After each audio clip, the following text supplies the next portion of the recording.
All right, y'all. We're here. We are here. Let me make sure the audio is working.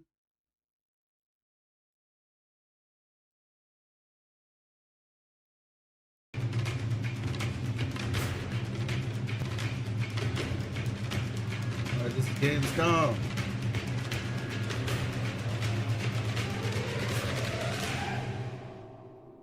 We're getting right into the swing of things.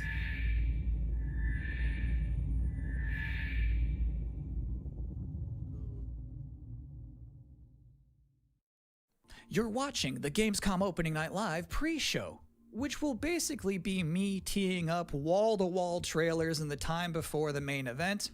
We do have an interview coming up with the project lead of Double Fine's Let me Keeper. tell y'all the reason why. Here's a trailer for a LucasArts classic. As soon as I started to get the stream together, right?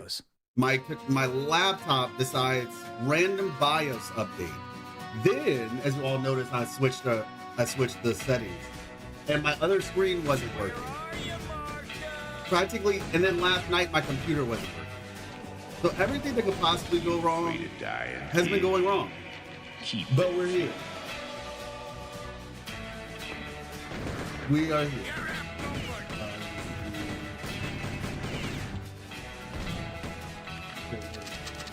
Good. I see a gleaming city rising. A city that has a fine name on it. It's gonna take more than bullets to get what you want, more mister. like Winfield. Exactly. Once a lawman, always a lawman. But we're here now. God, I'm happy with it. All right, let me make a post real quick. If you thought maybe I was exaggerating a little bit when I said this pre-show is filled with exciting and really good trailers because it's my job, normally you'd be right. However, sometimes a trailer is actually just unmistakably exciting and really good, like this one. Ooh, that was cool.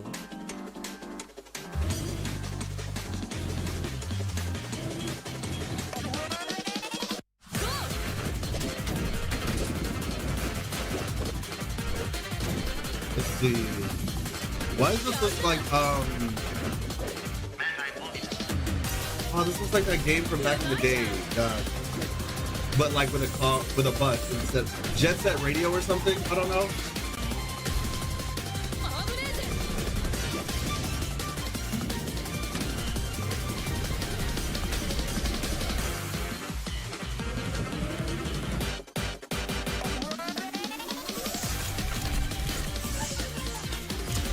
Hi-Fi Rush looks.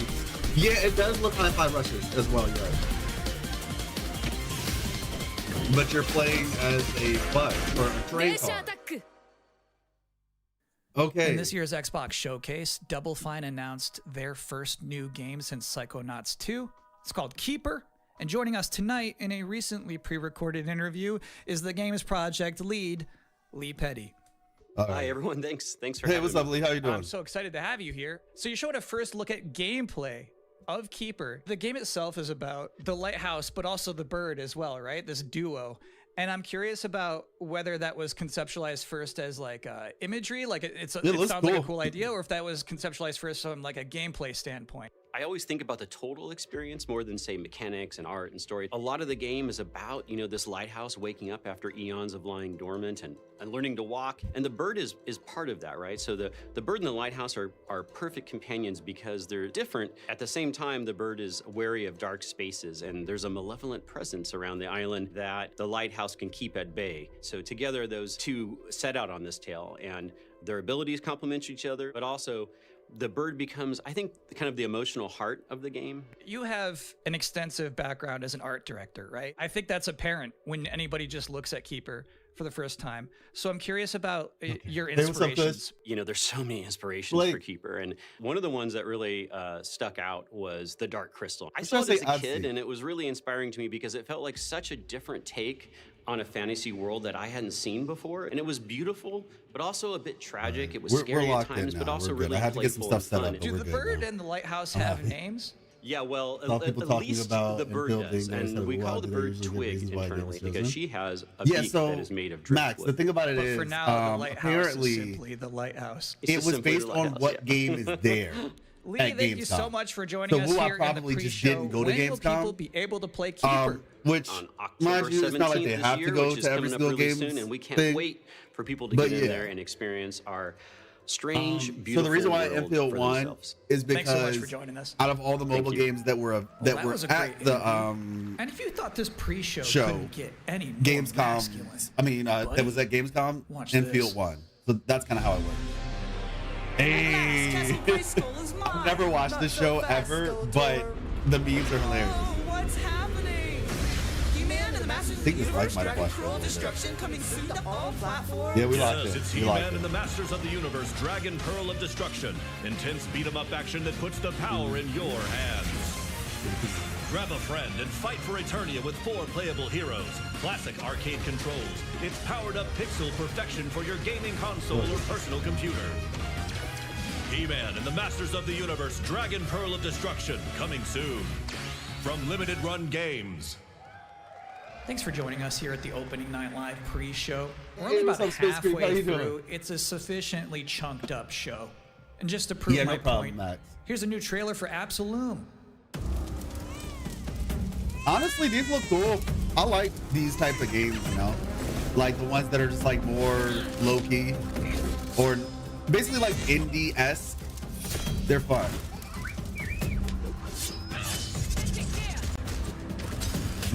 Oh shoot, that actually looks pretty cool.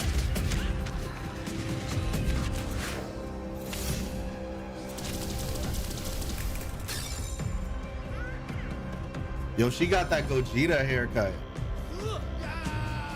Is it a she? I think it is.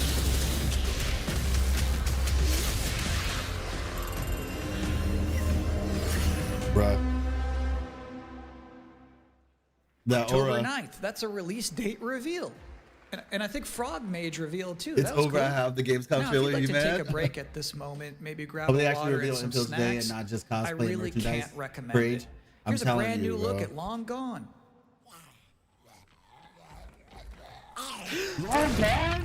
Wait a second. Why does this seem familiar? Did I play this before? Or the company that made this? I mean, made games similar to that. What did they do? Weld these things on? This seems very familiar. I missed the part where maybe he said what company used to work on this.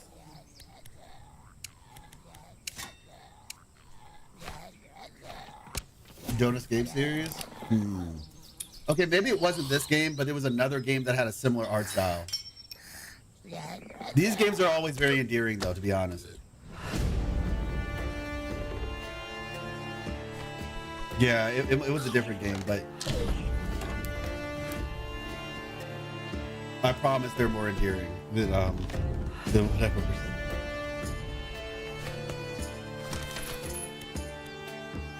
They said,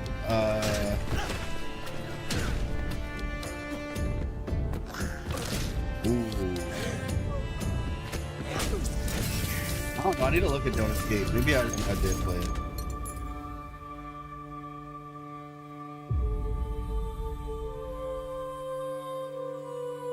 Well, yeah, good job. That definitely looks like a desperate situation.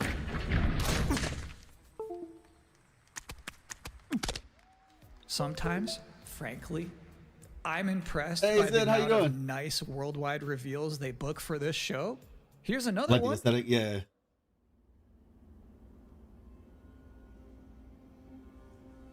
From the creators of Ghost Runner.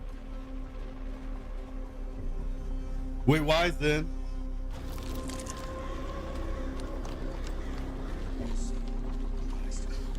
I'm not sure. I know this is the pre-show. I'm not sure. There doesn't seem to be a timer for when the live show happens.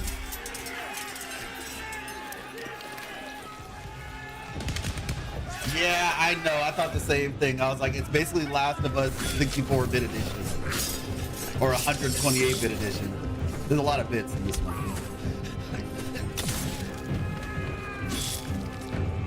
How do you breathe in that mask? I'm just curious. Or see, maybe more so. Not breathe, but how do you see?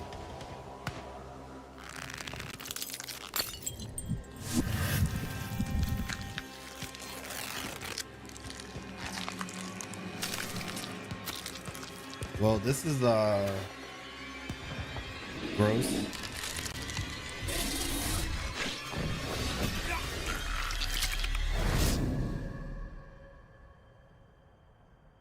Popping Bloodborne flask. Yeah, like I'm just like, how do you break? Even if it was in physical form. Oh, that is cool. I don't like horror stuff. He's gonna bite him. Isn't he? But it's going to bite him.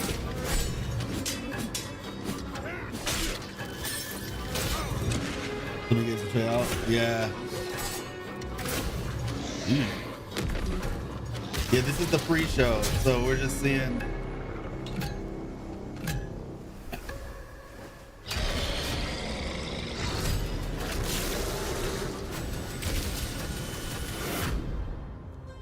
Valor Mortis. Okay. So it's Don't my we have sworn enough of these duty types as of games pre-show now? host to make people excited about Gamescom opening night live. Thing is, you can't just tell someone to be excited. You can't just say, y'all excited, and expect people to start clapping. You have to give them a reason to be excited. So, here they are, the top 10 reasons to be excited for Gamescom Opening Night Live 2025. Number 10, Appreciate you, hearing Kyle. people make noise when someone asks if they're excited. Number 9, a new trailer from Creativity The Outer dead, Worlds just meaning 2. close Number 8, Where are the cute, the quiet, emotional no war, no adventure death, of no seeing voice, a new violence game for the games? first time and not knowing if it's free to play or not Where's until my the end of the comfort, trailer. It's Animal anyone's guess Crossing, these days. Number 7, adjacent Ninja Gaiden 4 is indie showing game, up. And every right? time there's an Azuna Like, drop, you'll get someone an in Animal the Crossing audience always adjacent goes, indie game, yeah! and it's like, oh, this Number is so 6, adorable and wholesome. knowing And then it there's becomes no like a Silk zombie Song, survival game. understanding there's no Silk Song, but Hey, what's up, still Nerd Up? thinking, what if there's Silk Song? Oh, really, Sky? Number So you're headed 5, there tomorrow. goes to Wow. Yote Okay, in be this? safe. PlayStation just had a 19-minute gameplay. Yeah, I know some blowout. content creators You have to wonder who are what there they've right been now, saving actually. for Gamescom. Is that Wolf gonna do something crazy? Number 4, Silent Hill F going full freak mode. Surprised that a rest Number of the game is 3, one of the 5 shown off watching tonight. game designers develop their public speaking skills in real time. Number 2, the worldwide reveal of Call of Duty Black Ops 7. Now you might be saying, didn't that already happen a couple of months ago? No. That was the teaser. This is the worldwide reveal. And the number 1 reason to be excited about Gamescom Opening Night Live 2025, Resident Evil Requiem. So they just announced this at Summer Game Fest, and then they said, see you at Gamescom. Well, look at the time. It's Gamescom. Or it will be in a matter of minutes. You're still in the so we pre-show. got 8 but minutes and some change. how about There's your a new timer. look at For when it starts. Planetenverteidigungskanonen-Kommandant.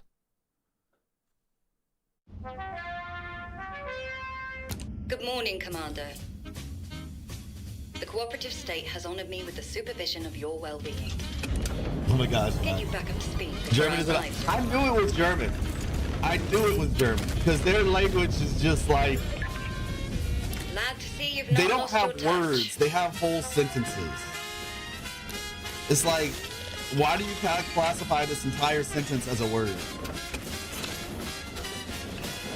Like it'll be like commander of the 3rd Multiple separatist regiment. vessels approach. and They wish to that's all eliminate one this word. facility. Like a phrase essentially in German is a word. Destroy them before they do.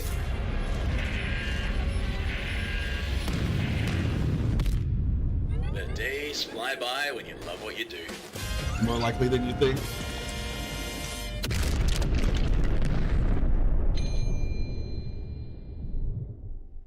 Hey, you remember the name of that Welcome again game? to Gamescom I Opening don't know, Night man. Live Planet pre-show. something. You're just joining That's us. what everybody's There's gonna still say. plenty of time Planet to enjoy something. some bonus video game trailers before the big show begins. Here's a freaky one.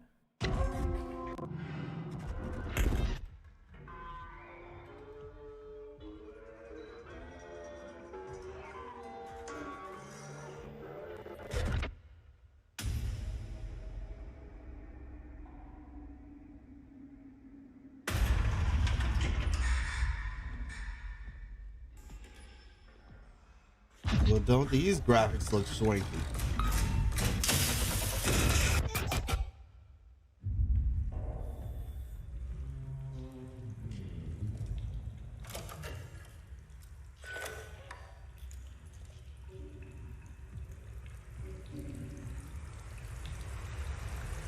They said, did you ever want Dead Space to look like it was being played on a hyper-realistic camcorder?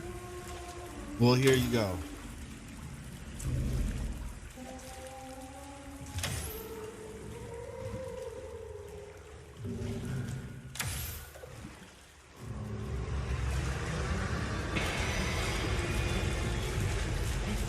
Don't fix the dang seal. Oh gosh, you got caught, didn't you? Five Nights at Freddy's meets Dead Space. Routine. Like, interesting fact about for that all y'all game, who like, they actually created that whole environment by 3D scanning the entire bathroom of Jeff Keighley's mansion. bro. Now, we've got That's three funny. more videos and not a lot of time left before ONL begins. So next up, 2 trailers back to back. Millions of souls pour into the underworld every day. You're no different.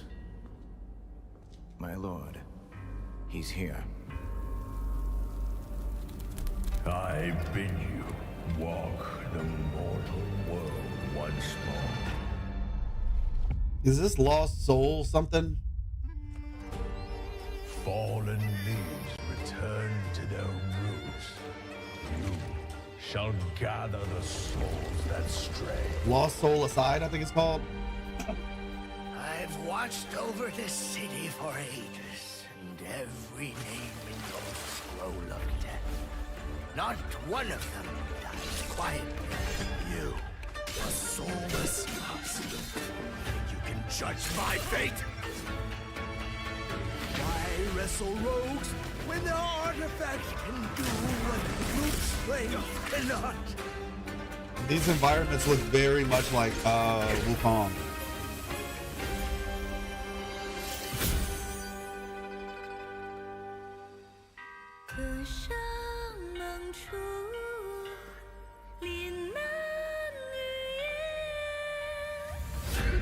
Oh! Dude. What? A soulless husk? The face is like Wukong, yeah.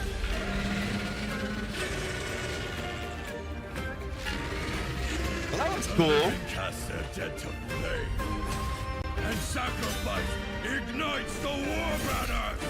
Jump scare, yeah. There we go again. Oh yeah, that looks cool. I love the lighting. Ooh. I mean, it looks fun. Like, genuinely, it looks fun. Looks like it'll be fun. Ooh, hello.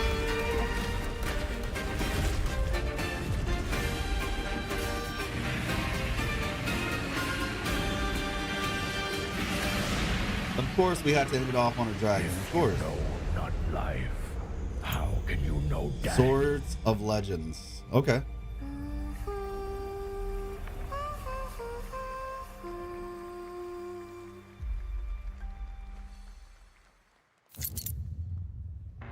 Yagua is in there too. Have the same face models for every. I mean, the face models are supposed to look Asian, so I mean, it checks out. I mean, I guess you could say that there are different types of Asians, like different Asian faces and such. So, you know, I can understand that. Oh shoot! Truck driving simulator! Yeah! That's what I'm talking about, baby! That's what we've been waiting for! Yeah! It's from a small dev company as well. I can't wait to play it. This week's game is 2018. Oh, okay, nice. GTA 6 trucks, oh my god.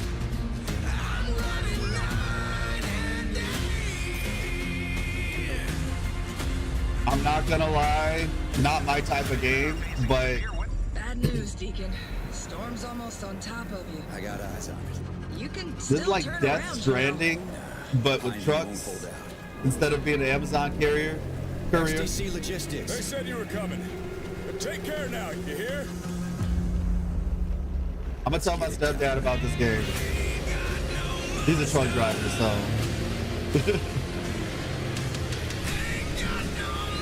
Be the hero of the open road.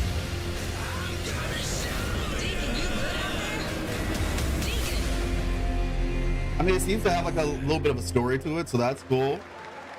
I'm genuinely curious who this audience for this is, to be but honest with you, hey, that was not the last king of the road you're gonna see in this pre-show. I've got one more trailer for you, a brand really, new dude? reveal Interesting. for Sonic Racing Crossworlds. Ooh. Okay, this is. I'm excited. I'm excited for this. I'm actually excited about this one. I'm not gonna lie, the texture on Sonic is a little bit interesting, but.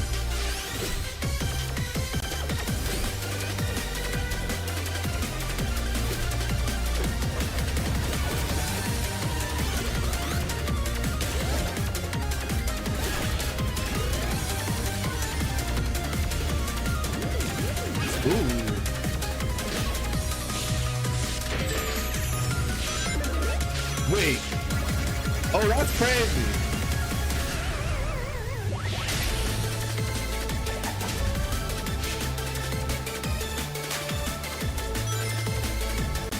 So was this like 2 games being announced, Pac-Man World 2 repack and Sonic Racing Crossworlds? Oh, okay, interesting. And that concludes another 10 out of That was 10 pretty dope. pre-show. Up next, Black Ops 7, Ghost of Yote, Silent Hill F, Resident Evil Requiem, even more apparently. It is time for Gamescom Opening Night Live 2025. Thanks for watching. Okay. That's different. Is that normal that they like basically say, hey, this is what's coming? You know what I mean? Was that like announced earlier? 'Cause usually it's like, Please oh, welcome well, I your wonder what's host, gonna show up. the But creator now of the they're like, Game oh, we're just gonna Awards, tell you. Chef It's like when you watch a video and they like show you a part of the video to get you engaged and hooked at the beginning. It's like the lady, I'm gonna say this real quick. She put like the little thing in the Coke bottle, and then as soon as you click on the video, you see her getting sprayed with Coke bottle. ready? You're just watching till it actually happens. Yeah, Jeff, wait, he's here too? You're right. Why is Jeff Welcome here back to too? Gamescom. Okay. Then get the switch. All right. This is opening night live. Just Hello, everybody, say, and this is the I'm about to kickoff be to the man biggest that games puts festival in the E3 out of world business. Right here in Cologne, Germany. We've got over 5,000 fans in the hall here at Cologne Messe tonight. Welcome, everybody. And by the end of the week, more than 300,000 people will walk the show floor, which for the first time has more than 1,500 He's about to leak exhibitors. Galbrena? Oh my Turns out gosh. that E3 didn't die, it just moved right here to Germany. Nah, bro. And He of course, straight there out are millions killed- more watching live around the world. Well, it's not that he No matter killed where you E3, are, but- we're all connected tonight as one global community. Replaced to celebrate E3, the that's a better art, term. creativity, and joy of games, from the boldest indies to the biggest blockbusters. Today, the game industry has never been more dynamic. Clever ideas from small teams are breaking through in huge ways. This summer, Peak, a co-op climbing game created by Aggro Crab and Landfall Games, stormed the charts on Steam, and right now I can announce for the first time it has sold over 10 million copies to date. Awesome. Congratulations to the team. That's And there's what's up. also other fun ones, like you guys have probably played Date Everything, a wild dating Bruh. sim where you can romance a treadmill or a curtain. It's on Steam right now. Check it out. It's sold an estimated 500,000 copies. But yeah, I love it All when these indie games do successes well, prove man. something important. Small teams with big ideas can change the industry. And that brings us to one game made by a handful of developers in Australia. For 6 years, Team Cherry has been crafting Hollow Knight Silksong. Oh It is my highly God. anticipated and Silksong. Steam's most Everybody's been waiting for wishlisted this game. thing, man. Well, tonight, I can finally definitively tell you that Silksong is 100% actually launching this year. And behind me you're seeing some brand new Silk Song gameplay. I need y'all to explain to me the hype behind this one. The last trailer in 2022. And starting tomorrow, you guys here at Gamescom can play I've never played Hollow Knight, so I don't know. Xbox booth. Like, what makes it so special as compared to the other games in its genre? Real.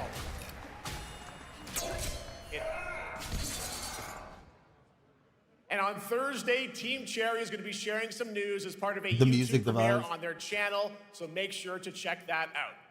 Tonight, we'll give you a first look at this holiday's biggest games, like Call of Duty Black Ops 7 and Ghost of Yote, plus major news on Prime Video's Fallout Season 2 arriving in December.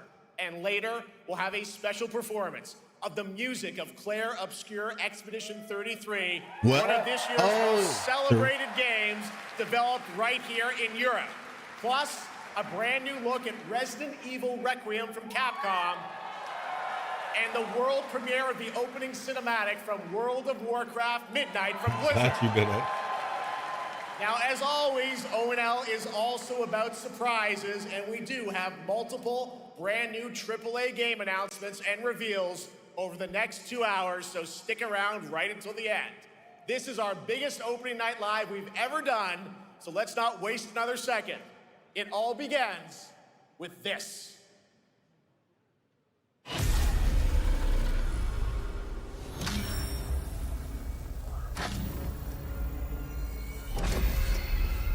It brings me such satisfaction to see you here. A witness to my work. What do we have here? You will know fear. You will know pain. This is Silent Hill. They want you afraid. Fear makes you easier to Call of Duty. Okay. It's time to wake up. Yeah, it's Call of Duty. Yep. Your streets shall once again run red with your blood. Raul Menendez ignited global unrest on an unprecedented scale. Menendez is a terrorist. We're bringing peace and security to the world. He refuses to let me go. Stop looking backwards, Dave. What matters is what we do next. A lot of people counting on us for answers. No firing. Not 6 billion, 7 billion. Okay? This is Black Ops 7.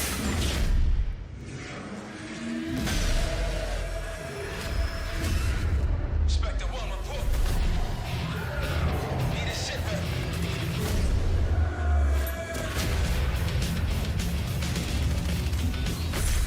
This isn't real. The hell it ain't! They're hallucinating.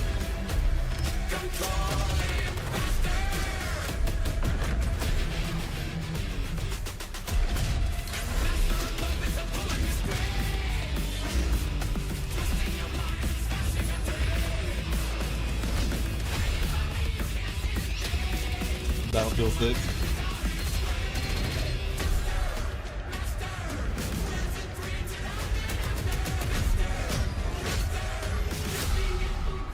Pull it together, man. I don't really have a dog in this race because these type of games aren't necessarily the type of games that I play. Easier than killing the idea. I more so play like Valorant, Marvel Rivals, like that kind of stuff. Overwatch back in the day. Now.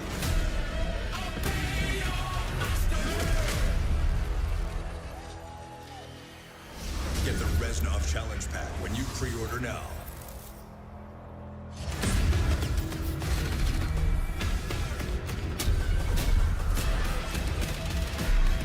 I don't really have a dog in this race. So I mean, I'm happy for whoever, the people who play it.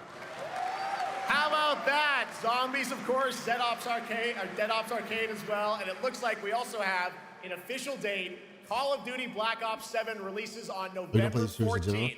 Yeah. I used to not play shooters when I was younger, but Overwatch got me interested, and then from there I was just like, okay, this is fun. I never even played a first-person anything in my life, and I was so interested in Overwatch that I tried, whatchamacallit? I tried What is that game? Hello, guys. Congratulations on the reveal. Welcome, Miles and Natalie. It's an assassin game. Thanks for having us. We're very excited to finally talk about this game. Okay, let's talk about Black Ops. Let's get into it. All right. Well, that trailer was Don't know obviously what they look for intense. Black Ops is back. Twisted world of Black Ops as always. It looks like you're definitely pushing the envelope again. Absolutely, Jeff. It's been a long road, and we're thrilled to finally be sharing what we've been building. Was it Obsidian? Black Ops 7's got a bold vision of the future. We're diving into 2035, and it's a future that feels real, just out of reach, but it's twisted in only the ways Black Ops could. And, you know, you come to expect what Dishonored. you got there. It's a world That's of what it was. fear. I tried Dishonored because I wanted to learn how to play a first-person shooter or a first-person anything game. And then I tried Dishonored, loved it, and then eventually, like I said, I played Overwatch when it came out. Yeah, so we're pulling threads from Black Ops 2 and Black Ops 6, but don't worry, don't get it twisted. This is a beast of its own. Black Ops Dishonored 7. is really good. We're Y'all stepping haven't into a tried world it. It's spiraling from the really return fun. of Raul Menendez and the consequences of the past. All right. Well, I'm curious who the protagonist is, so you can tell us who's stepping into the light in this game. Yeah, David Mason returns, but he is not the same. He's carrying deep scars. Minecraft? Some you Interesting. can see, some you can't. And he's Man, got that a new makes sense, team though. with him, and every mission, every move is a test. Now, And what we're makes the story also- stand apart? Yeah. We're also introducing the Guild. Yes. Important to mention, a global tech force that claims to be humanity's last line of defense against this mysterious threat. And their CEO, Emma Kagan, is a visionary leader with a clear mission, but how she chooses to confront this crisis is often at odds with David and his team. So it's not a battle of good versus evil, it's a clash of philosophies. What kind of future are we building, and who gets to decide? All right. So some deep thoughts there. So yeah, tell us about how does this story stand apart this time?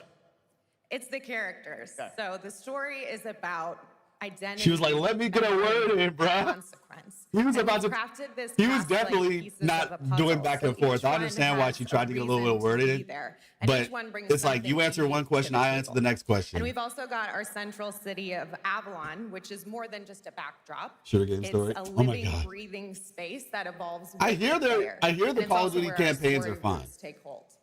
Like, All right. Well, one thing we want to talk about is if anything gameplay, changes, you would and I expect understand you're that doing a to co-op change. campaign for this one. That's right. From the start, we wanted to make a bold change with the campaign. Black Ops 7 can be played solo or up to 4 players. It's a shared experience, and every mission has been handcrafted for variety. Tone, pacing, gameplay location. You're going to be running on the rooftops of Japan, exploring the Mediterranean Someone coast, out there and then cares about it. diving deep into the human psyche. All of it has been crafted to really add clues to the story and offer their own gameplay focus. Wow. So wild story, co-op campaign. You are definitely pushing boundaries this time. Yes, we are. Black Ops 7 is all about innovation across the entire game, and not just in gameplay, but in how we tell stories, how we connect players, and how we build worlds. And this is just the beginning. There's more to come at Call of Duty Next, including multiplayer and zombies. But for now, we hope you guys are excited to step into something new and experience something truly unforgettable. Todd is the Guitar Hero shooting Amazing. games. All right. Call of I don't Duty even Black know Ops 7. what to Thanks say so to that. much, guys. And now here's a I don't behind know if that's a the good scenes or a look at the bad rest of thing. The Call of Duty development team. Let's say, from what I understand, Guitar Hero is an enjoyed game. Black Ops 7 brings an all-new way to play the Call of Duty campaign. This time, you're not going in alone. You have the option this year to play solo or up to 4-player co-op start to finish. They said if you Bring weren't your paying friends, you can make attention, some new here's ones, and the there's same a thing whole again. bunch of adventure even after the story. For solo players, we really make sure that they can engage in the campaign the way they want to and feel like they're truly playing a Black Ops story. What's going to be fun is having each player in your squad gravitate towards their own play style and then really playing it off of each other. We've crafted this as an inherently social mode that features the amazing linear Call of Duty missions that our community loves. Mission variety is at the core of the Black Ops 7 campaign. I don't know, The this just pacing feels so shifts between corporate. high-intensity combat, Like, this feels stealth-driven so objectives, corporate, and deeply it's not even psychological sequences. Now, that maybe that's challenge just because they your have such a perception big of audience reality. that they feel like this is the safest way to go Avalon about serves it. as the narrative's anchor But throughout. my gosh, the this feels campaign corporate. stretches far beyond its borders. both geographically and thematically. Yeah, I know they're reading this good. It's dynamic and full of opportunities to explore, experiment, and experience the story in new ways. And in the culmination of the co-op campaign, we're unleashing something bold, the endgame. It's a proving ground to put everything you've mastered throughout the campaign to the test. The endgame is a brand new PvE social experience where you and your squad will need to survive overwhelming odds, adapt under pressure, and break the rules of what you thought a campaign could be. Each run is a new step in your power journey as you wield personalized abilities and face unexpected challenges. And here, all of Avalon opens up. It gives us a lot of freedom to have some fun with the gameplay mechanics, player movement. Players really can turn the map into their playground. This is your chance to explore the world beyond the mission.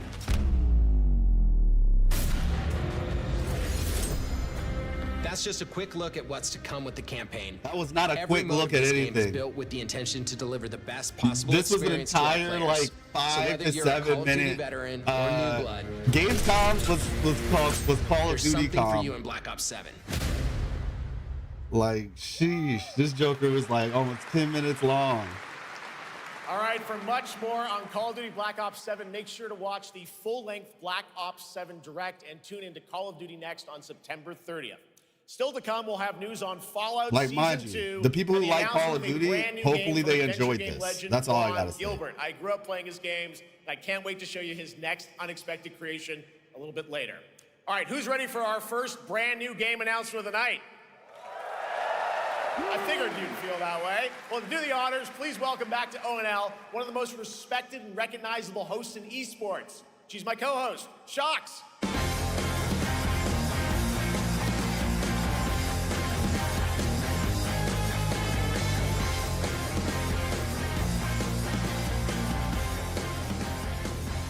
Hi everyone, thank you so much, Jeff. It is so great Her to shirt be looks back like, here at whatever it's Gamescom called, and looks like the ONL. I just had somebody so much that I fun used to last know year that music I had video. to run it back. And let me just say, we have an unbelievable show for you tonight. And now, without further ado, it's time for our first new game announcement at ONL. Please enjoy. Our gods have forsaken us for fear of the coming darkness consumes all but you. Oh gosh, I didn't need to see that. Something stirs within you. Wait. Something ancient. Wait. Powerful. Hungry. So I ask you, will you harness this darkness within and deliver unto our so-called lords Is it Lords of the Fallen?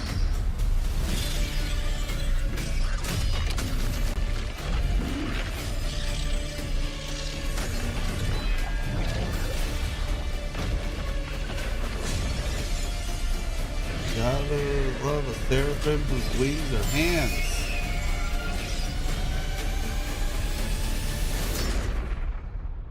But should you fall, the world falls with you.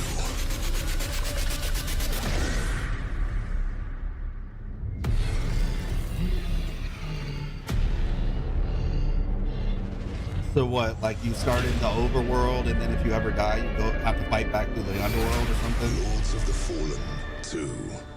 Wishlist now. Wishlist now. All right, Lords of the Fallen 2 is official, set 100 years after the last game as a fragile veil between the living First one and the was dead that? begins to tear. CI Games promises a sequel that's bloodier, faster, and more brutal than ever. With more aggressive combat and new boss battles, your first look at gameplay will arrive later this year. All right, Trailer legit now for doesn't show something anything? completely Yeah. different. This next game won Game of the Year at the Game Awards and comes from one of the most celebrated studios on the planet. Next year, it's making the leap to become a major anime. And tonight, we're breaking the news What? with your exclusive first look. Wait, what?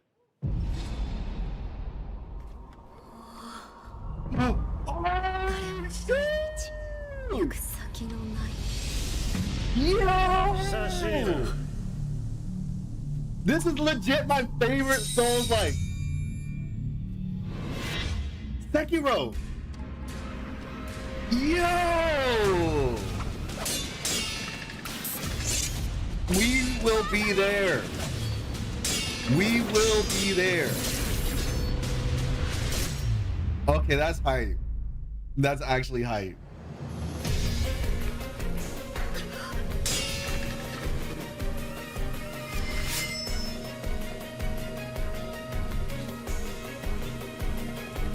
This game was so much fun. Oh my gosh, this game was so much fun. Oh, I remember that move. I remember that move. Exclusive to Crunchyroll. Okay, well I have Crunchyroll, so I guess there we go. That's actually what's awesome. up. How much All those right. could be We're shut just down, getting started. Our next new game announcement stars a hero who needs no introduction, a true legend of justice. I will take Sekiro too. And gadgets. I don't care what anybody says. Ratchet and Clank? No. Wait, DC? Okay, I got so excited just now. Y'all have no idea how much my heart just.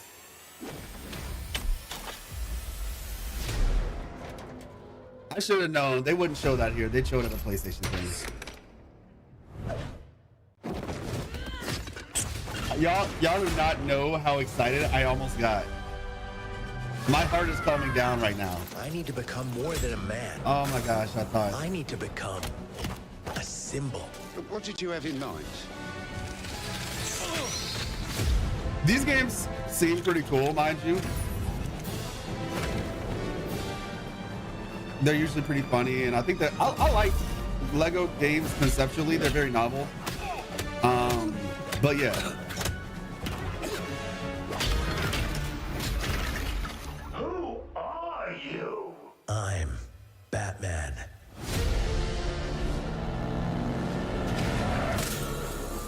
Why so serious? You want to get nuts? Let's get nuts. I'm allergic to nuts. I kind of missed his comically, what's it called?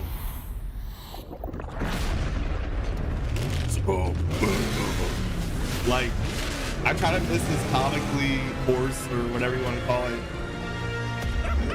voice. I got you! I felt like it fit for this sort of game.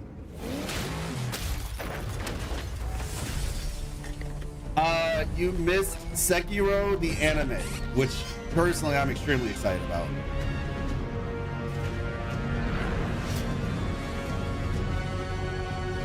And then there's Batman Lego. What else did they show? Your ally.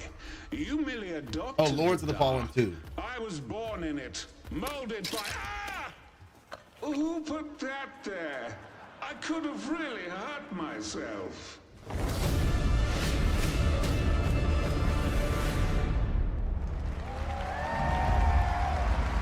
Batman Legacy that night. All right, cool.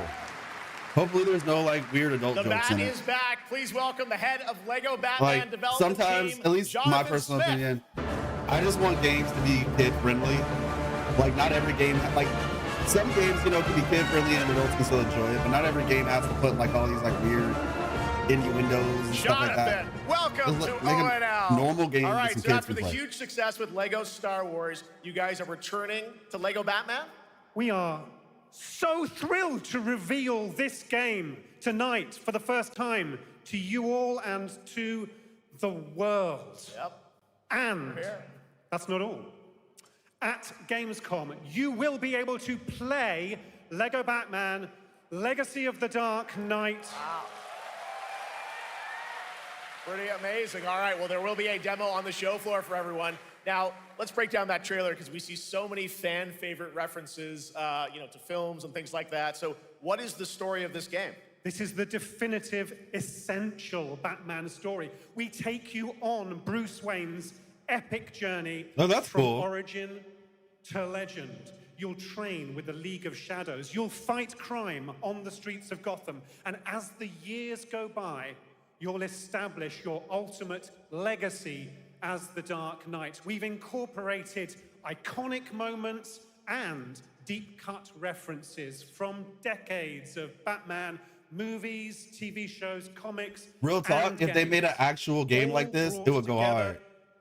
Like Lego is cool, but I'm just saying, like if they made an actual Batman game that did all of what they're talking about right now, let's also talk kind of start about to legend, the combat. that You would got actually some be real pretty cool. gameplay here of the combat, and I gotta say, feels like you're really amping things up here this time. Oh, the team has created a really rich, deep combat system that's authentic to Batman's unique style.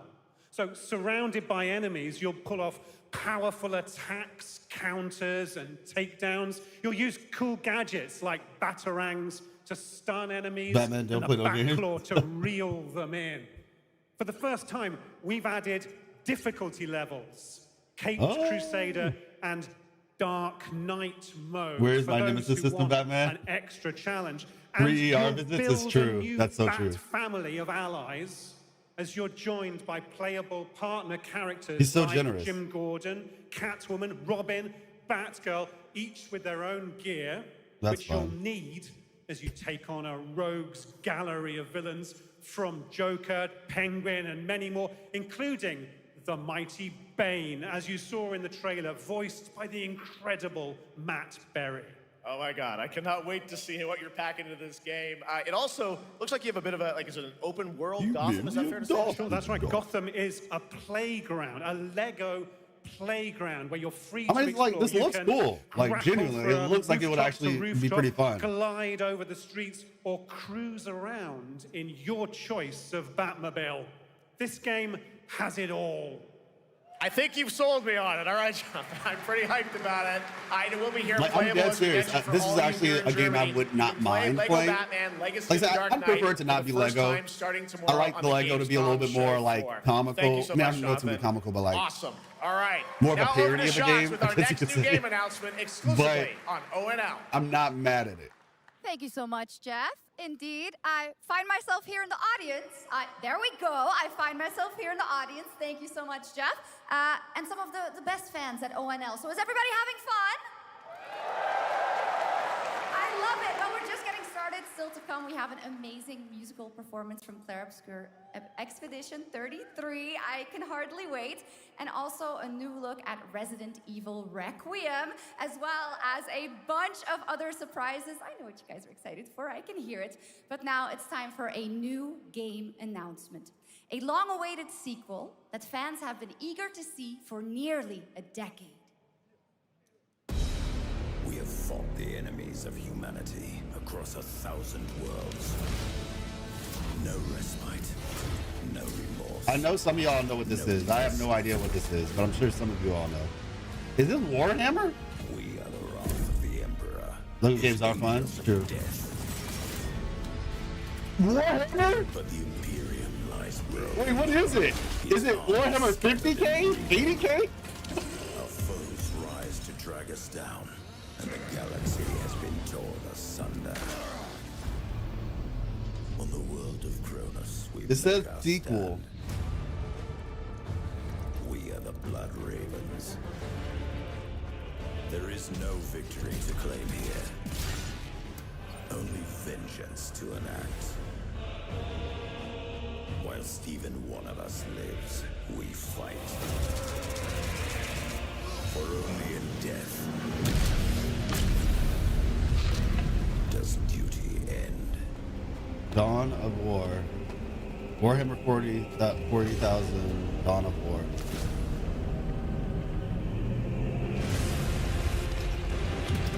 And this is why I don't play Warhammer.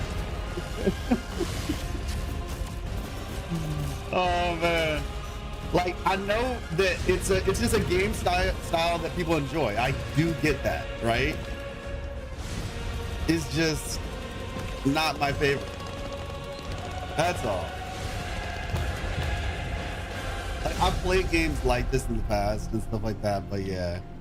Like the battle simulator style games just aren't necessarily my cup 2 of tea. centuries after the last great conflict, the battle for Kronos begins again in Dawn of War 4 with 4 playable factions and over 70 missions. Dawn of War 4 is coming in 2026 to PC. All right, now it's time for an unexpected update from the Monster Hunter Wilds team about a very special crossover event. Top View games.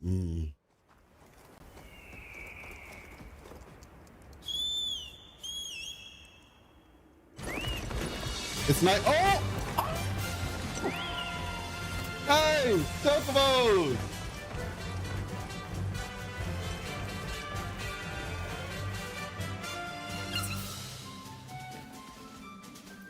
It's like I'm playing Final Fantasy 15 all over again. Oh wow, with part 14. Okay. That's all they're gonna show, huh? Oh wait. Title update 3 additional monsters. Omega Planet.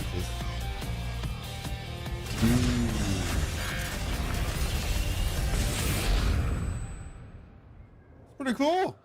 Late September. That's my birthday month. Let's go. All right, to tell us more, it is my great honor to welcome two very special guests together on stage. Ryozo-san from Capcom and Yoshi P from Square Enix. Yoshi P!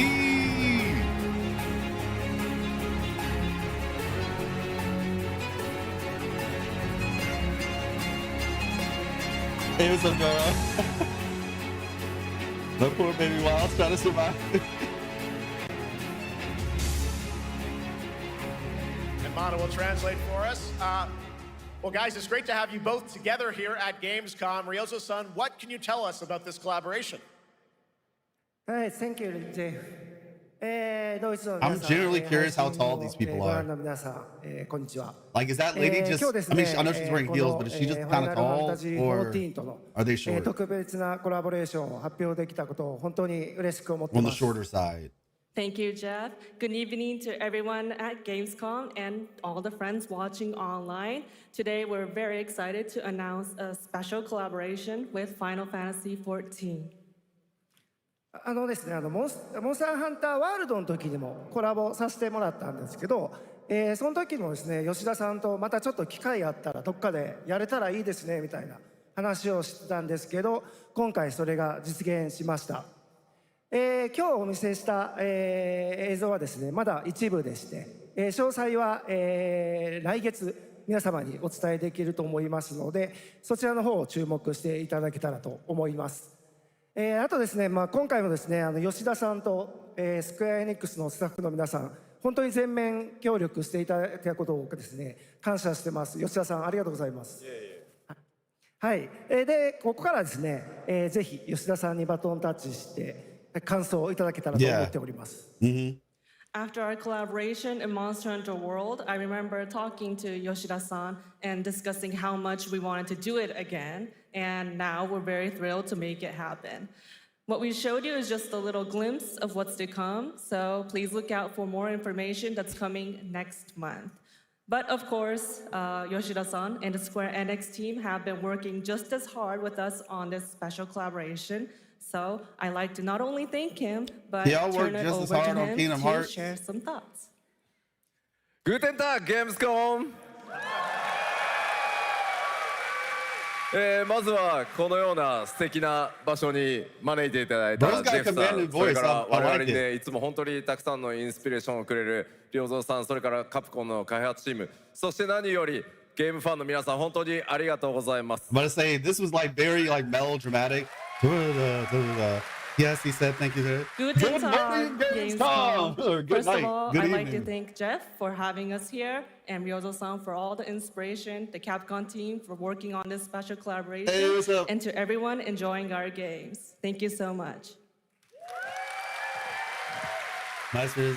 今、良三さんの方からもちょっとご紹介いただきましたけど、モンスターハンターワールドの時にもご一緒させていただいて、今回それに引き続き第2弾ということで、モンスターハンターワイルズとも、我々クロスオーバーと呼んでですね、全面協力して、コンテンツ開発してきました。As Ryozo-san mentioned, we worked together on Monster Hunter World, and we wanted to make it happen again, and it's happening for Monster Hunter Wilds. We would call it a crossover, and we're very happy to make this happen with all of our efforts joined together. もちろんクロスオーバーですので、ファイナルファンタジー14側にも、スペシャルなバトルコンテンツご用意しております。今日は先ほどねティザートレーラーとして、モンスターハンターワイルズ側の映像を見ていただきましたが、我々もちょっとだけ映像をご用意して、きました。 That's fair. Since this is a crossover collaboration, not only Monster Hunter Wilds, but Final Fantasy XIV would also be having a special collaboration content inside it. Outside of the trailer we just saw, Final Fantasy XIV has also prepared a short trailer to show you what you can get. Wow, all right. Well, thank you so much. Ryozo-san, Yoshida-san, here's the trailer. Oh, really? Wilds is Kujinis, he said?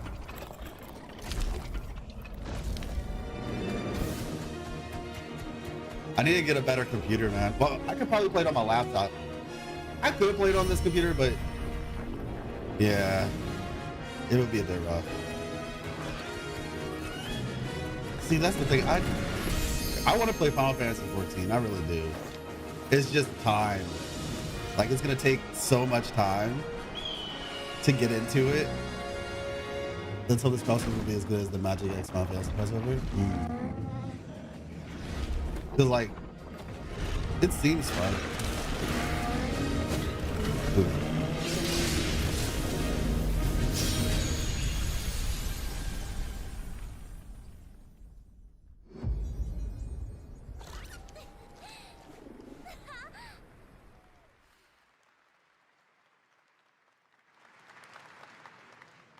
Ooh.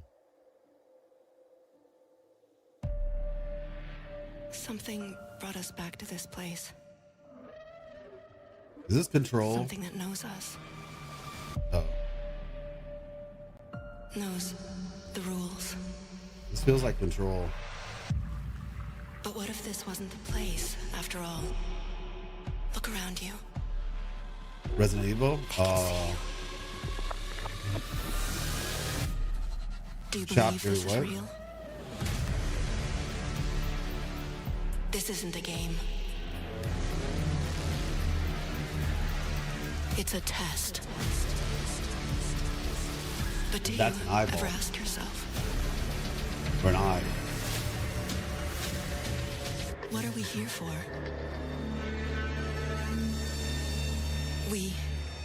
Love God and love people. We're here to play. Oh, you meant Gamescom. Got you.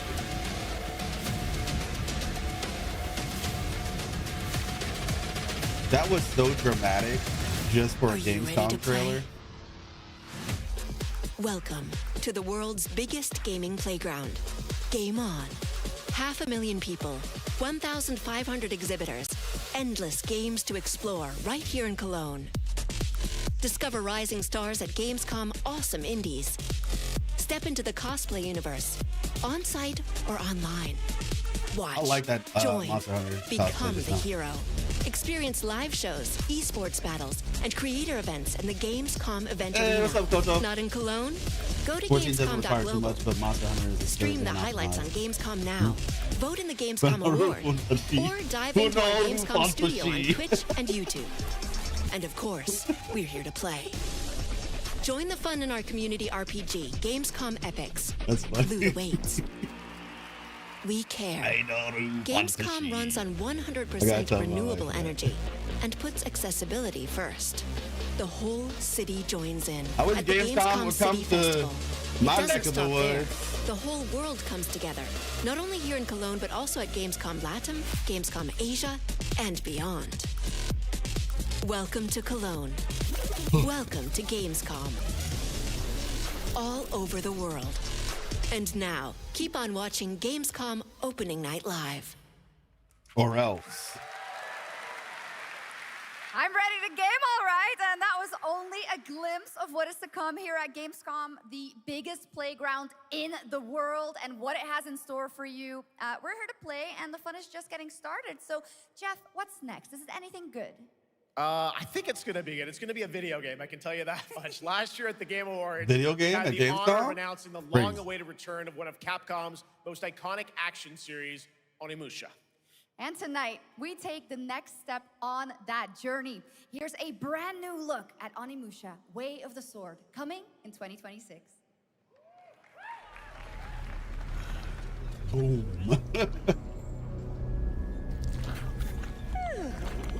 Where are my manners? Hello there, fallen samurai. This was right under the city. Well, isn't that lovely? What fearsome power. I just Righteous. like, And after everything you and your awful kind put him through too. all the money that goes into these gory games, like, can y'all just make like a fantasy game for once? Just like a fun adventure. Cause like there's just so many gory, like, yeah, that's what I'm saying. This takes me back. That's all I'm trying to do.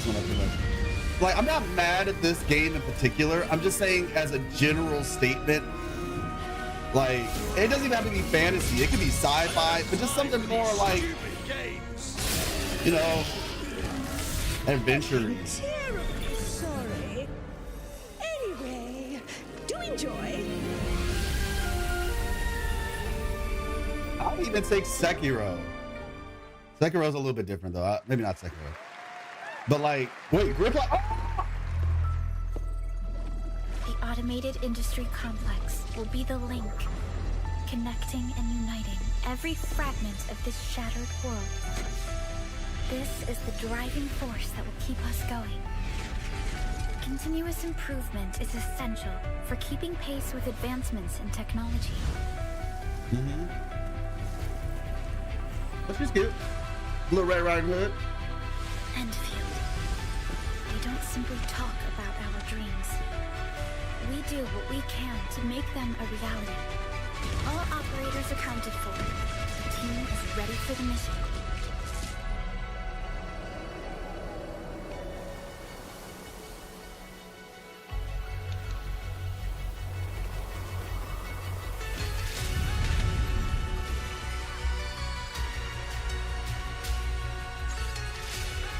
This feels like a launch trailer. Or like a, you know what I'm saying? Like a reveal trailer. It feels like a reveal trailer. Oh, so that girl uses like twin pistols? Yeah, the pink on the right side.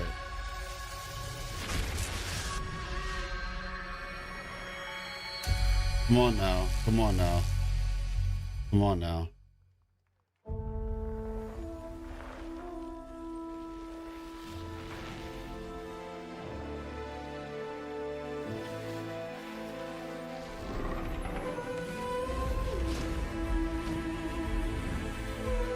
Yeah. Not even a,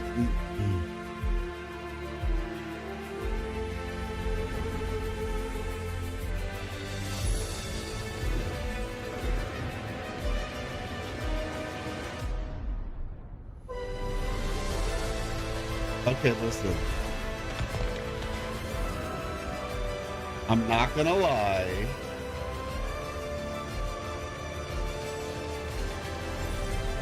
This is like,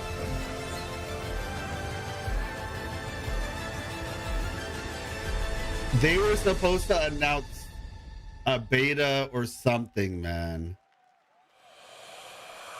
One other matter. The Alpha. She was found. This will truly be the birth of a new world. A world where we are the one and only human race! I'm afraid your friends came far too late. I see the years haven't been kind. I know about the Alpha. Why is she here?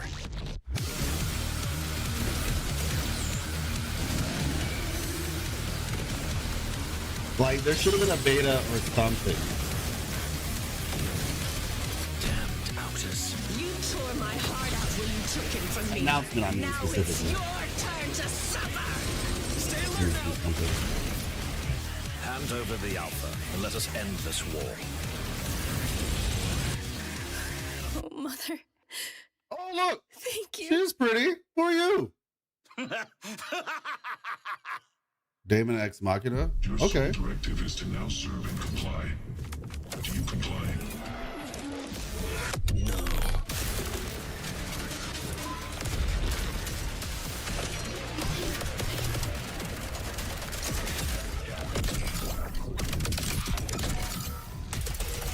looks interesting. This Jover. What was that facial animation? I'm about to say I missed it a little bit. I'm not gonna lie. I might have to go back a tad bit.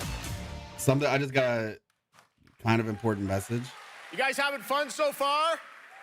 We got a lot of shows still coming your way. All right, now it is time to head back into the wasteland. We're talking about the TGA award-winning Fallout series based on Bethesda's legendary art.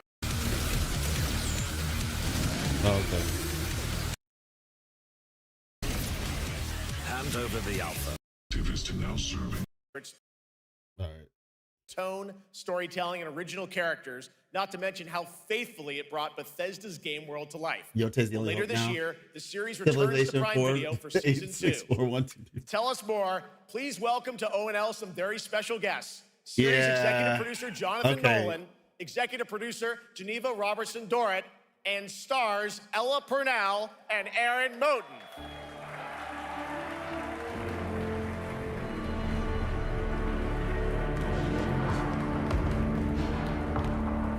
I sent you a DM.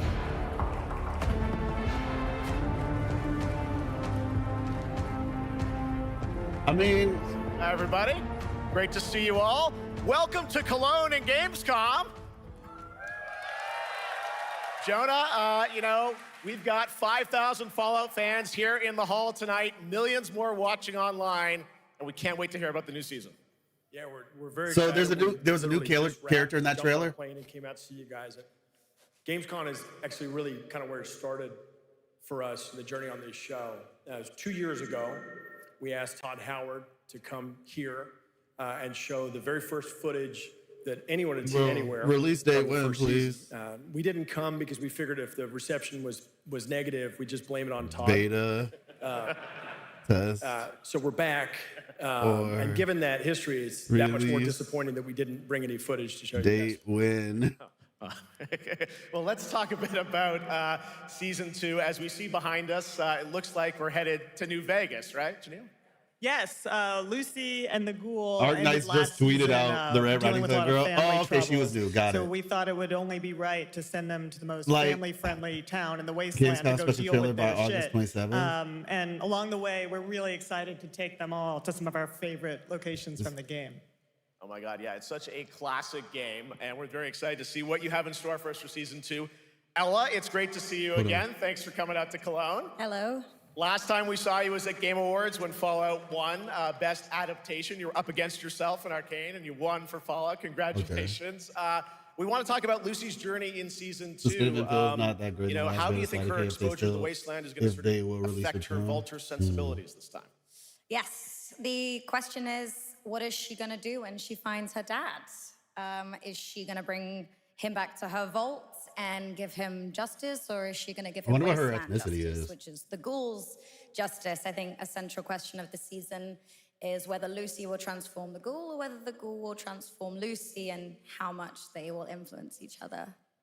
What is this shoulder tattoo? Aaron, let's talk a bit about Maximus. He went through quite an evolution last season.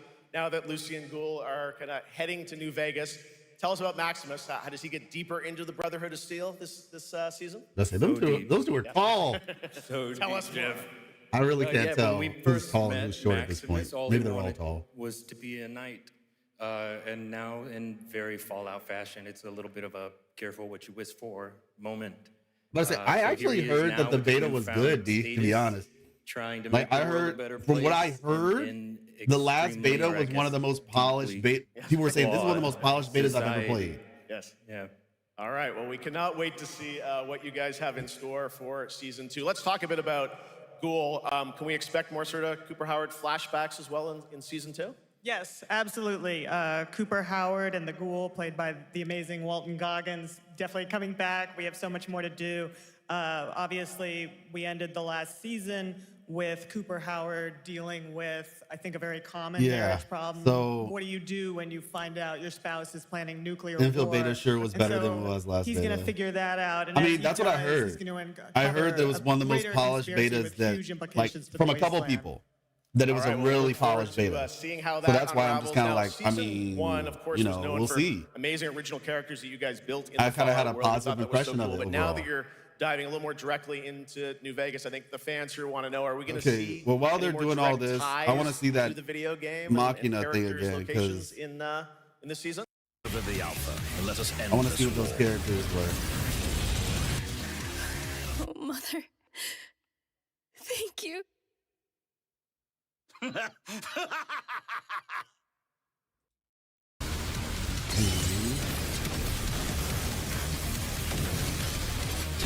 outers. You tore my heart out when you took him from me. Now it's your turn to. Yo, she looks black. Yo, she looks black. That's actually pretty sick. That's actually so cool. And so let me explain what I mean by that.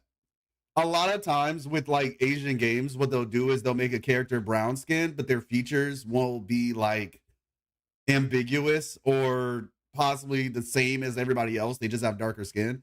I keep saying darker. That's not even the right word. They just have brown skin. This character legit actually has African features. That's actually impressive. I mean, to say impressive isn't really the word because it's not like it was impossible to do. But it's cool. That's what's up. That's dope. She looks like she's like Afro Latina.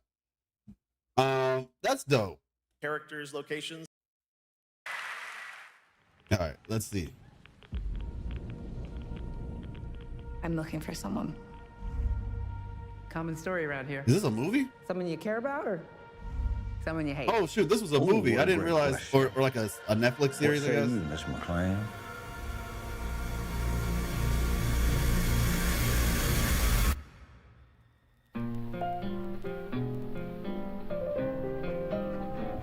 Why would my dad go to Las Vegas?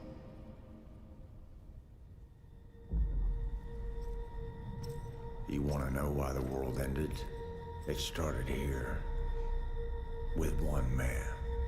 It's all over. But it is rough. But the crowd. That's what all the Ark Knights fans are saying right now. It's all over. Like yourself, I am the very best at what I do. And what I do. Why would anybody go to Las Vegas? To lose their money and... I know everything. Yeah. I know there's a war coming. The bombs will only be the beginning. Is that something My concern is that you would do just about anything to save your family. I think you are actually quite a Yes, D, violent I man. will. You just I don't want will. to kill me. The video should be out this week. I know I say that from time to time, but I've had a lot of problems. I had somebody working on some stuff for me to help me with my video, and they ended up, long story short, in the hospital. And I think they were okay, but it's just gonna take time for them to recover, and as a result, it delayed my video by quite a lot. And so I'm readjusting some things, and the video should be done within the next like 3 to 4 days. Okay. Why go to a casino? You have gotcha. You can lose money through your phone. Wow, technology. Technology. I have a gazillion points on I defer to oh you my about gosh. what to do in this situation.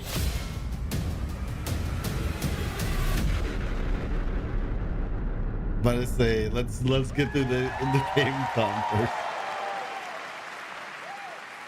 How about that? That looks incredible. Deathclaw, of course, in our first look at the new season, and Robert House is Jonathan Tease, played by Justin Theroux. It is an amazing Gamescom exclusive, and we've got another one for you. The first drop of the all-new Season 2 posters. We cannot wait to see what Lucy, Maximus, and the Ghoul have in store for us when Fallout Season 2 begins December 17th, with new episodes premiering weekly on Prime Video. All right, now back to you, Shocks. I think Thank you so much. That looks So awesome. I can't wait. But last year, Indiana So apparently, Jones and Art the Knight's Great News Circle was acclaimed for its JP incredible gameplay and story. And next month, the adventure official continues on the with official the site Order of pre-registration has Giants, a started. story expansion with new puzzles and foes. It Here is hasn't your come to first global look just yet, at the but gameplay it did. and It is on the special JP site. So I feel like there's more to announce, man. I do honestly feel like there's more to announce.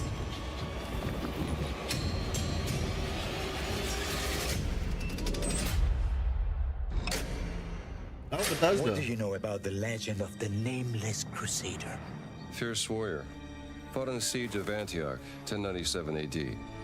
Very tall, like a Oh, giant. this is the whatchamacallit game. Paul IV had an item of this crusader in his possession, his helmet.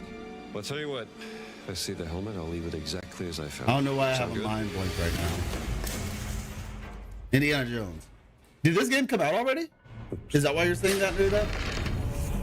Hey, what's up, Legs? Did this game already come out? Is this a DLC? Giant guardians. Oh, shoot. I'm tripping. I didn't realize it came out already. Way back. But you enjoyed it, though? That's good. Worshipped by the Mithras cult. I can't believe you dare to investigate this. It's impressive for a snake.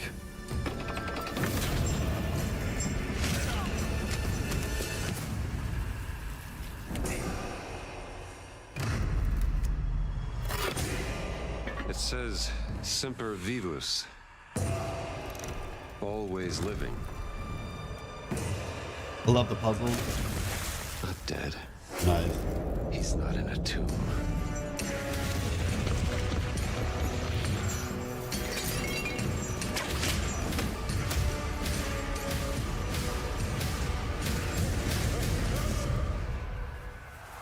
Doing good, doing good. We're checking this out, you know, hoping for some infield news. They showed it, which we knew they, for the most part, would, but we didn't really get any actual, like, is there a beta coming? Is there, what's happening, you know?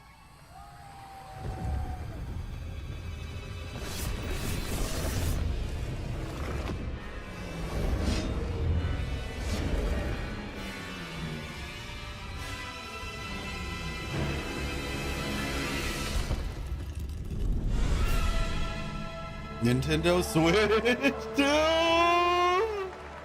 Yo! Okay. Indiana Jones and the Order of Giants Enfield is showed coming one on new September character. That's 4th. what happened. And as we just announced, it will One new also character. be released on Nintendo Switch 2 in 2026. Yeah, you can clap, of course. Now, let's step into the world of Deadpool. First announced at Summer Game Deadpool, Fest. okay. Here is the latest trailer for Deadpool VR, which reveals more of the villains and the release date. Deadpool VR. My massive, galaxy-spanning streaming network is expanding. Nice imagery. To score eyeballs, I need talent. Now that is efficient exposition. The biggest, baddest bastards recruited across time and space. They require persuasion. Look who it is. Mega Red. Spyro Gyro, a deluxe portal for 2, if you please. Adoring fans will be watching your every move. Fighting on a reality show Yeah, to the I don't know, cheers man. of trillions. One of these days VR will, you know, catch fire and all that, but it's just not there yet. You know what I'm saying? Like, obviously it's cool, but it's just not widely accessible. Like, it's still very much in the adopter phase. Like, I'm sure there are virtual reality content creators out there, but Yeah, I just that's don't know right. if Mojo the is in market is Deadpool that VR big. 2, voiced by John Leguizamo. Now, on to this next world premiere. What's this?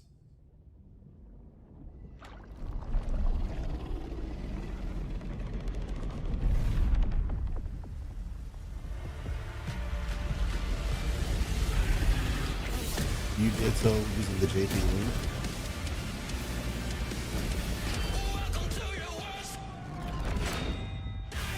So far, what is Rusty Link exactly?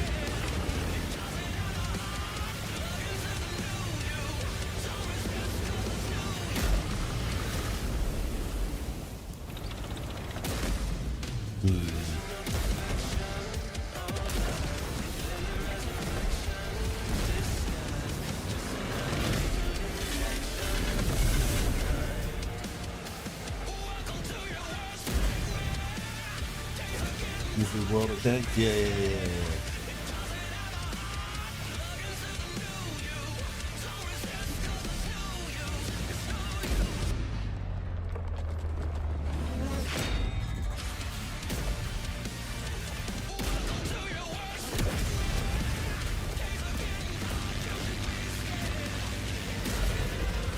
I feel like World of Tanks is one of those games that's like, I guess it's just like a strategy shooting game, essentially.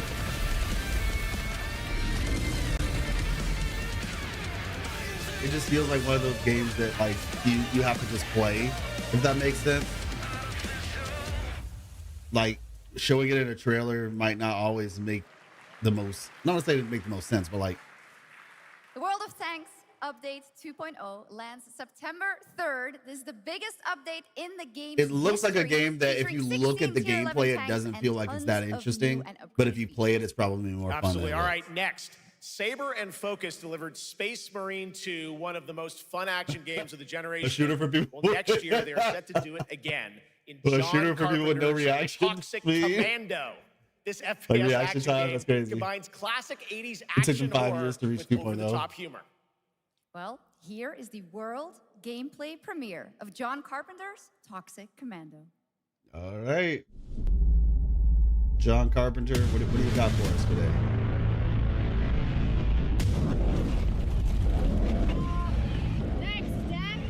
Improvise. I want Western developers to make a fantasy game for once in their lives, bro. Like, no disrespect to the Eastern community, because, like, of course I enjoy their games. But, like, can we open it up, man? You know what I'm saying? Like, the West is just... This is why you gotta go to, like, the AA and the indie games, because the West is so creatively bankrupt when it comes to AAA. It's insane. I need some first block. And it's so annoying to me because people keep buying it. Like, not so much that people keep buying it, because like you can enjoy whatever you want to enjoy. That's not my point. Like, because mind you, I like Sekiro, and I'm like, yeah, more Sekiro, cool. But it's just, oh my gosh, I wish people took more risks. All I right, guess. our next reveal comes from a true legend of game design, Wildfire. Ron Gilbert, the mind behind Monkey Island, Maniac Mansion, so many other classic games that defined the golden age of point-and-click adventure games in the 80s and 90s. I love those games growing up. Well, now Ron is back with something completely new and completely unexpected. It's called Death by Scrolling, a roguelike, vertically scrolling RPG set in purgatory where you'll battle waves of enemies. Of course it has to be and do set in everything you purgatory, can because if there's to stay not blood one and step gore, ahead it of won't the sell. Grim Reaper herself. Here's the first ever look. And of course, the Grim Reaper is always.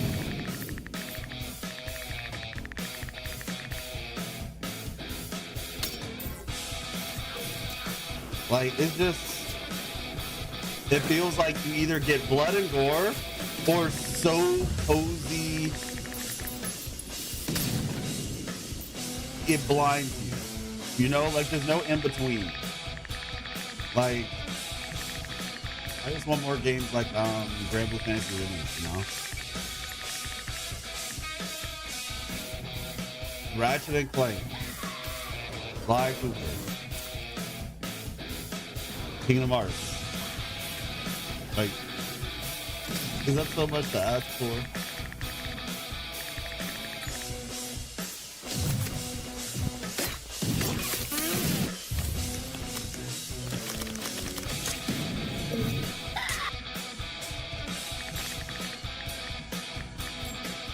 Single Sekiro has color like a lot of it.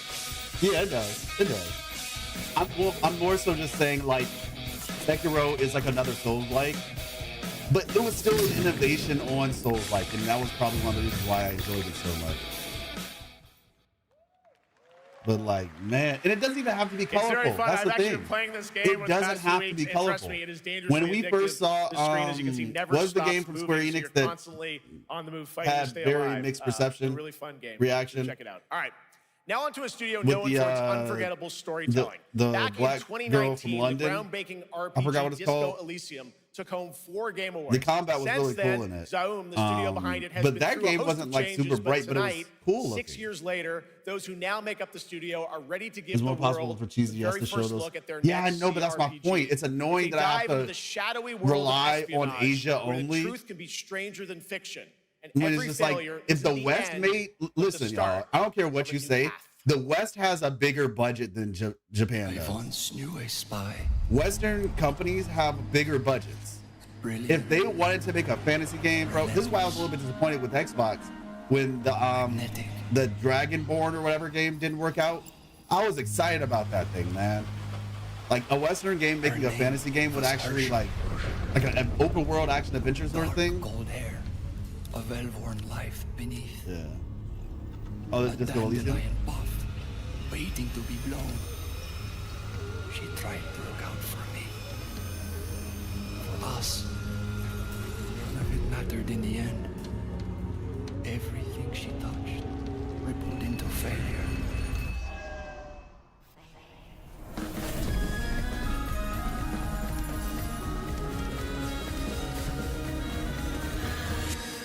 Zero paradise for fake radicals.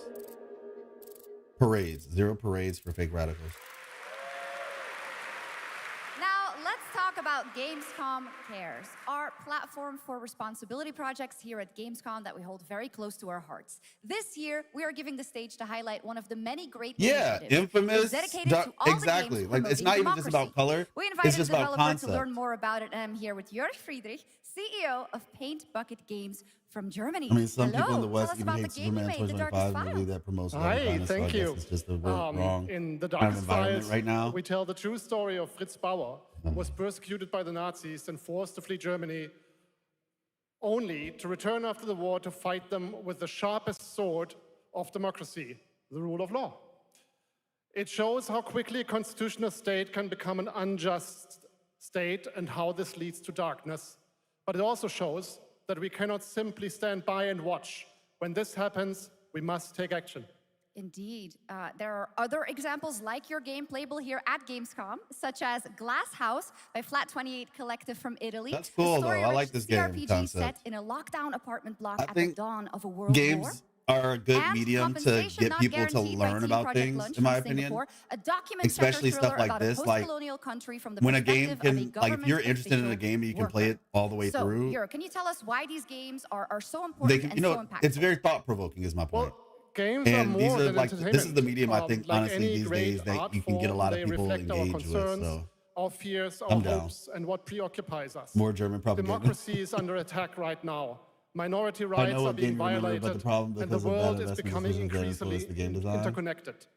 Yeah, Games are a I know powerful that there were medium like for some addressing these interesting issues, dialogue in and that they have the game. I potential forgot what to it's inspire called. You know what I'm change. talking about, yeah. I am glad But I'm that just saying not only the are concept many of that game people was in really the global cool. games industry I heard it was a engaging fun in projects game, like this, but some of the but dialogue also was more kind and of more cringe institutions from what I like saw. the European Commission What was or that the United game, Nations. man? A very important message. Thank you so much, Jörg. And of course, You know, she was a thank you weaver to or all of the something like dedicated that. developers around the world who put so Or much like heart and soul into strings those games, or- I making the forget. world a little better. Please check I'm it not out, talking about everyone, and South check of out all the Midnight. great It's a initiatives of Square Enix Gamescom game. Cares. Now, Pretty we high have much budget. more Gamescom ONL to come next. It's a very special performance of the music of Claire Obscure Expedition 33, Hey. plus Resident Evil Requiem. Hoda. Oh, neverness to everness.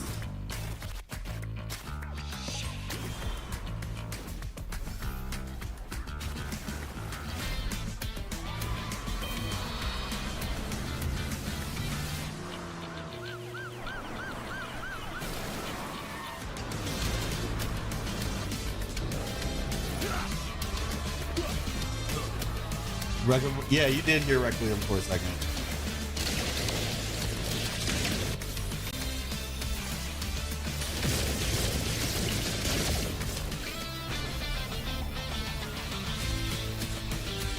This game, in my opinion, is like potential game. Where like it has potential, but it needs some more refinement. Like it definitely has potential. Pre-registration now, wish list. Like, it has potential, but it needs some more refining. What's this?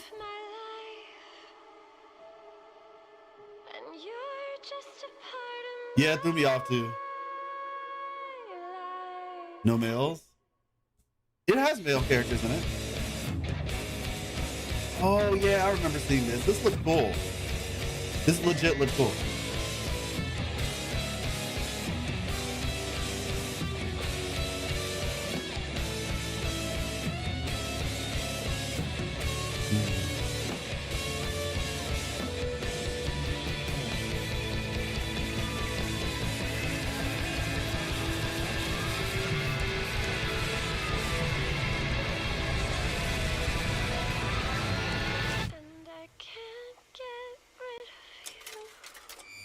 So pre-registration is now up in the U.S.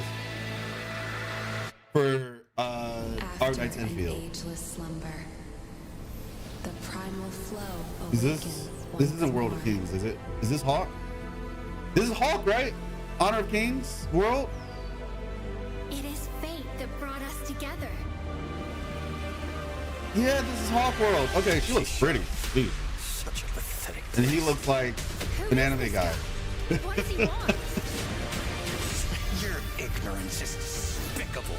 Looking like Axel from Kingdom Hearts, but Power stirs deep beneath us. a K-pop idol or something. Is this a Korean game? Whatever's This looks lurking, like a Korean game. It's behind this gate. Enfield announced a new character and pre-registration The ground is shaking. is open.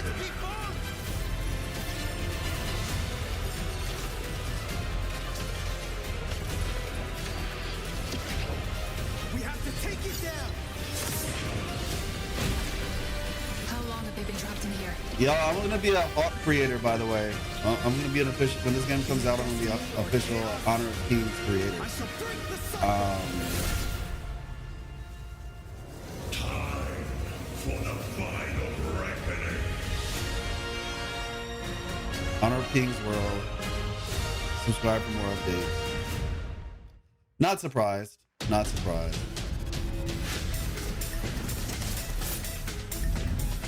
Interesting.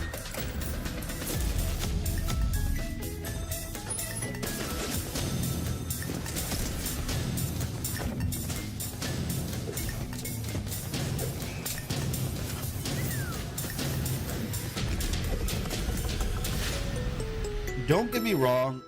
I don't think Fortnite is, well, there are issues I have with Fortnite. A lot, actually. But I do not think Fortnite is not a fun game. I think it's basically a sandbox at this point. Fortnite is basically like,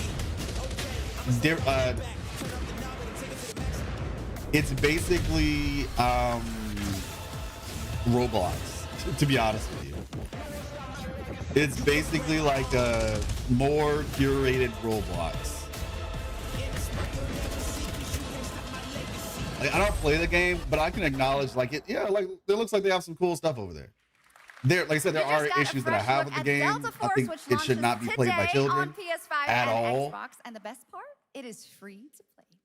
In the now slightest, it's time for but something yeah, truly special and one of with the less most requested predators. moments from our community this year. True. Earlier in 2025, Clair Obscur Expedition 33, the debut title from French indie studio Sandfall Interactive, captured hearts with its stunning Belle Epoque-inspired world and unforgettable style. Absolutely.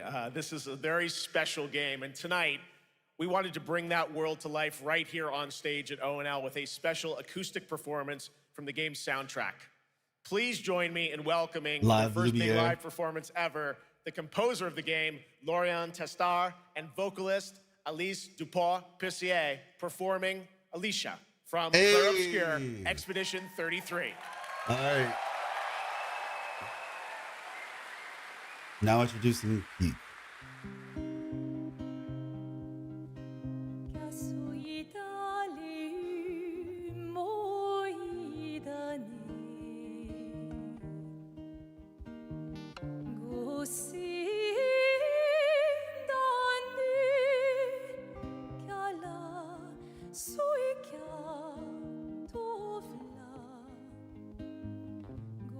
See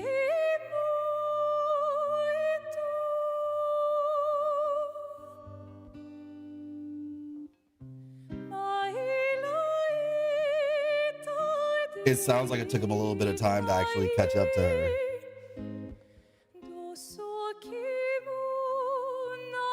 Either that or the levels on the guitar are down a little bit.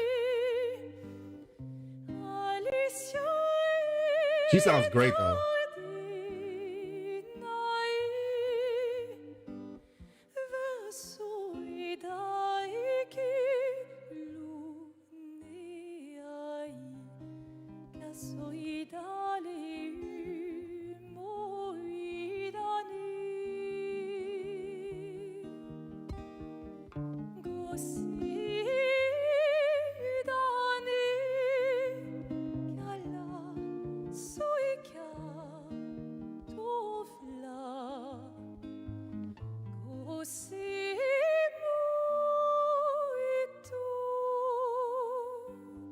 And just for clarity, I haven't finished the game yet. I'm in Act 2 right now.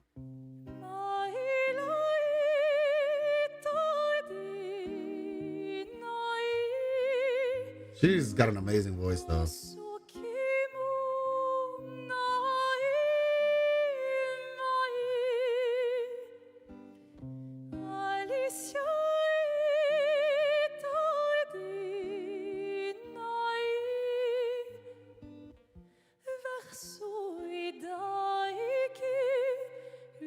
I'm actually gonna have to look away a little bit because I haven't gotten this far yet.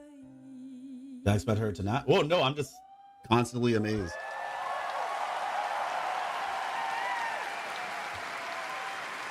What's up, Ion? Good work on her. I think they could have turned the levels up on the guitar a little bit, but yeah, she killed it. That was beautiful. Her voice control is very, That was absolutely very good. beautiful. Really Absolutely good voice amazing. control. Thank you so, so much. And we have so much more opening night live right after this. Blessing to my ears. Since Yeah, ancient her times, voice is the really Hayabusa and impressive. Raven ninja clans have fought to keep peace. With the Hayabusa Definitely was clan nice, in a nice little response, relax. I do wish that But they your could have like clan, let the guitar the start Raven for a little clan, bit and then has her sing. always had a secret motive. But yeah, Thanks. I owe you one, Hayabusa. bro looked like the dude from Metal Gear Solid Rising. Resistance from the DDO. We're all counting on you, Yakumo. They said, all right, enough with the happy feel times, back to blood and gore. Yakumo, just focus on the hostiles for now. Understood. Stop this match. I kind of wish that she would have sang more for real. The Dark Dragon Seal. Ninja Guy in the original Souls like till Demon Souls came out. This game is always hard. Been other developers? Ah, true. If you truly think you have what it takes, I've never played a Ninja Gaiden game before. Dragon, prove it. Because I only had so many games growing up. I didn't have a lot. I only had like 3 and I had to replay those games. Even a mortal such as yourself has heard of me? I'm sure. Die, insect. Always had to. Yo, yeah, it was. I know. I do know that it was all of it. Everybody's kind of beat Ninja Gaiden. Please. It looks cool though. Don't kill him. The whole world's at stake. And besides, it's bloody, but it's not like, it doesn't seem like the same amount of gore. I mean, I cut the person in half, sure, but crazy to say that so it's many literally. great games so far, so make sure to spread some love to these amazing developers and You know. teams behind them, and wishlist your next favorite game on Steam by checking out our Gamescom Steam event. And the best thing is you'll find even more games from this year's Gamescom show floors, from beloved indies to big blockbuster titles, by scanning the QR code below. Now it's time for the world gameplay premiere of an MMO shooter set in a post-apocalyptic dystopian Seoul, South Korea. From NCSoft, this is Cinder City, blending narrative-driven shooter action with a vast, seamless open world. What? Hold up. Pause. Freeze, ADF! Wait, okay, it looks a little bit too college. Okay, let's see. Get on the ground now! Drop your weapon or we'll shoot! Drop your weapon, last warning! You've crossed the line. Are you trying to get us all killed here? 3 minutes to drop. Everyone stand by.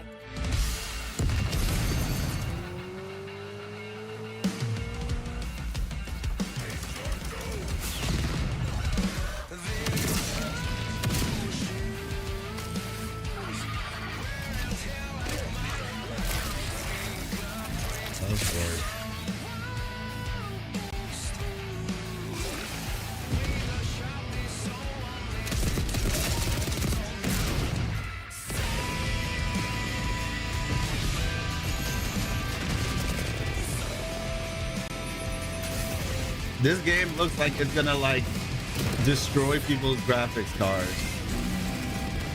I'm not gonna lie. Seamless overworld.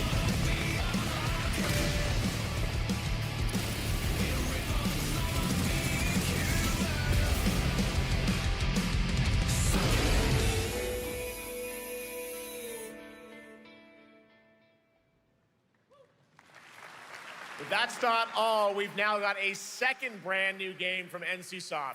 Time Takers is a competitive team-based survival shooter where the ultimate prize isn't points, it's time itself. Here's your first ever look at the gameplay.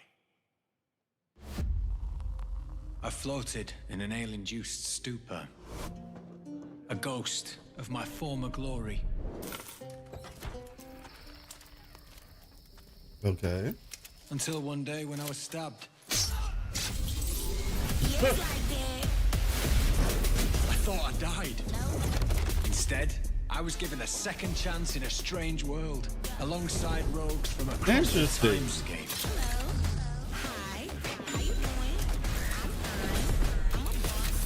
This is the first time you ever saw a black person. And we were promised to fix our past. He's like, I grew up in... I guess that's what we're here to do. In Middle Ages, Great Britain. And then I got teleported to this random world. And get this, they're humans with brown skin. No, trust me, they're not aliens, I promise. I don't think it is. Okay, this looks interesting.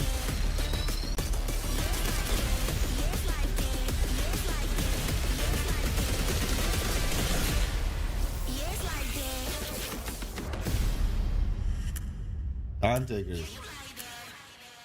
You need to get something. I mean, it's all right. Music.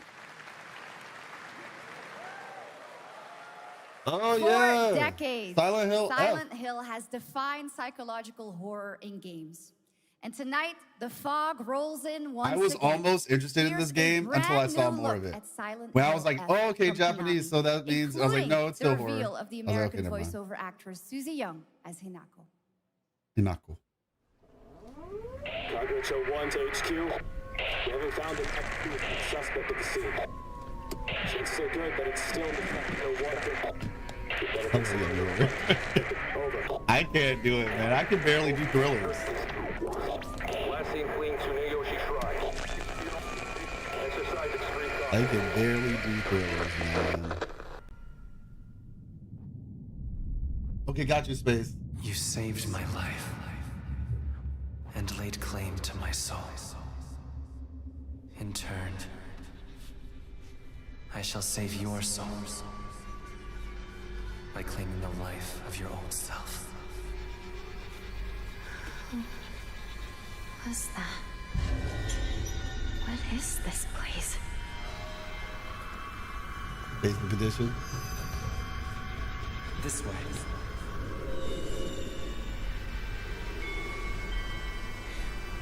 I better get going.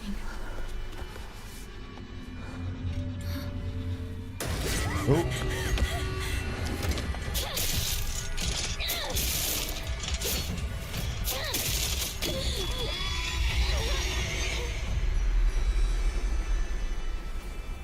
Press F to get scared. A good day is always an extraordinary day. An extraordinary day isn't always good. With that in mind, today's a bit too extraordinary. So this is where you are. I wondered where you had gone. You need to start getting ready. It's time to say your goodbyes. You're going to kill them with your own hands.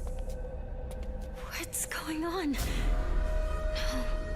That It's become my home too. The halls, the doors, everything's changed.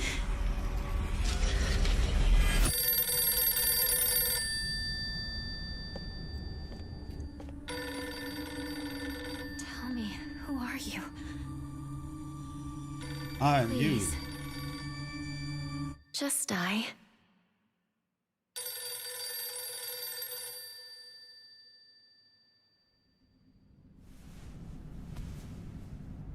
It must be hard for you to bid farewell to childhood friends. Yes. I am thou, and thou art I. Yote, why you say rude? Who are you referring to?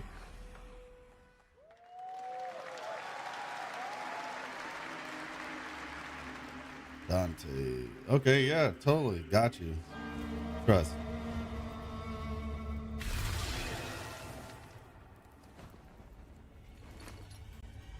Oh, yeah, that's true.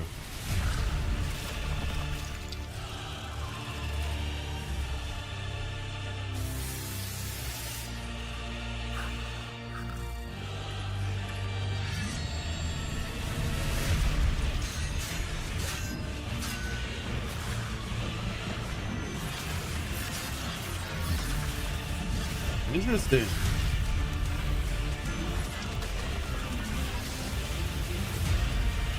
I like the art style of this.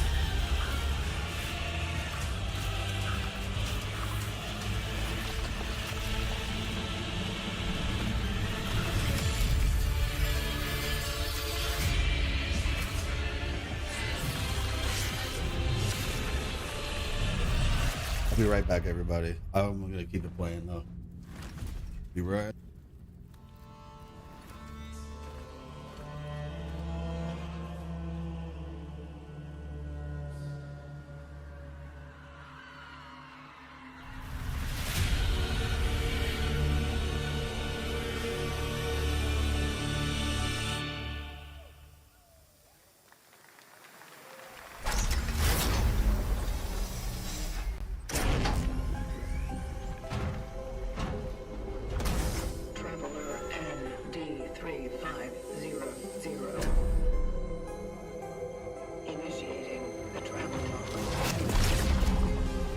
This is the Traveler, an agent of a shadowy faction known only as the Collective.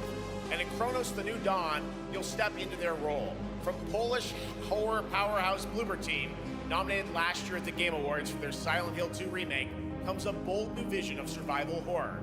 In this world, the dead don't stay dead. When they find each other, they merge into something far more terrifying.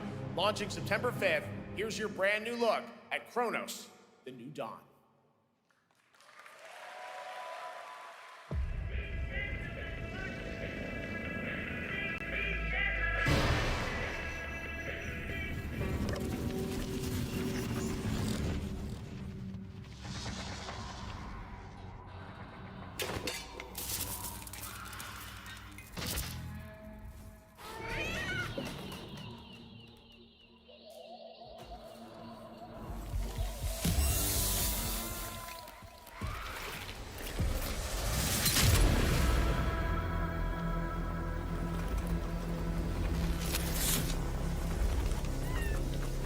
Are you glad to see me, friend?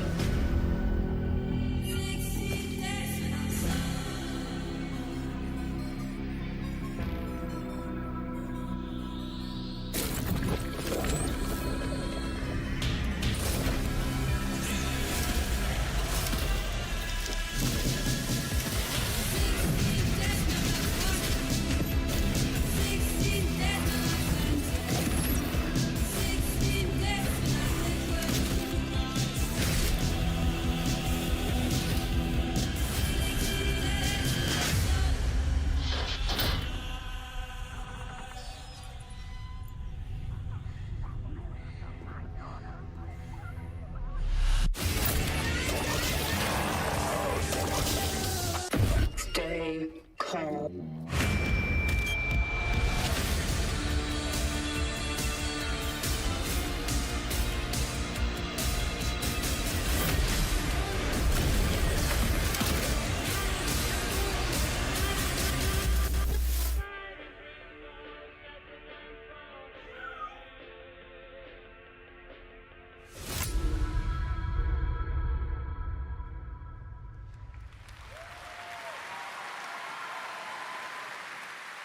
All right, for our next trailer, let's turn it over to the head of sequels, at Obsidian Entertainment.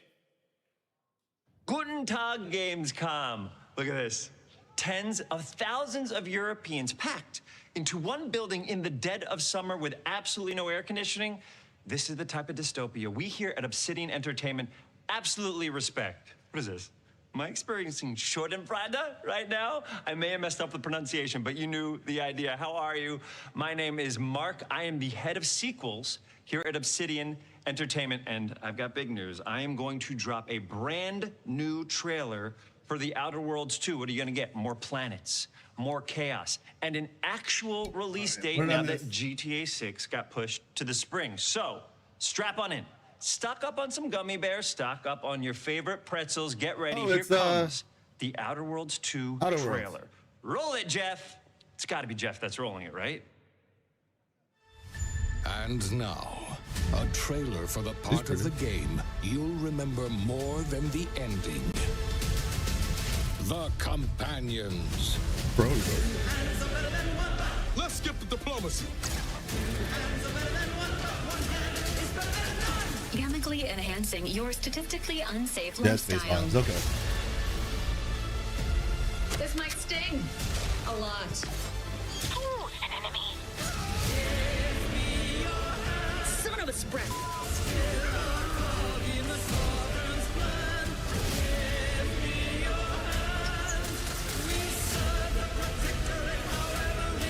Be grateful you're not on fire.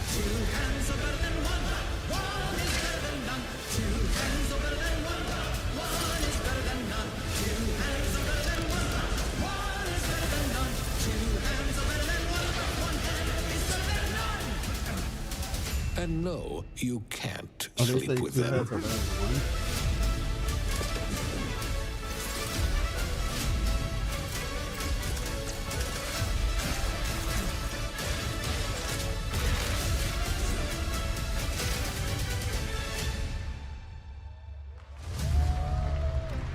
Outer Worlds 2. I thought that happened already.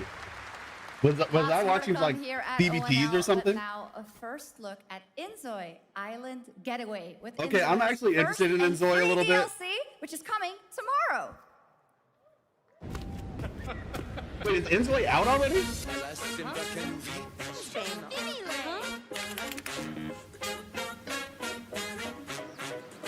Is this game already out?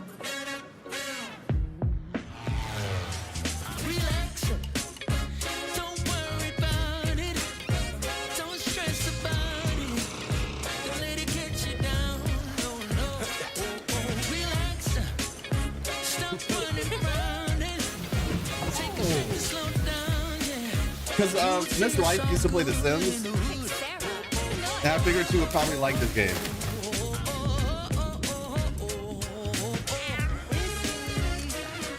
I think this is like better Sims.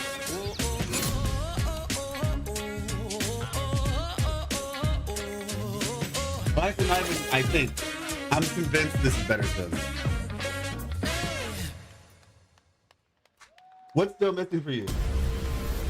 Where calamity began, this trial shall end. Awakeners, prepare for the final confrontation. Oh, fake trigger.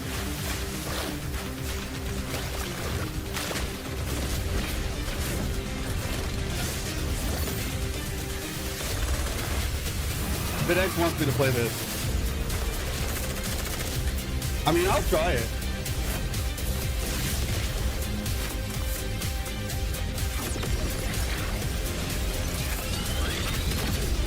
You haven't hit it really a high bar to be fair. Fire rate.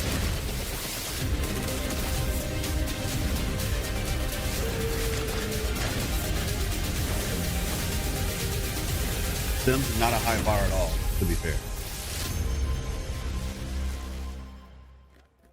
It's just not fun for me, and I played Sims since school. あいつらとの冒険は騒がしくて大変だったけど、なんとかなってよかったな。けどな、俺たちにまた一つ面白い運命が待ち受けてる気がするんだ。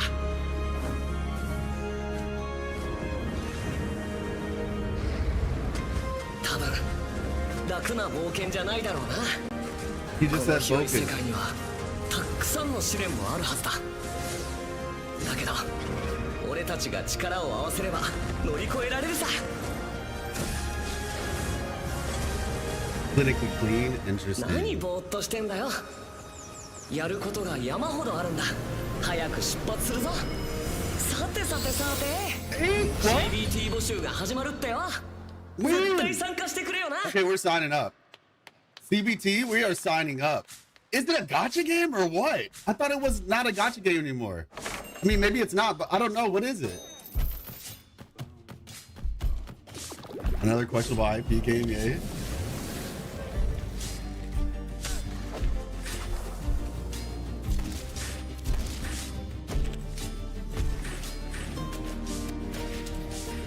This looks kind of cool. It sort of reminds me of Bastion a little bit.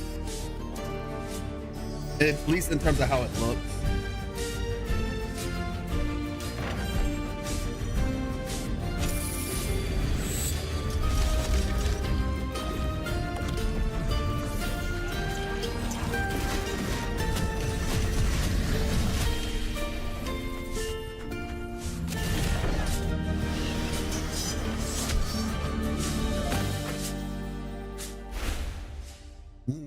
Moonlighter 2. It brought you here, my fire. My fire. Don't listen. Your reputation is legend. Oh my, I think I know what you are. I think I know what you are.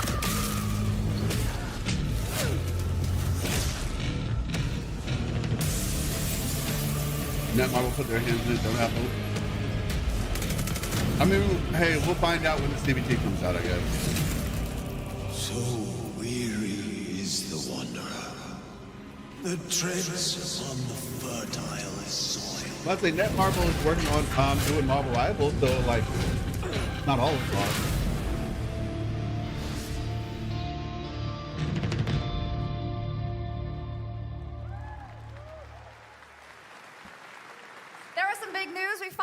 A firm release date for Vampire Bloodlines 2, October 21st of this year.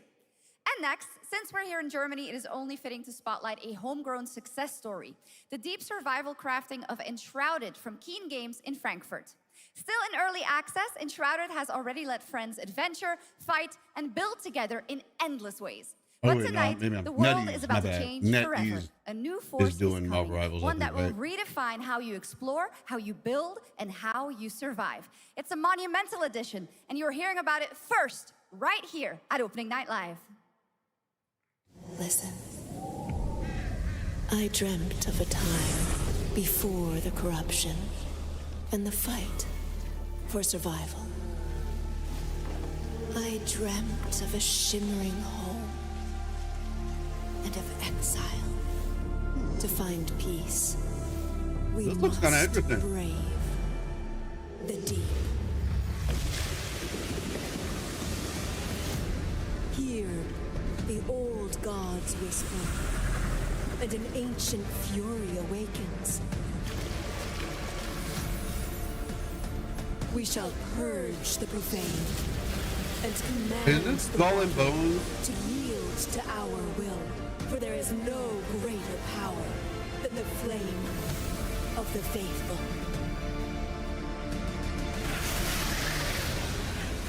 Oh no, okay, it is Enshrouded. Okay. Interesting.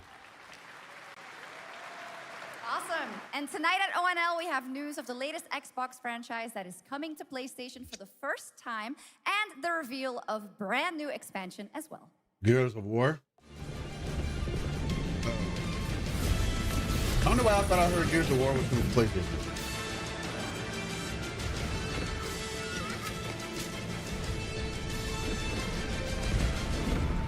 I didn't even know Age of Empires was Xbox exclusive.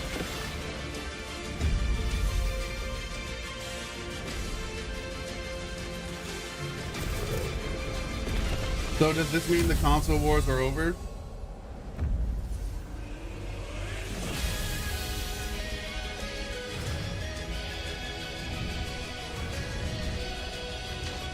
Music's nice.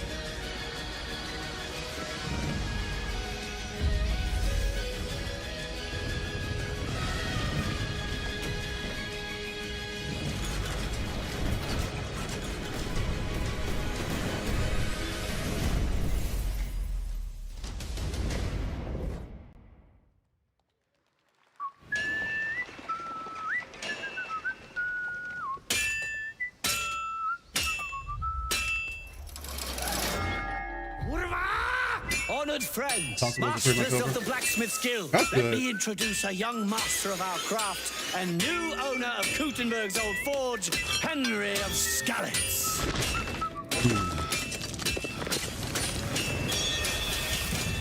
Ready? We can begin. Kingdom Come Deliverance. Oh, okay. But see, I've seen that Look dude at before. Legacy of the Forge, the second story expansion for Kingdom Come Deliverance 2. You'll put your blacksmithing skills to the test to acquire and repair a legendary burnt-down forge with brand new design features. All right. Do we have any Cult of the Lamb fans in here? All right. It's time for some big news for the darkly comedic action adventure management hybrid game. Here's the announcement of a major expansion to the game coming soon.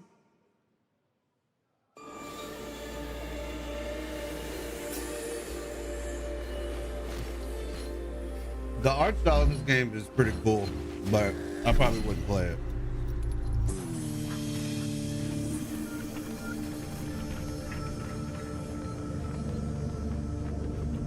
They said you asked for more colors, right?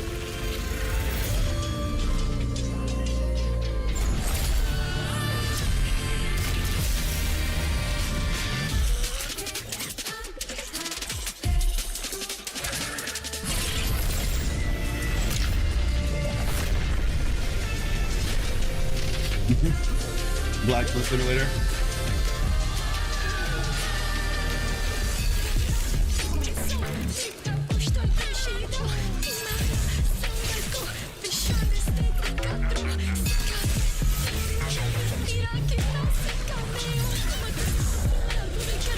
You know what? I don't think I'm gonna listen to whatever it is you're saying. It's not like a curse through the. Now, last year, World of Warcraft celebrated its 20th anniversary and kicked off its 3-expansion story arc, the World Soul Saga. Here to tell us more about what's to come is executive producer Holly Longdale.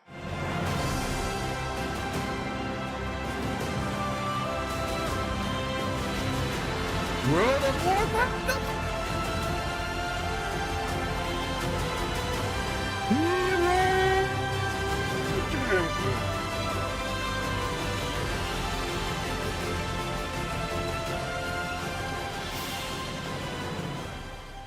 Hello, everyone. Hello, Holly. I am so excited to be here to reveal our next adventure, World of Warcraft Midnight. I'm equally excited to welcome you all home with our new housing feature. And if you're here at Gamescom, please come by and check it out on the show floor. We have a lot coming in this next expansion, our 11th expansion.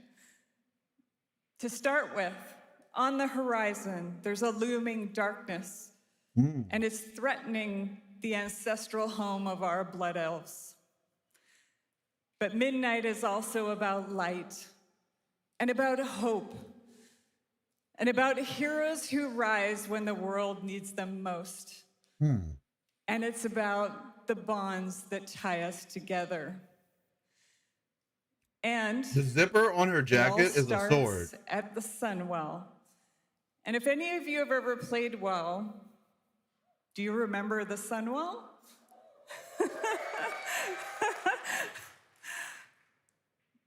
With that in mind, please enjoy the premiere of our cinematic introduction to Midnight.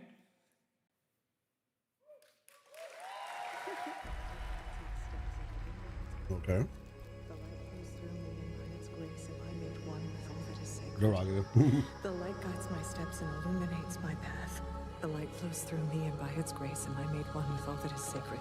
The light guides... Liadrin, It has begun. I need you with me on the wall. Mortimer, the void will envelop us soon. Only the light can save us now. No. The time for prayer has passed. The Sunwell will not fall. Not while I draw breath.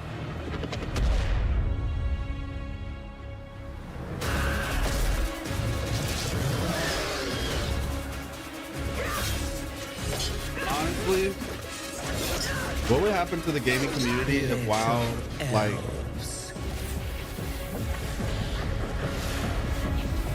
I can see you grow weary. How much longer can you hold out? Flee and save yourselves.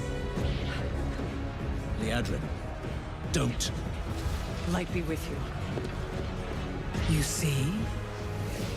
She understands it's hopeless. Soon, you all will. The light guides my steps and illuminates my path. The light flows through me, and by its grace am I made one with all that is sacred. The light guides my steps and illuminates my path. The light flows through...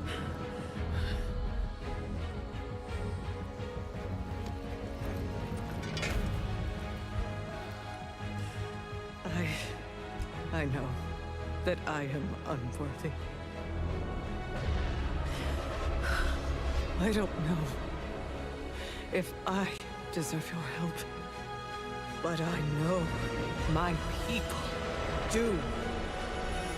Please give them strength.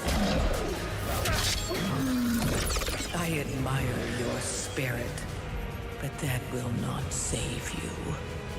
Soon, I will break your world. You can't even break one elf.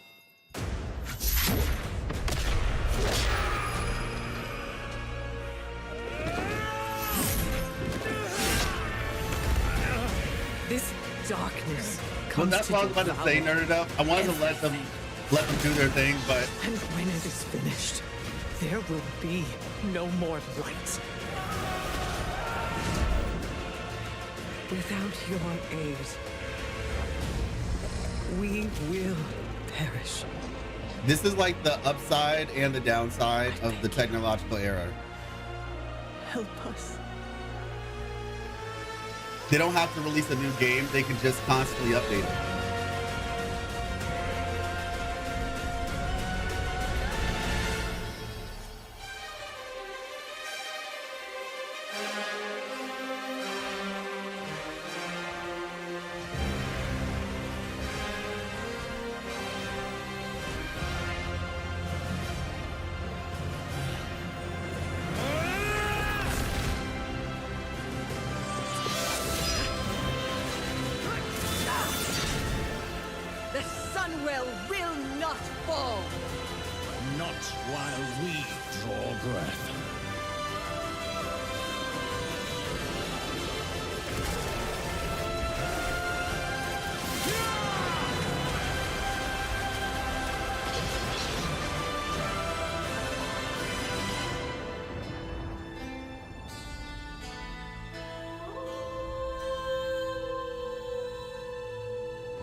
No gameplay was shown at all. Bro. What a great cinematic. I don't even know what the game does looks better like. than Blizzard, and hope you guys enjoyed that. All right. Next is the global announcement of a new project from Team J, the dev team behind Delta Force.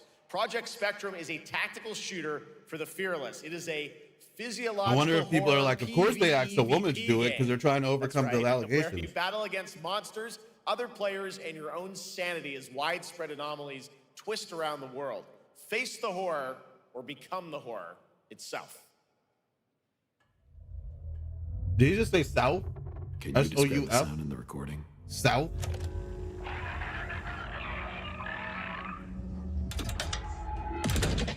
Sorry.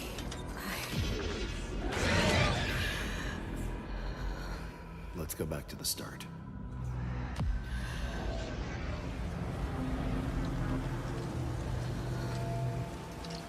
I remember the wind, strong wind.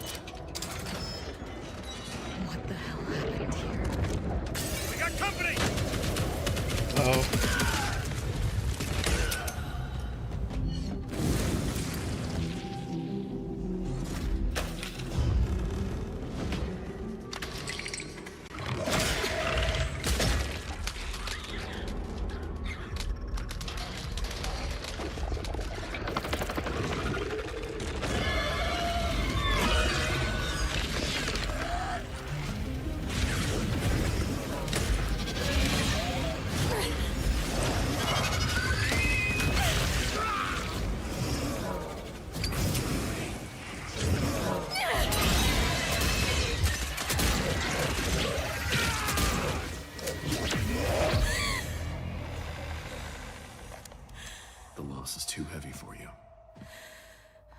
But sometimes, loss can birth beasts and bury truths. What do you think? What if you are the beast? The beast?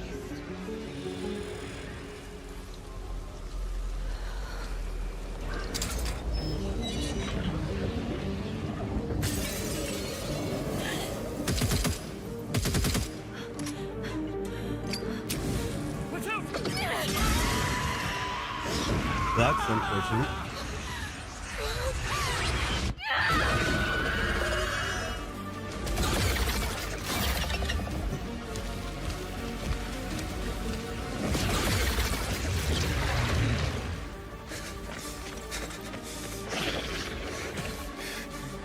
Psychological horror thriller.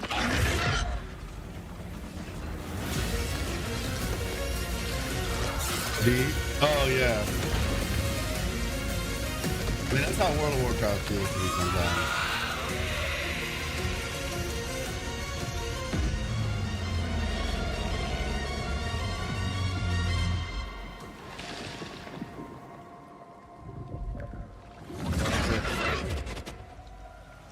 Let's go back to the start.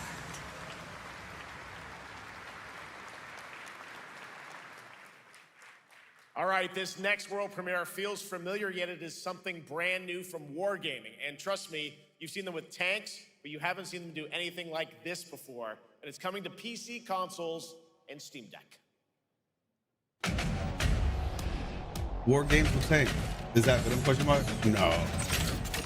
There's just some game called Spectrum, I think.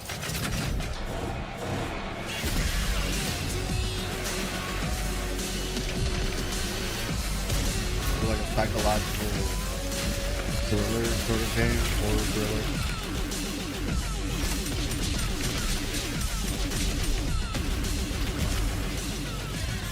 This is like our third game, I think, today with Tank. Not including Call of Duty.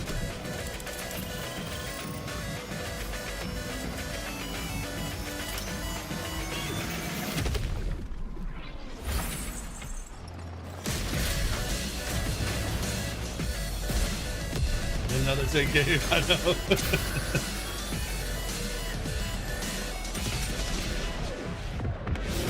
You know, all I can say is this just goes to show that the gaming community must be really big.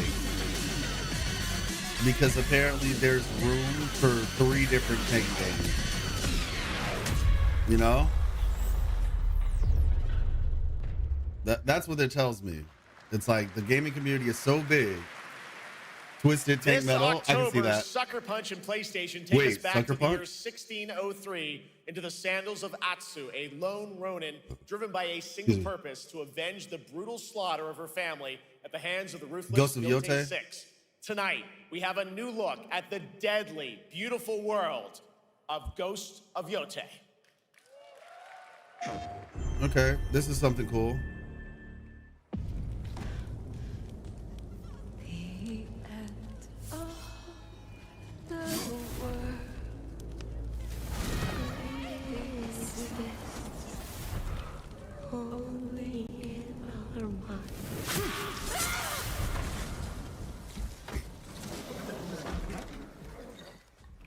you going to give me a line?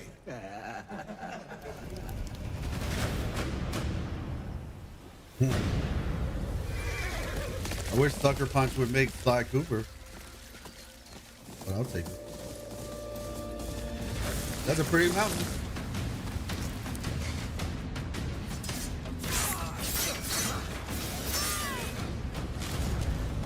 Swordsmith's daughter. I watched that tree burn. How did you escape? Same way. I survived every battle. The thought of killing you.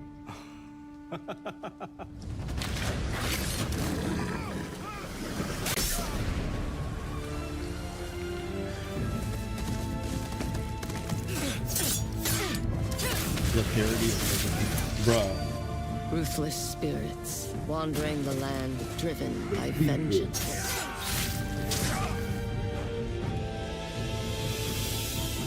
Sometimes I feel like that is what I am.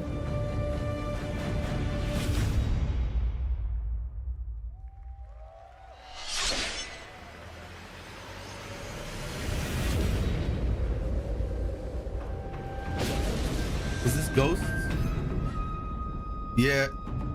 Legends, yep, that's what I figured. The multiplayer thing that they had.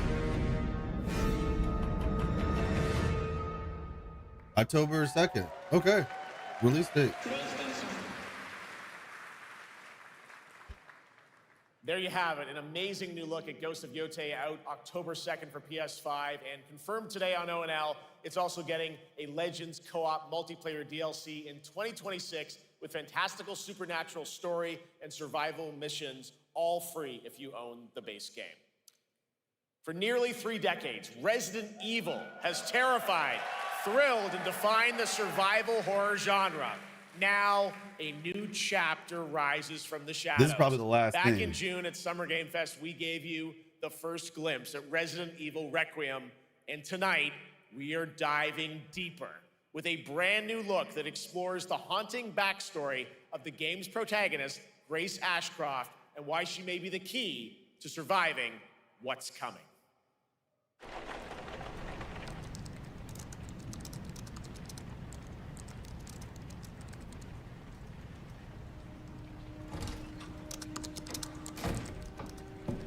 Anne, Hi, Mom.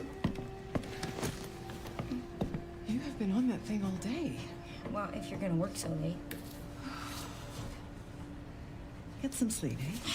I'm almost done, just a sec. It's really coming down hard. Mom, phone. Mom. It's right beside you.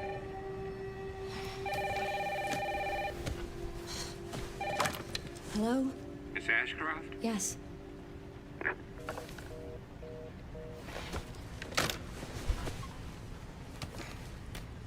Who was it?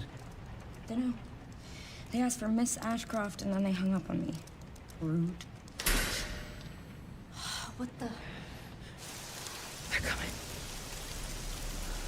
Grace, we need to go. Go where? Mom, what's going on? Hurry. Wait, who's coming? What's wrong? Shh. We need to keep our voices down. This is ridiculous. Come on.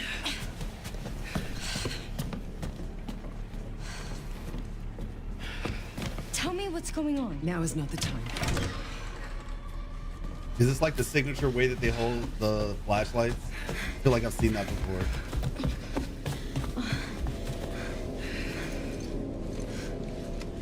Run for the hills. The silent hills. Follow Mom. So you're playing as the Mom, angsty wait. teen. Grace, keep moving.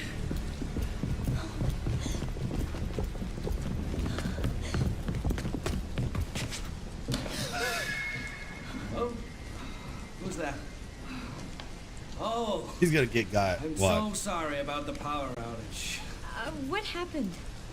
It's really no excuse, and I apologize for the inconvenience. Oh, no, it's fine. Don't worry. I should have it fixed soon. I just need to find my... I knew it. I knew he was gonna get got. Ugh. Ugh. Come on in here, Grace. Grace, look at me.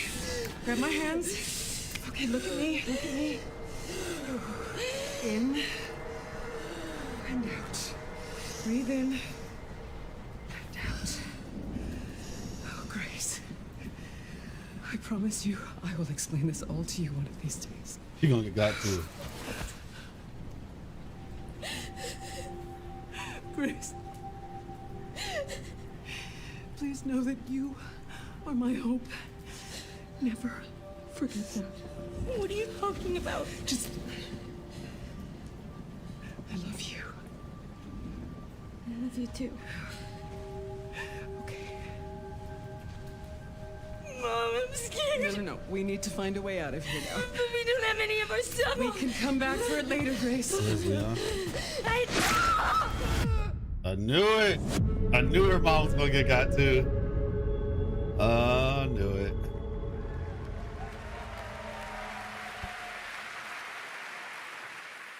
That game is insane. I got to see that sequence in Osaka about a month ago.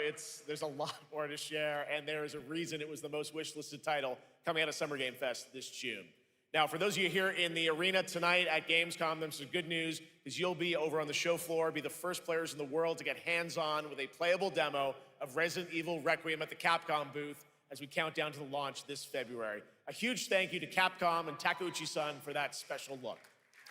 And with that, Gamescom Opening Night Live comes to a close. With the celebration of gaming doesn't stop here. We'll be back on Thursday, December 11th for the Game Awards, streaming live around the world as we honor the best games of the year and give you a glimpse of what's coming in 2026 and beyond with tons of brand new game announcements. You're leaving, but before we say goodnight, we do have one last surprise. Okay. A global announcement from a studio that walked away with multiple Game Awards wins for its last project. Please take a look. Game Science. Wait, oh, Wukong. This is Wukong, right? Brother, help me here. You ain't even trying. It's all me.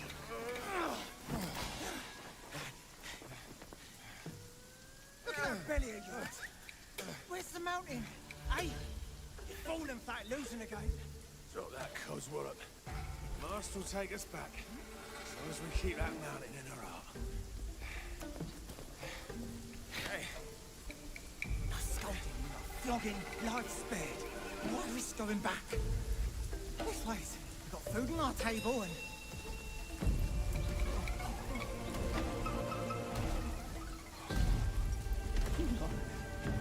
They're coming for us.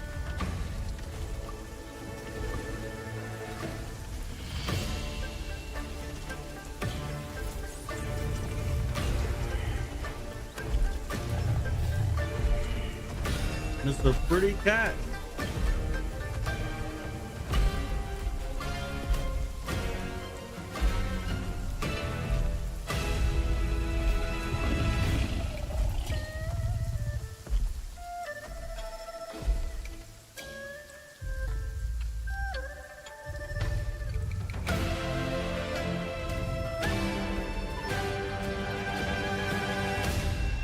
I don't know who that is.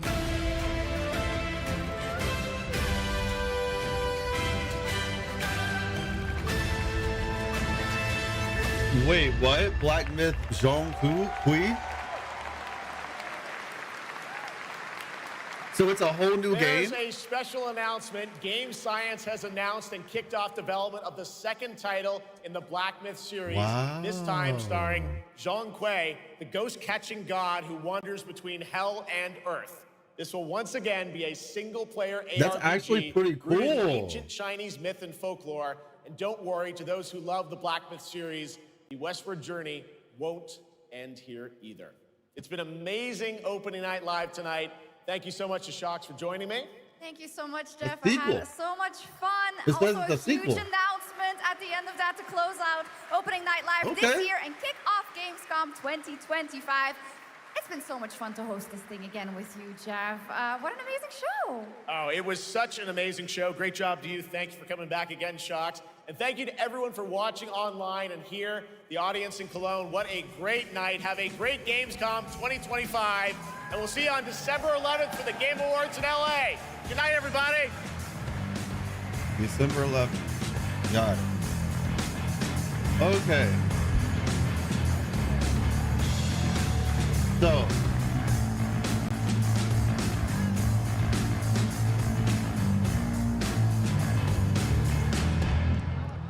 Okay. This was actually hype. Sekiro anime is actually pretty exciting. Sashina. I will definitely say that that was one of the more interesting bits. Arknights, Enfield. What's going on with y'all, man? This is kind of interesting. You see the numbers 4.9, 4.9, 4.8 in the last hour. That's oddly specific in terms of the timing anyway. The automated industry complex will be the link, connecting and uniting every fragment of this shattered world. This is the driving force that will keep us going. Continuous improvement is essential for keeping pace with advancements in technology.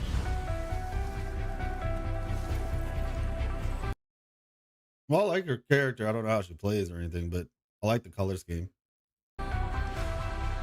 Yeah, I really like this. I like this character design. Endfield. We don't simply talk about our dreams. So is Enfield like the name of the company? To make them a reality. Like the team?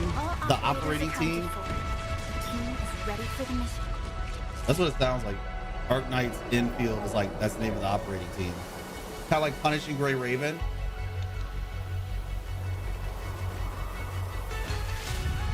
That's what it feels like anyway. My least favorite part about this game is this right here, by the way. I haven't played it, but I'm just not that interested in whatever this is.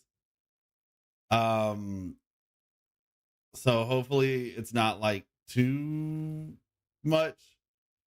Like I said, for me personally, my hope is there's majority exploration, combat, and story. The company is Enfield Industries. Okay, got you.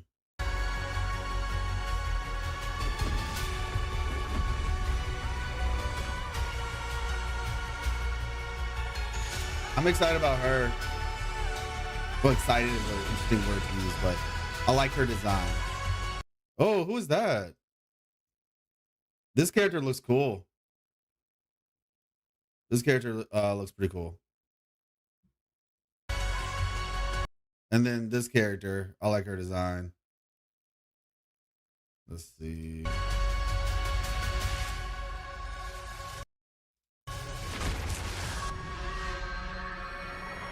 App Store, Windows, PlayStation. Oh! I didn't know this game was coming to PS5. I mean, I don't know when it'll drop, but it's saying PS5 off rip, though. Maybe that's why it's taking so long to come out. That actually, this whole PS5 bit, if it launches on PS5, that would make sense. The real Enfield gameplay is us saving money for our first 3. Yo. True.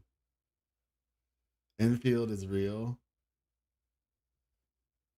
Let me see. The game is looking incredible. It would be great if we had an ETA for the release date. Bro is doing everything except giving us the date.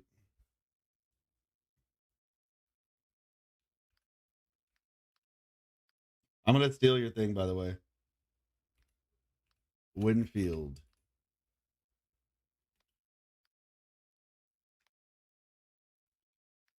Right.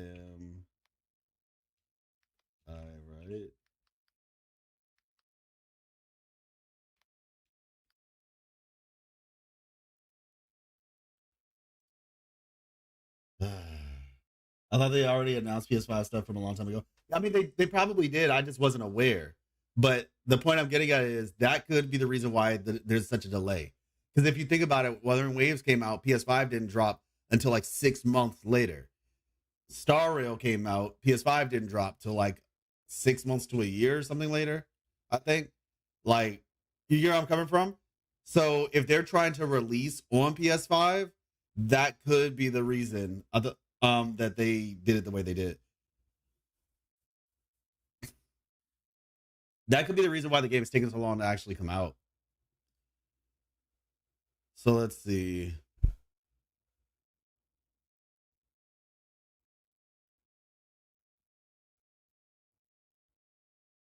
Let's see.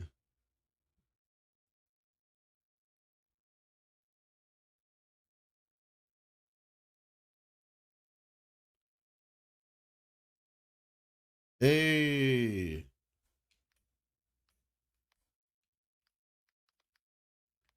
I'm interested to see what Seven Deadly Sins is gonna look like though, for real. I'm actually very interested on that one. Let's see.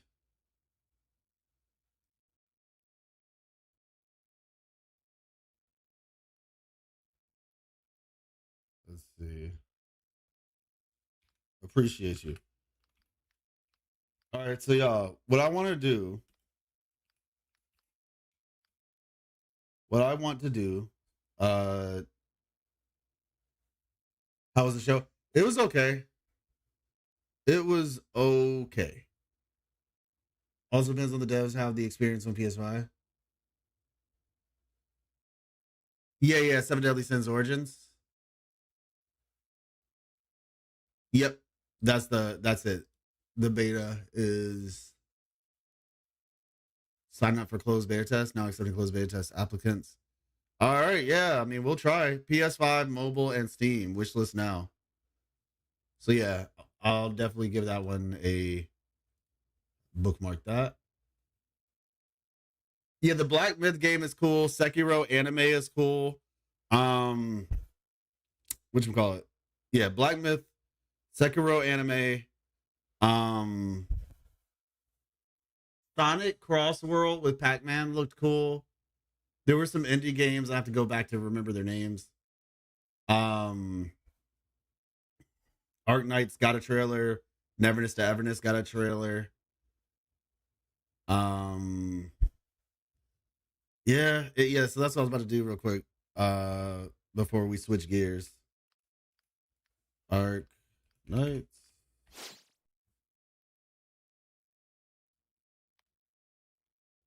Endfield. Okay. So.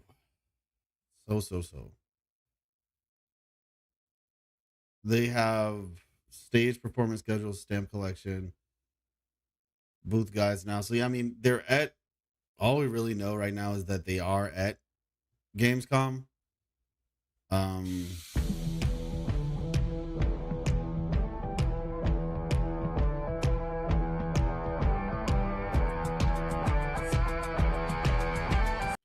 they got a bunch of merch and stuff.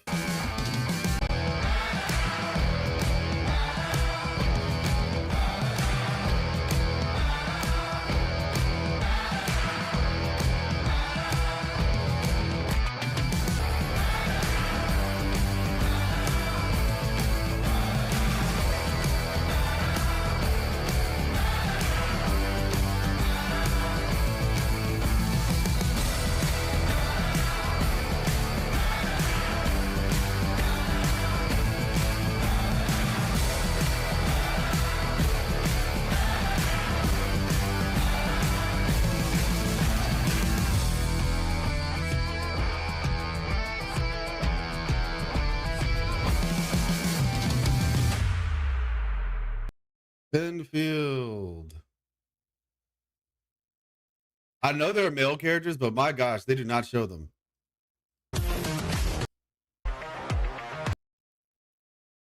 Like, legitimately, the only male character you see is the main guy. Yeah, new Lego Batman. Hey, what's up, Morzo? How you doing? Yeah, new Lego Batman was shown as well.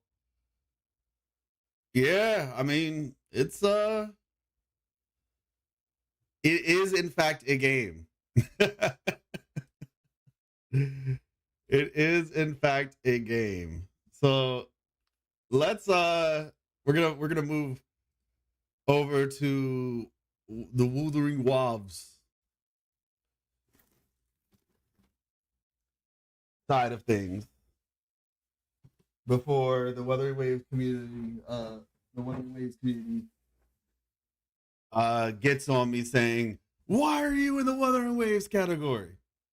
I don't know, man. It just feels weird if I'm not in this category. Technically, as far as games, that's the game I'm going to be playing, but, you know.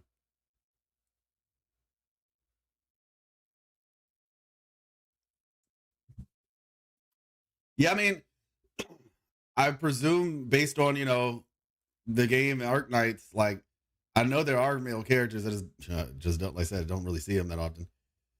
But, let me see. Enemies. Lady of the Sea. Okay. Is this where I go to look at the enemies in general? Is this the page? C. Okay, yeah, that's this one. But isn't there one of these things where like that shows all the enemies? Bro, I don't even know how I feel about this enemy. I'm not gonna lie to you. I don't know how I feel about this one. Like, why? You know? Just why? Post-lament Anthropocene enemies, collection of small and medium echoes and septimont.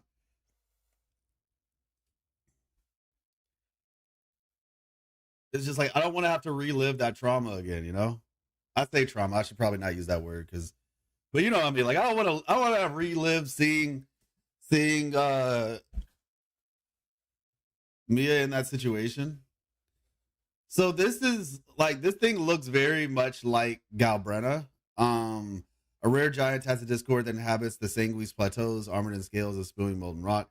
Its giant crest lifts high, a mark of its dominion. Appearing alongside the dark tide, the Chorosaur's roar declares the start of a glorious hunt to the gladiators of Septimont. Interesting. Summon a Chorosaurus to deal fusion damage to enemies. The resonator with the echo, equipped in the main slot, gains fusion and echo skill damage bonus. Okay, in the main slot. Okay, cool. So it is another one of those, like, similar to Capitaneas, right? Where it's just like the 3-star, the 3 cost will be the main slot one. I like those, actually. They're different. So yeah, cool. That looks fun. Let's see. Okay, yeah, there we go. Now you need to farm her. Yeah, she's fusion and echo skill damage bonus. So, or she, but it. And if the idea that this is going to be based on Galbrena, I mean, I guess that's basically confirmation in my mind that she's likely a fusion character. I mean, a lot of the things we've seen up to now kind of speak to the fact of being a fusion character. So, hey, that checks out. Let me see. So, yeah.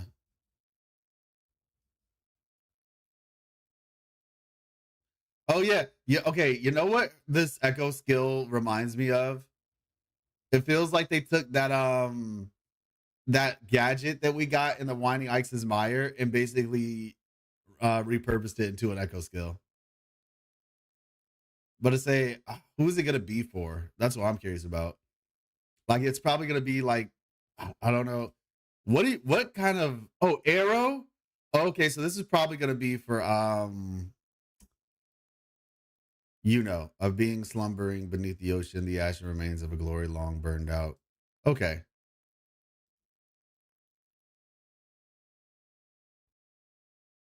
The one that destroys mud? Yeah. The one that destroys mud, exactly. That's what this looks like. So, okay. That's solid. Let's see. Weatherways 2.0. Update, main news. All right, I think we saw this one already. Let me see. Gosh. Whispering. So it's going to be at the Coliseum. That's where it's going to be held. A dead one adrift in the frigid currents, a corpse in which the Rhodian's residual energy resides, pierces her own heart and fell into the ocean, but fate relentless. As the whirlpools below dragged her even deeper, now her creator has claimed this failed vessel, lying in wait beneath the waves to devour the entire world. Fun. Abyssal Husk. Yeah. All right. Now, one of the things I wanted to do today is I wanted to take a look at the trailer one more time, and I wanted to like analyze it a little bit with you all. They actually show which of the four belong to each set on the live stream. Oh, okay, got you. Oh shoot, it's just all words.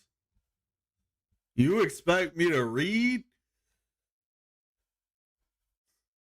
Augusta, okay, iuno, okay, Thunderflare, Dominion, probably, okay, cool.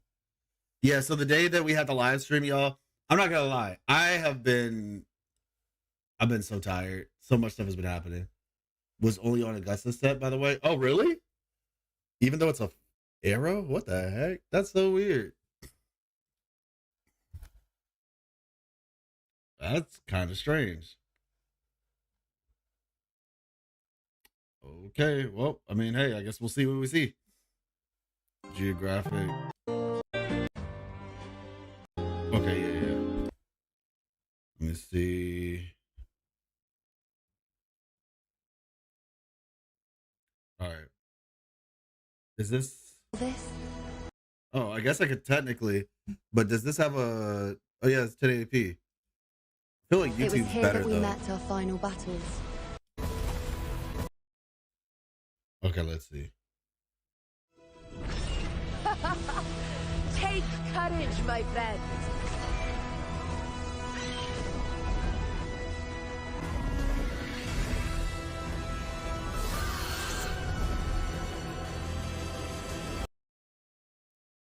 All right. So like I said, this is what we're going to do.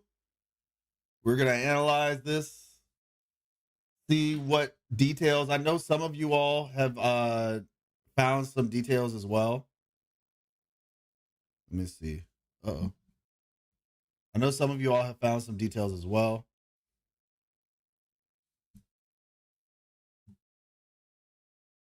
So I just want to kind of talk about it today. Let's see. Nah, I'm just going to go to YouTube. I can control the thing better. All right, let's see.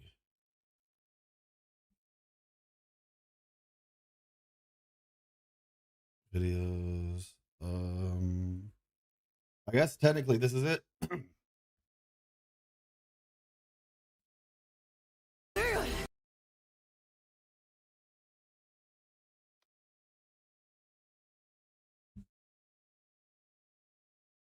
All right, now.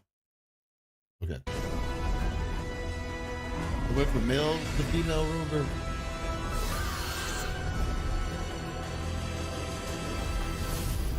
The Sun Scourged by Moon's Revelation. I think I'm going to change the title, though, now that that is over. Uh...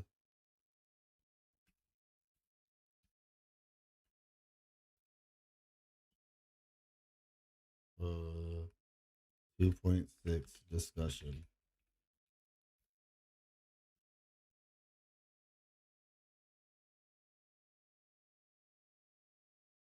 Copy. And where's the YouTube side of things?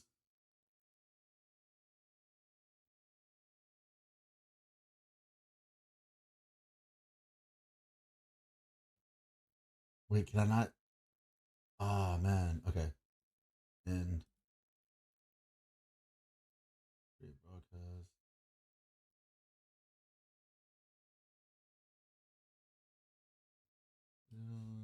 Go. Boop. Hit broadcast. And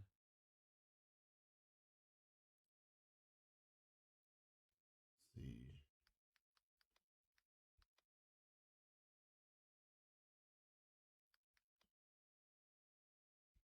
we discuss the next patch of... Here we go.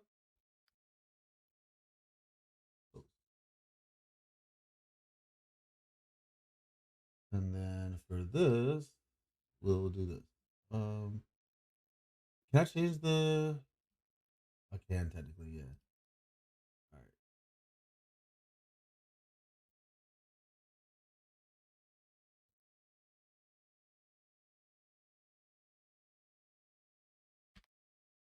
Save. All right, cool.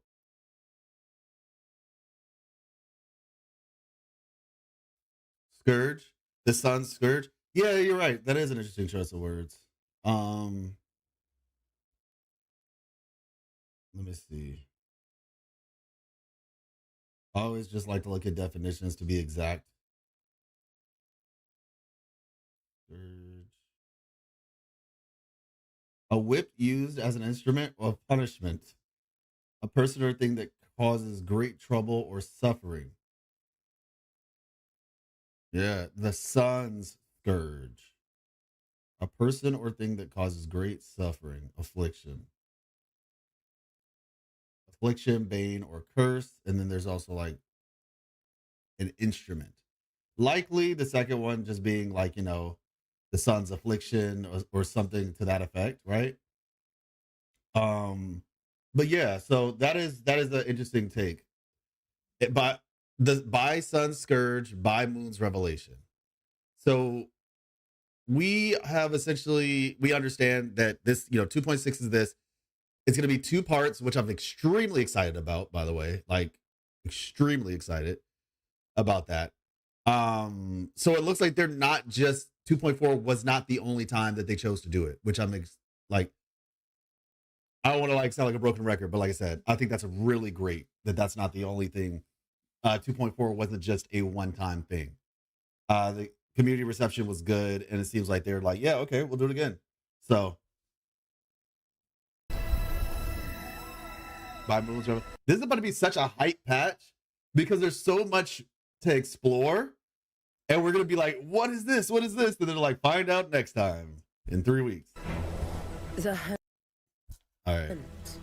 In Septimont's long fight for survival, it holds profound significance.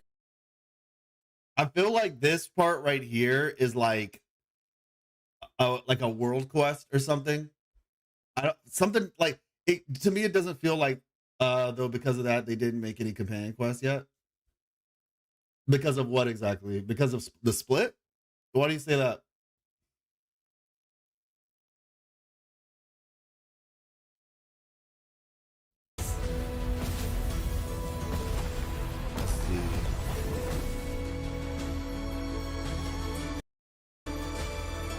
Every hunt before this, it was here that we met. Now this place is very interesting. Yeah, like I said, this feels kind of like if y'all remember the quest that they did in Shores of Last Breath, right? They showed it off during like some type of event. I don't know if it was like a spring thing, I guess. It wasn't Summer Games Fest, but it was like some game show. They showed off the gameplay. It was actually before 2.0 dropped, I think. And they showed Roshia, and she was somewhere along that timeline. And she was in Shores of Last Breath, and it was like that little quest where you're going through Shores of Last Breath, and I think like the dragon essentially was like attacking you. TGS was that in the spring? I just remember there was a showcase of it, and you saw Roshia running through Shores of Last Breath, and like a dragon was attacking, basically. I think it was like Roshia and Carlotta were being shown off. Carlotta was shown in the Forbidden Archives, and Roshia was shown in Shores of Last Breath. And so my point is, this scene kind of feels like something similar. They allocate the resources to make 2 quests in the patch. In 2.1, we have 2 quests. In 2.2, we have 2 quests. And in 2.3, we have 2 quests. Oh, okay, I see what you're saying. Completely missed the Gamescom stream. Any standouts? Also very excited for 2.6. Yeah, exactly, for sure. The standouts were Sekiro anime, for me at least. There's like, Call of Duty, which everybody's excited for. Not necessarily me, but it's fine. There's a new Warhammer that was announced. Let me see. Warhammer was announced. Sonic Cross Worlds with Pac-Man was announced. Squid Games with Fortnite was announced. There's like Cult of a Lamb. There's like some indie games. Silk Song. Hold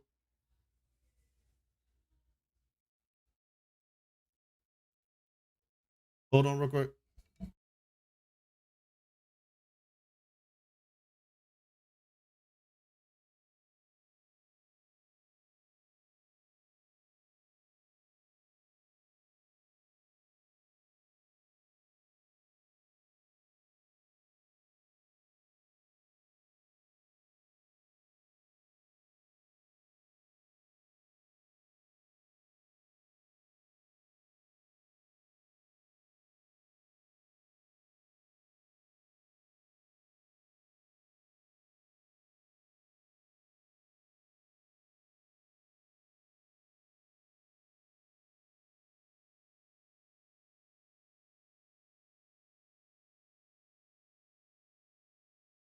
Okay, we're good. I think so. Yeah, I think so. Song got released.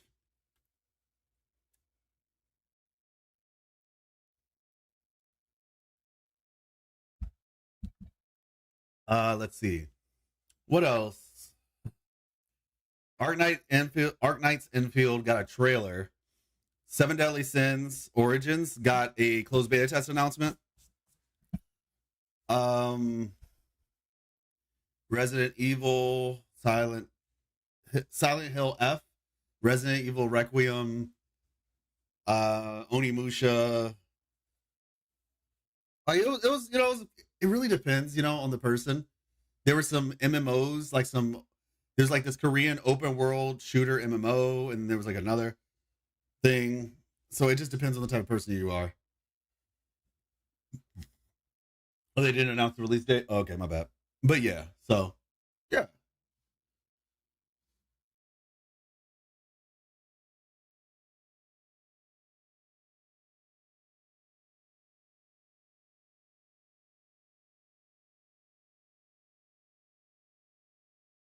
All right. Nothing from NTE or Nanta.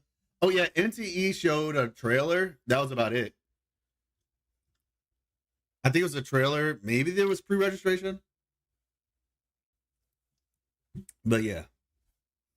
All right. But yeah, I think this is like the Nightmare Tempest Memphis, right? Yeah. Boom. Now, like I said, is this the same place?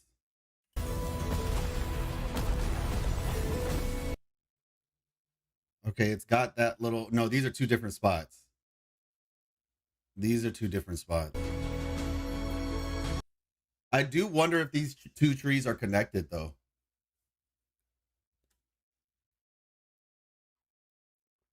The other tree seems to be surrounded by dark tide, though. That tree better have lore. I'm telling you, 100% pre-registration. Okay, yeah. So NTE did get pre-registration. Every hunt before this? Yeah, but they definitely should. This is surrounded by the dark tide. Is being fed by the dark tide, I wonder? I mean, the roots are definitely absorbing. Every hunt before this? Every hunt before this. Okay, so this looks similar to almost like the end. Matter of fact, I feel like that spiky mountain, I think we see, do we see that on the map? But you see how it's got the two statues on both sides? So like this looks like it's probably all the way on the other side of Septimont.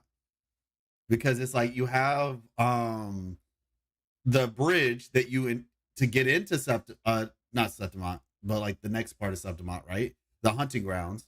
The bridge to go to the hunting grounds, but then there's like another bridge to go to the other side. So It was here that we met our final battles. Now this was cool. Kind of seeing the title Blight. Hunter or prey. Only.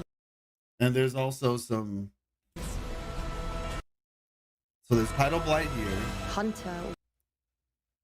And then there's more Hunter or prey. There's more here.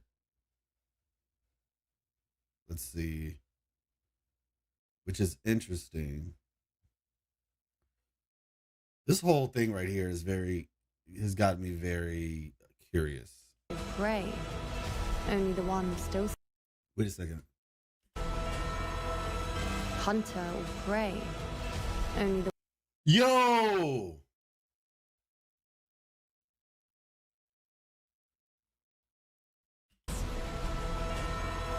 I just realized something.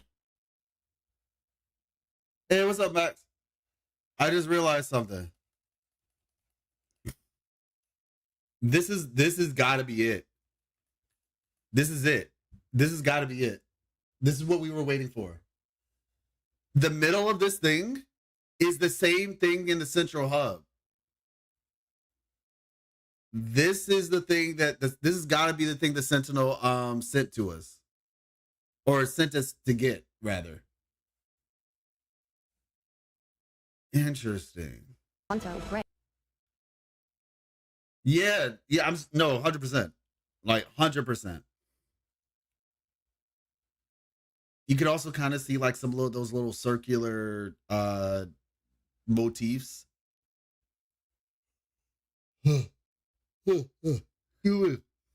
What's exactly what's going on? I'm not sure yet. This thing looks similar to a specific type of instrument. I know. It's a specific type of instrument. I think maybe somebody was talking about it on Discord, perhaps. But hold on.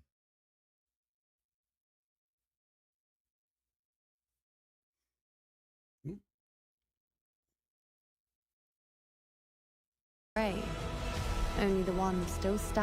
Wonder if this is how we get our next attribute. Well, I mean, usually we get our attributes from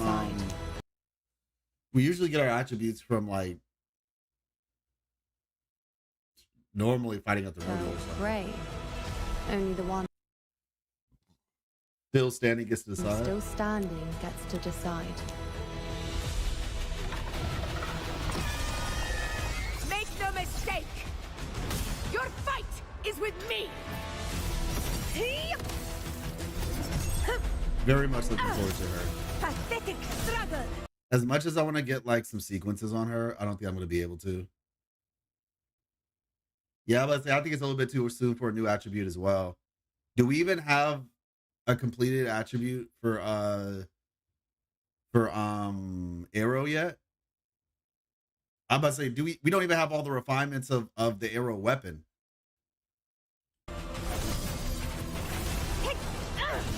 In one strike! Gosh, she looks so cool.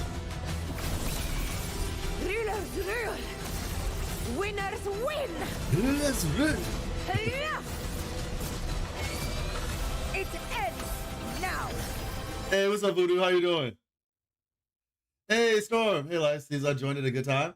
Yeah. We're analyzing the trailer. We already learned some stuff, and I'm gonna make a video basically like a lot, but I'm trying to, y'all.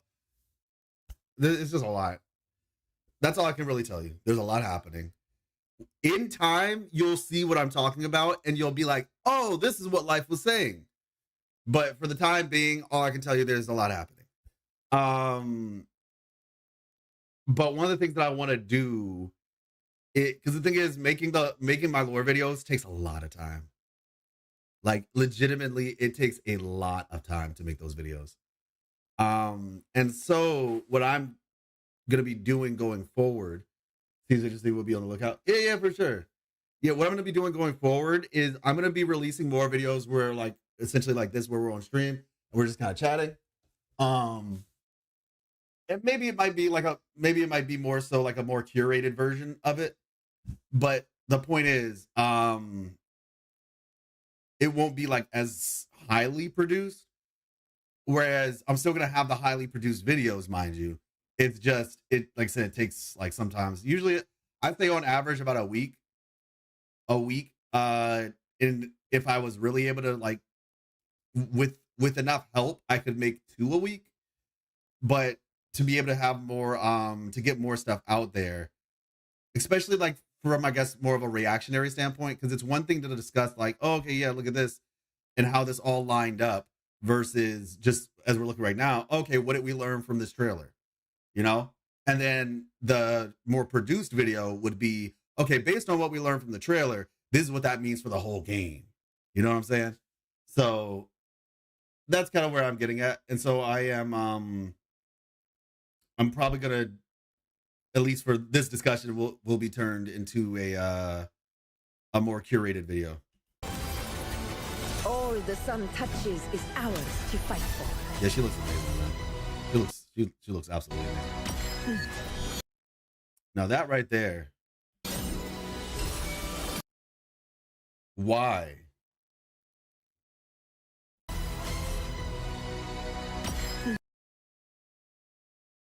Like, what is going on? Why is she attacking her? Is she attacking her? Come, feast your eyes. It almost feels like she wasn't really attacking her. It's like, hey, you know, make sure you keep your eyes on the mark or whatever. You know how like, because she didn't hit her. Like, Augusta was literally standing still. Augusta didn't even move. So I don't actually think Iuno was trying to hurt Augusta right there. Attacking an enemy in front. Yeah, that's exactly what I was thinking. Banter, I guess. He's just backlining here. Yeah, that's what I was about to say, because like Augusta didn't even have to move. She wasn't aiming at her. Also, doesn't she straight up shoot Lunite or something similar? It looks like Lunite. It definitely. I'm very interested in Iuno because of the fact she operates based on the moon, right? We learned a lot about the moon, especially in Dreaming Deep. And and yes, there will be a video discussing that, so don't worry. Like I said, some things happened and it delayed my other video. If that video hadn't been delayed, the Dreaming Deep video would have been made. But yeah, that one will be the next one. Probably gonna work on that one tonight and tomorrow. There's gonna be a video about Dreaming Deep. It's gonna be more than just Dreaming Deep, but it's gonna be like I think the video, the next 2 videos in particular that I'm gonna be putting out. Okay, no, technically 3, but I'll say the next 2 like life lesson videos, I guess you could say, or like the really highly edited ones, are gonna be like some of the biggest videos. At least, you know, sometimes the biggest video doesn't always make like the biggest video in terms of like views, but in terms of importance. Now, hopefully they are some of the biggest videos in terms of views, or they mark a new stepping stone, I guess you could say. But at the very least, I know for certain in terms of importance, the next 2 videos are going to be some of the most important videos that we, based on the information that we've gotten for I'd say it's like a turning point for the game. Because the game has actually reached a turning point. And Iuno is about to, I honestly think Iuno is going to blow it open. Because how are you reading and divining from the moon that's not even like real technically? You know what I'm saying? Like, what are you using to divine? That's what I'm curious about. Or is she aware of the real moon? And then what's interesting is because she said it herself in this trailer. She's like, I've seen things that like would make people like go crazy. A short recap video of your thoughts when seeing a Quest trailer would be nice. Yeah, exactly, D. That's what I'm thinking about doing from now on. I'll do like a reaction and then I'll just do like a, okay, what did we learn type video. Everything you missed. I think that's probably what it'll be. Because I know those type of videos do pretty well. So it'll probably be like everything you missed. Because I'm going to just tell y'all something right now. The post where we talk about the previous promise could be a nice short. Oh, yeah. That's true. There's something that a lot of people are missing. And I think I figured something out about what's happening in with some of the stuff that they showed. I'll just leave it at that. But I'll probably put that video out. I might make it tonight. Yeah, I think I'll probably make it tonight.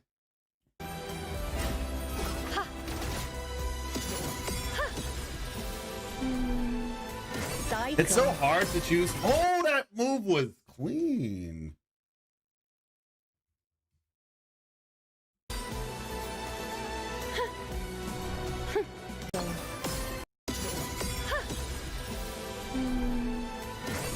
This right here.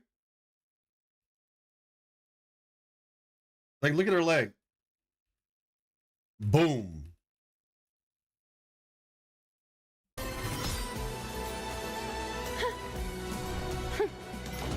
Praise me.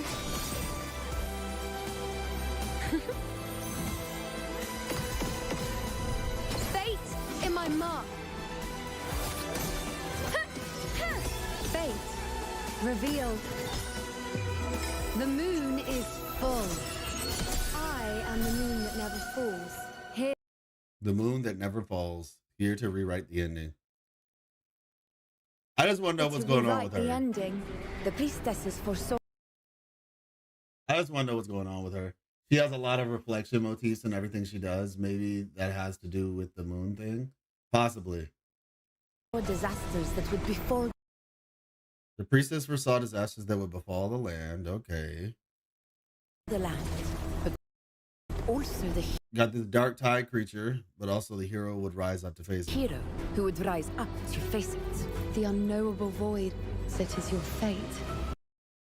So is the hero rover, I guess? The citizens of Septimont only need to be loyal. Now this part right here has me curious. Because you see these black birds again, right? Looks like Augusta. I mean, we see in Where the Tide Tells Us, right? And where that trailer, we saw what looked like Augusta being overcome by like the dark tide or something like that. Well, not so much overcome, but it looked like she was being, surrounded. I'm going to be honest though, y'all. This trailer, I'm almost certain. Let me see. I'm almost certain that this trailer is meant to throw people off. Like, genuinely, this trailer is meant to throw people off.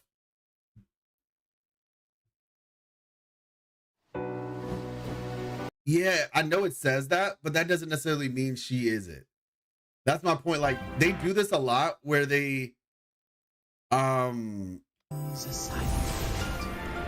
no one knows who will be crowned the hero of heroes. You see this? In the end.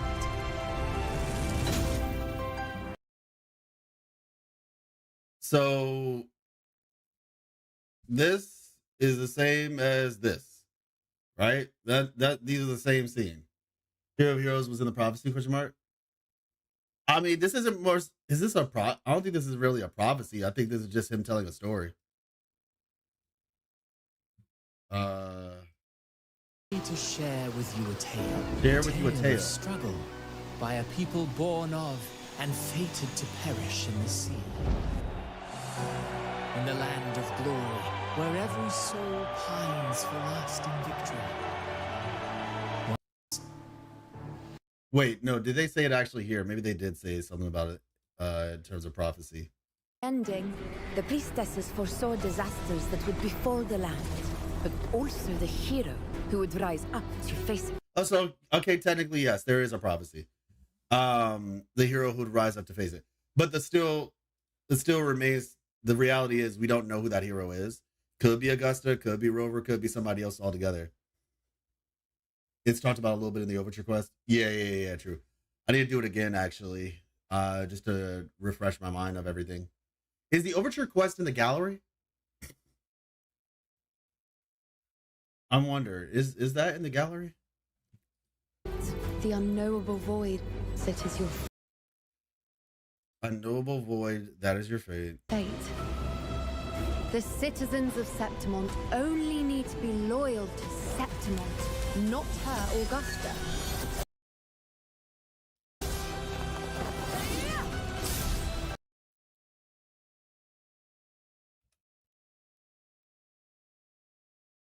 Okay. That's a big creature. That's a big creature. Interesting. You see the core right here?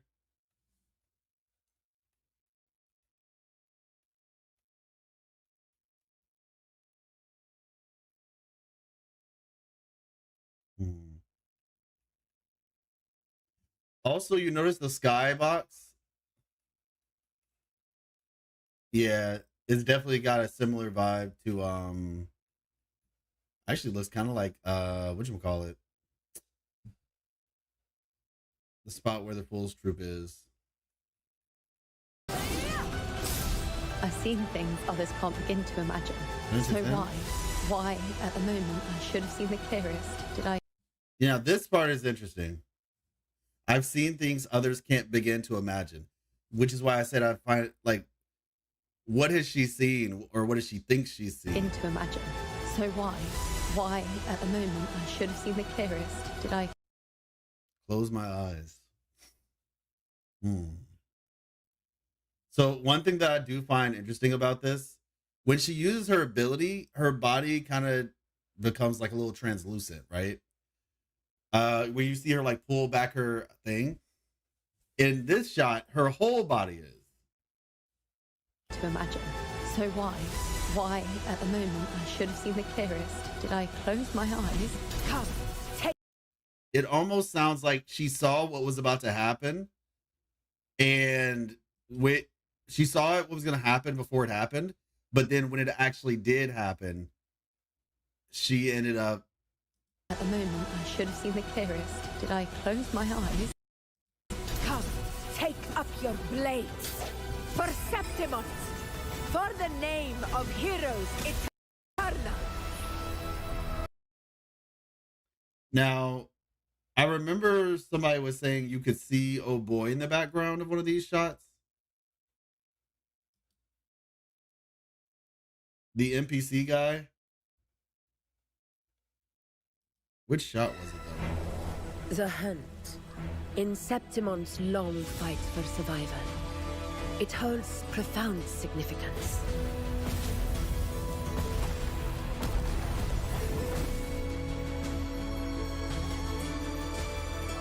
Every hunt before this, it was here that we met our... I did put on the survey request for them to put it in the gallery. Oh, okay, got you.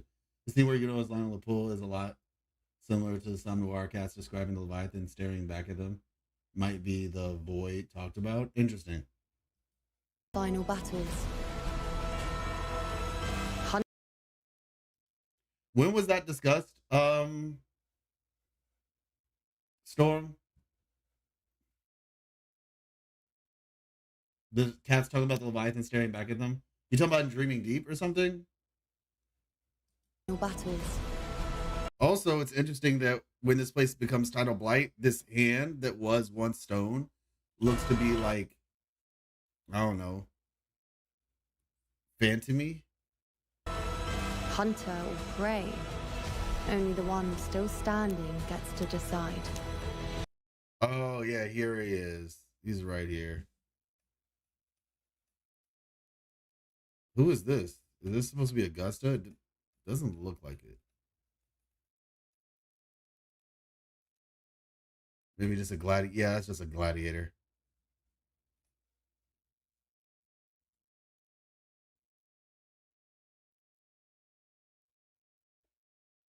Tutorial quest in Raguna. And once again, when we were in Septimont. Do you know a place I can get like a screenshot of that, Blackstorm? Tutorial quest. Are you talking about when the black cat is kind of standing there talking about like, oh, there's like something going on in the subconscious of Rita Sita, like in the dreams, essentially. Like there's something stirring beneath the Oh, okay, that one. Got you. Okay. And then again, when you get, because I know you do talk to the cat. Okay, I understand what you're saying now. I remember that. Oh, one of them looks like the blonde guy in the overture. Yeah, exactly. Yeah. So hand goes Phantomy, Hunter or Prey. Here that we met our final battles. Hunter or prey. Only the one still standing gets to decide. Wait, there's somebody on the side of Rover too.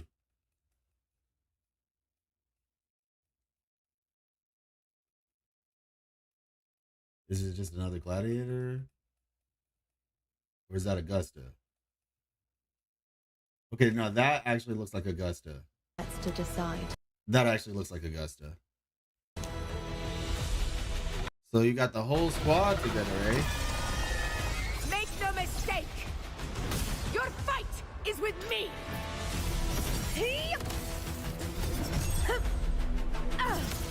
Pathetic struggle!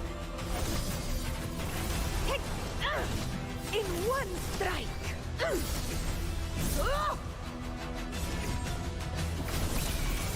Rulers rule! Winners win! I love the way she says, rulers rule. It ends now! Okay. All the I am the moon that never falls, here to rewrite the ending. The priestesses foresaw disasters that would befall the land, but also the hero who would rise up to face it. The unknowable void, that is your fate. The citizens of Septimont only need to be loyal to Septimont, not... Let me check that one more time.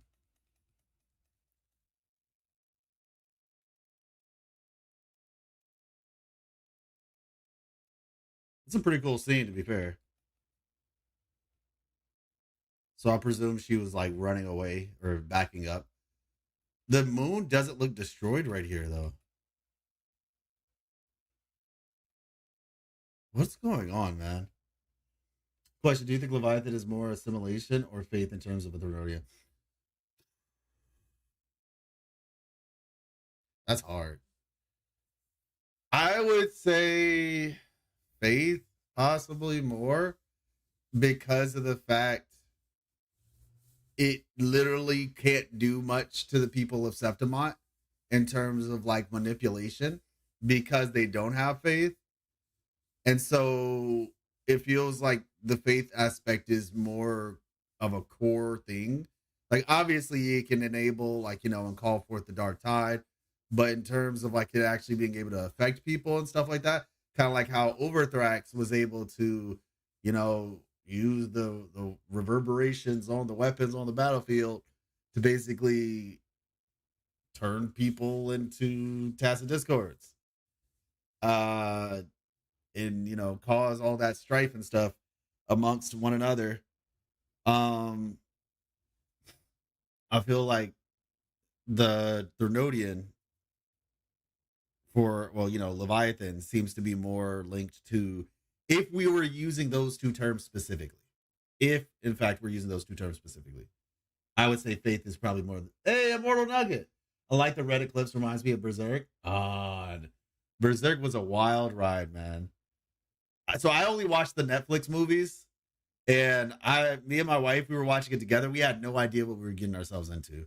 We were just like, oh, okay, this looks cool. Oh, this guy Guts. I was like, wow, this is crazy. Oh, Griffith. Oh, okay. Oh, yeah. You know, like, I guess they have this little bromance thing going on. And then things just got terrible, bro. Like, the movie just shotguns you so fast into that final horrific part, and it was just like we were not prepared for any of that. We were not prepared. We got scarred. Literally, after watching Berserk, like the Golden Egg, I think is what it was called on Netflix. It was the 3-part movie series, and it literally just shoots you through the whole series. And after that was over, we had to watch, like, we put on some random anime called Tropical Precure, which is like a magical girl anime, like for teenage girls or something. I don't know. It just like, it looked very child kiddie. And we put that thing on just to cleanse our minds of the debauchery. and the horror that we witnessed. Thank you so much, Morag. Very, very grateful. More to come. More to come. We're getting on the path of being able to put them out weekly. It's a path, but we're getting there. But thank you so much. I'm very grateful. Maybe that was the best thing. You ever said the golden age? Yeah. It was rough. It was rough. But yeah, why is the moon normal looking here? Septimont's just a weird place, man. Like, it's legitimately, I think Septimont is the weirdest place we've gotten in all of this game. Could the blonde guy be perhaps the surprise hero of heroes? I mean, it could be. I just don't know why. Like, I think it's very possible, but why him? What's so special about him? Is he like connected to the person who started the... If it's him, they better do a good job of like building him up as a character. That's all I have to say. Because why? Like, him being the hero of heroes needs to link back to something fundamental about the world, in my opinion. Because otherwise, why is this random NPC the person for the prophecy? You know?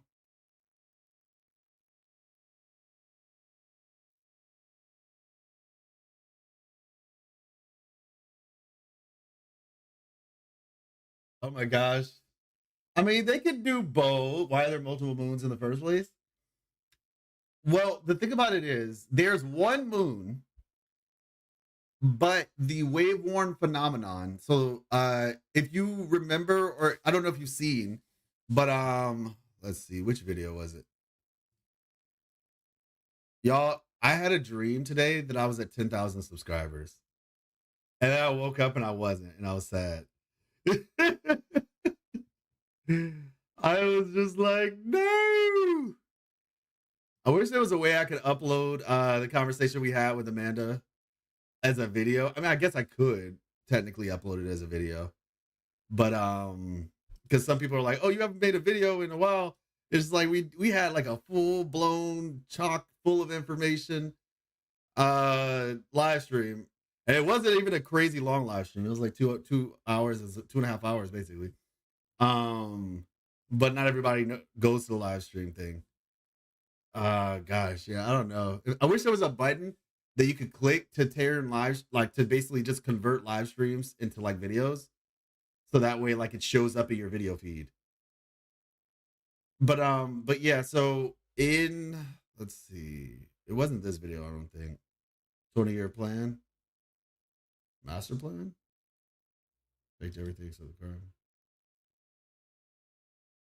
Anyway, Abby helps like the beginning and the end of her journey in their vision, but then saw the middle afterward. In the vision, we see Carthia resonate with the gladiator statue that she... Let's see. Okay, here it is.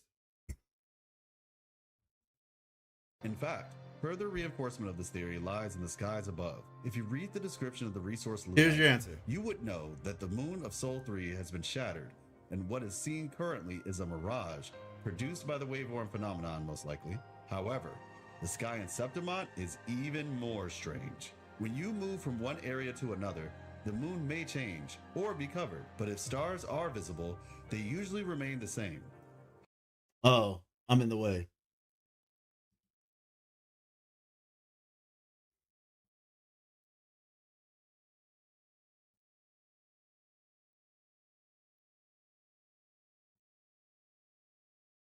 There we go.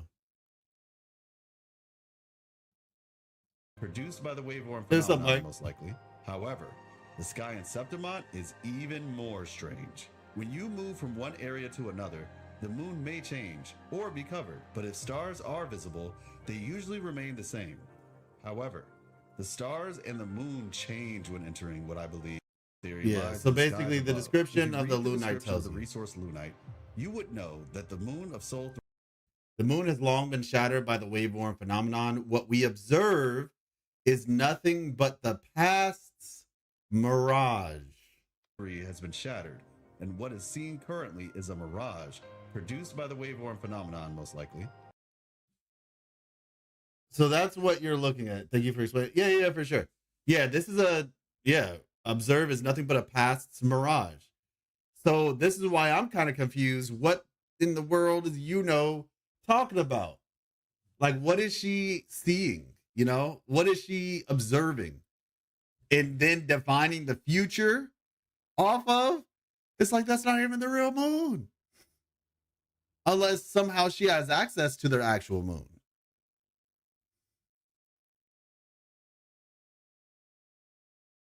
Appreciate you.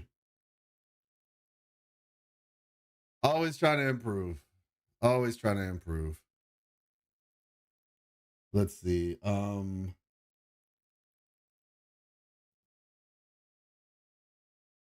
I think that's what's interesting about the blonde dude is that he specifically noticed Nestor's disappearance and transformation. No, yeah, definitely. The blonde guy is mysterious. I imagine he's being a higher up / important and richer family of Septima. Yeah, I feel like he's a character who probably represents the aristocracy, right? Like the aristocratic class, similar to like Domina Julia Silva. In a way, well, she's technically a little bit different because she was a gladiator, but now she's just got a higher status. But I mean, actually, no, maybe she was House Silva. No, never mind. Technically, she is. So yeah, I feel like that's who that person is in reference to. Let's see.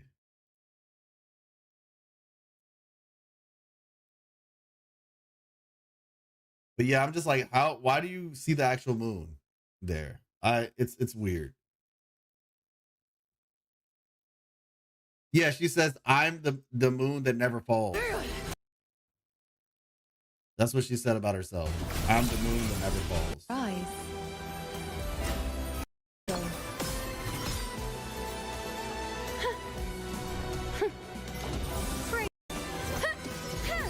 Fate revealed. Even right there, it looks like she's inside of a lunite.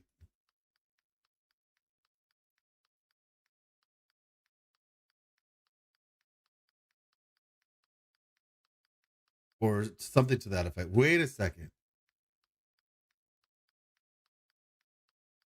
Okay, that's an interesting detail. Did you all notice this detail? Sometimes you write it, it doesn't send. Oh my gosh. Look. It's like there's two of her.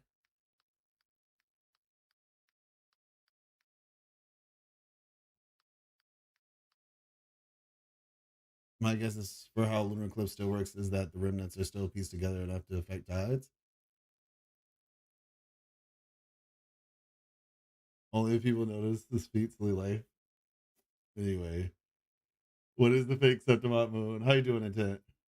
Yeah, look, this so there's like a reflection of her. It looks like she's holding her hand. Revealed. Wait. Bro, I promise that's not what I was trying to do. Oh, okay, those are dragons. I saw two things. I was like, wait, are these two copies of her? Yeah, we also see that other reflection of herself in some of her attacks. The moon is...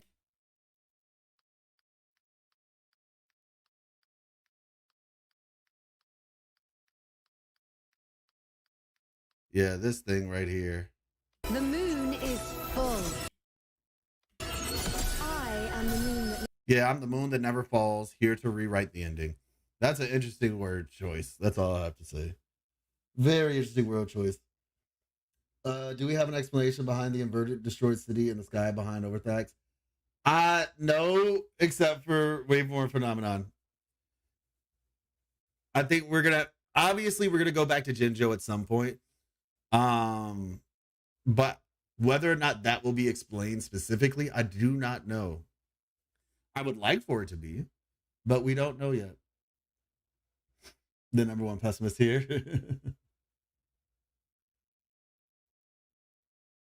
Solaris 3 has its own laws. Exactly. I foresee my tongue. Okay. Not reading all that. How are you doing, Bilgrat? I'm gonna ask Phoebe to give me her baton. Sounds like a plan, Max. Never falls. Here to rewrite the ending. The priestesses foresaw disasters that...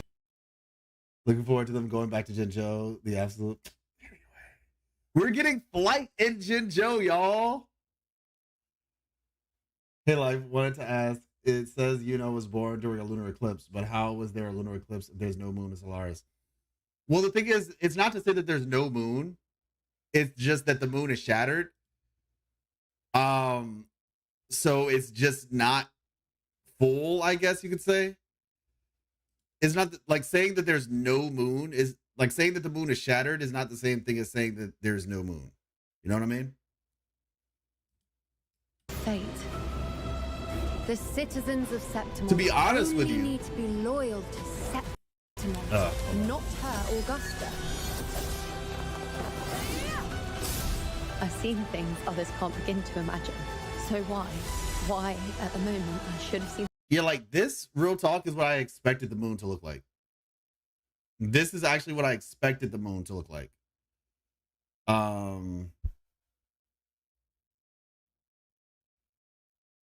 me see.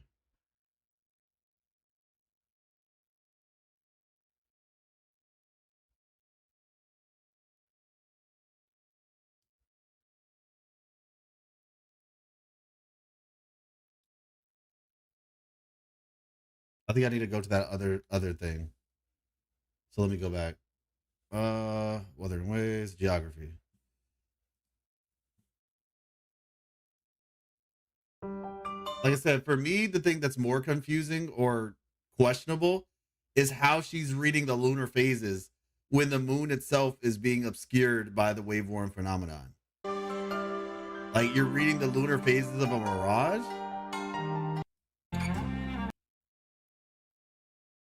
That's the thing that kind of has gotten me a little bit confused. Yeah, like this is the moon right now, right? This is the moon. So at least, I'm not going to say this is the moon because we don't know for certain. The moon has changed so many times in Septimont. I am utterly confused. But this is actually close to what I would expect the moon to look like. Because it's not saying that the whole thing, I mean, it says it was shattered. I mean, I guess you could say the entire moon is gone, but I don't know. Dripping with dark tide. Yeah, that's also the case too. Yeah, I know. It's like Septimont treats the moon very strangely. Because the thing about it is from what I believe this is the case, the only place where you can see the real moon, from what I understand, is Black Shores. Because like Black Shores being on like the giant rock of Tacitite or something, like it's something special about the environment in Black Shores that allows you to see what the actual moon looks like without the wave-worn phenomenon affecting it. So Black Shores, from what I understand, is the only place where you can see the actual moon, at least that we knew of. So I'm wondering, like, is this a more close representation of it? Yeah, exactly. It looks like it has like a aurora on it in Black Shores. Yep. Maybe she's the real moon of the past and the reflection. A mirage only exists as a reflection of something. Rez, that's a good point. That's a really good point. What's weird about that is like, why? I'm going to have a lot to discuss with y'all once 2.6 is over. That's all I have to say. I'm going to have a lot to discuss when 2.6 is over. Ancient Civilization created a moon after the original one got destroyed from the movie theater event. Is that the new moon or the old moon? Well, yeah, exactly. So it's not a matter of whether it was an old moon or a new moon. To be honest, we don't even know if a moon existed before. That's the thing. The theater event explains that the moon was created. It never said that there was a moon before. So it's quite likely that they never had a moon to begin with. Or at the very least, that civilization that created it didn't know of a moon existence. One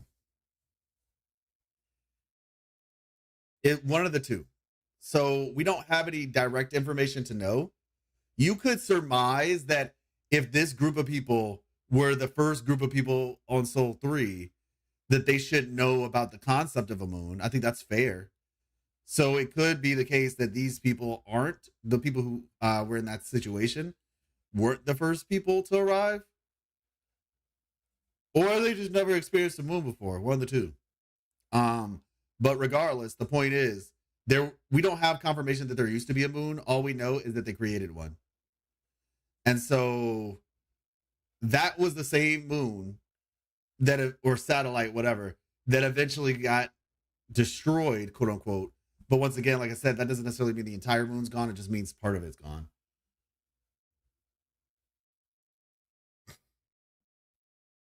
Is that the new moon of the Oma? Oh, yeah.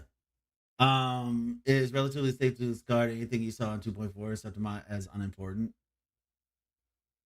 Once 2.6 goes back to Septimont City first and see the real sky.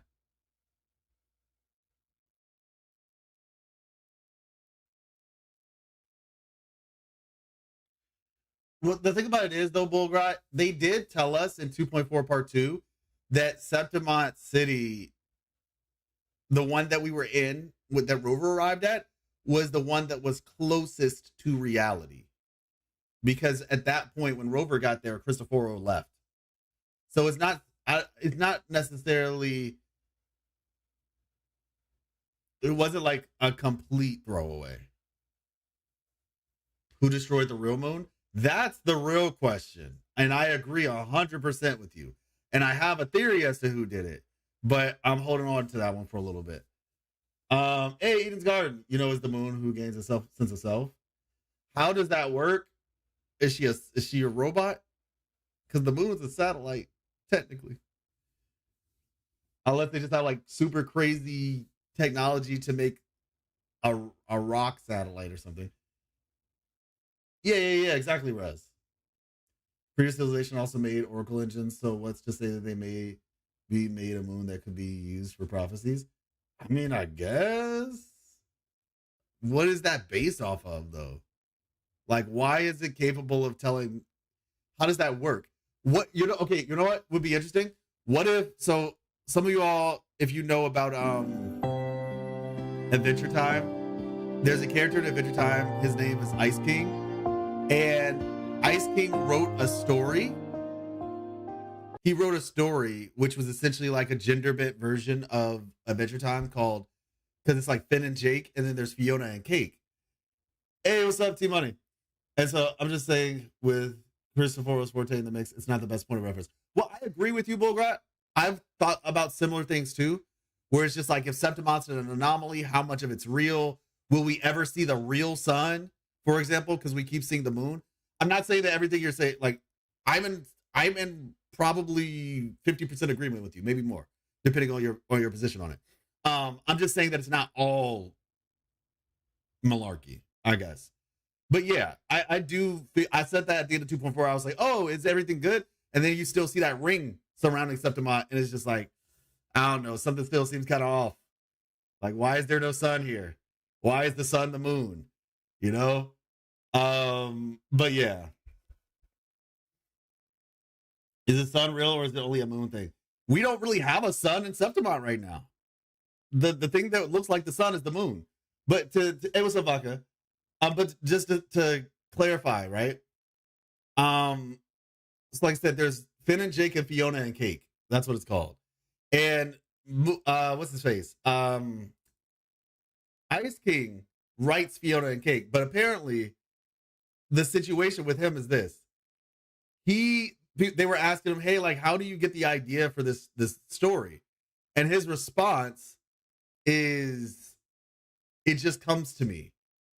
Well, actually, to be fair, what he said was, the ideas get beamed to me from outer space or something like that. I think that's what he said. And it turns out they thought he was just being silly. It was real. Like, they were literally beaming from like somewhere in space the Fiona and Cake plot line into Ice King's head. And then he would wake up and write it down. And so what if this thing is actually a satellite, but the way that she gets prophecies from it is quite literally messages being sent from the satellite to iuno? Daphne and Apollo myth. Look into that. Okay. In reference to what, like Augusta, you know?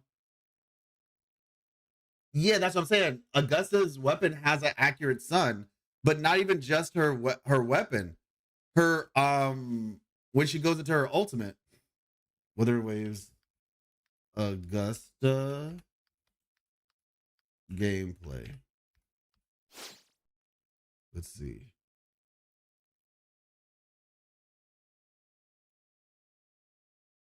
Let's see. Sure. Guess it really doesn't matter at this point.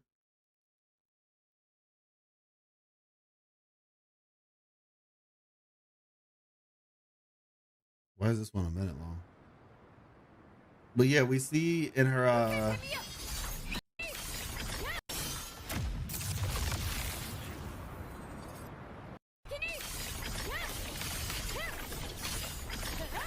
yeah, right here. Like this is an actual sun in the sky, right? So it's kind of weird. What is this UFO controversy? I've seen some people say they're focusing on bugs, events, and dance echoes in lives, so we kind of are inclined to look for them in the upcoming story.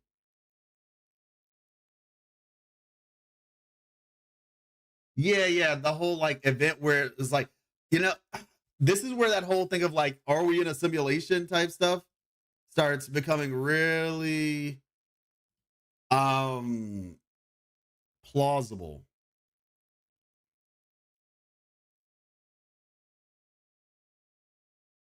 Yeah, Immortal. Well, I mean, so there is a sun. We know there's a sun. The place is called Sol 3. The real question is, how does the sun interact with Septimont? That's the real question to ask here. And I mean, I guess, like I said, the answer to a lot of that stuff will probably come when we get the sun and moon character. Because this whole time it's been very sus. There's a sliver of the moon for Yuno too, which seems real to real life. Yeah, exactly. You can see the moon, which once again is kind of weird to me.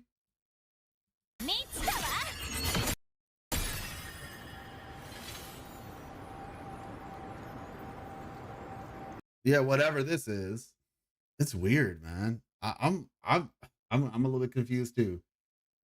I call on in universe people calling Augustus Forte unimpressive. How can magnetism be weak? Oh, well, Bullgrat. I think it's like, think about My Hero Academia. I don't know if you watch My Hero, but it's just like, you have this idea, like Deku's mom, right? I think she has pyrokinesis.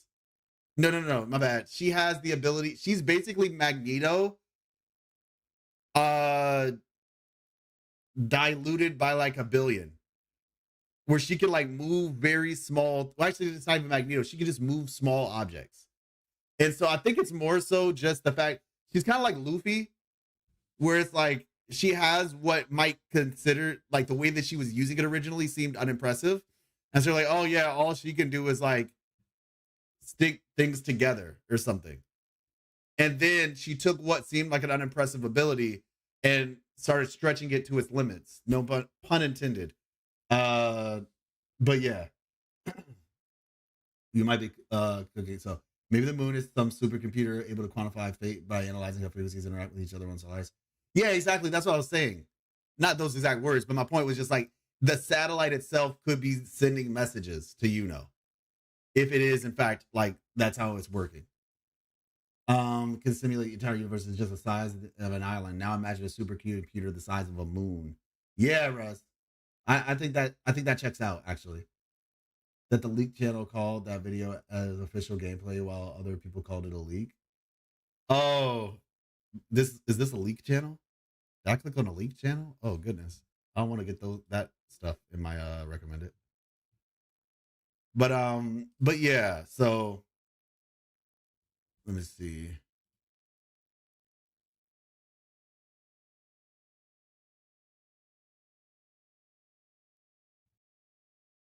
I will say this though, we do know that the tree, where is it? We know that the tree, the place where you see that, the place where you see, yeah, here's another tree, right? The place where you see that moon is in fact, and then there's whatever this is in this. Like, this place is just weird, man. Like, this place is legitimately weird. You heard it here first. But yeah, what's so special about this tree that, you know, and once again, this place is affected by the tidal blight. So yeah, I don't know. You got these lanterns. I've seen some of it. My comment wasn't that deep. It's pretty sure in the universe people called it that because, unlike Lupa, it's not visually impressive for the crowd. No, yeah, Bogart, you're right. They did say that. They 100% did say that. I'm just saying, them saying that was probably for that reason, because originally they didn't see the use of her ability. I had the same theory as you, but didn't catch the entire stream. Did you also theorize about the Aetheric blocking space view? Question mark. I haven't talked about that before on stream, but yeah, I have thought about that. It essentially, there's so much, right? And one of the reasons why some of the things, like certain theories of mine don't, or theories, or even community theories, haven't gone into videos yet, is because like I like to kind of package them a certain way, where it's just like we have a lot of different pieces of information, like, oh, we could be in a simulation. Oh, the moon is actually a satellite. Oh, you know, this thing. Actually, I don't even know if they put it in here, which is kind of interesting if they didn't, actually. Let me see. Did they put it in here?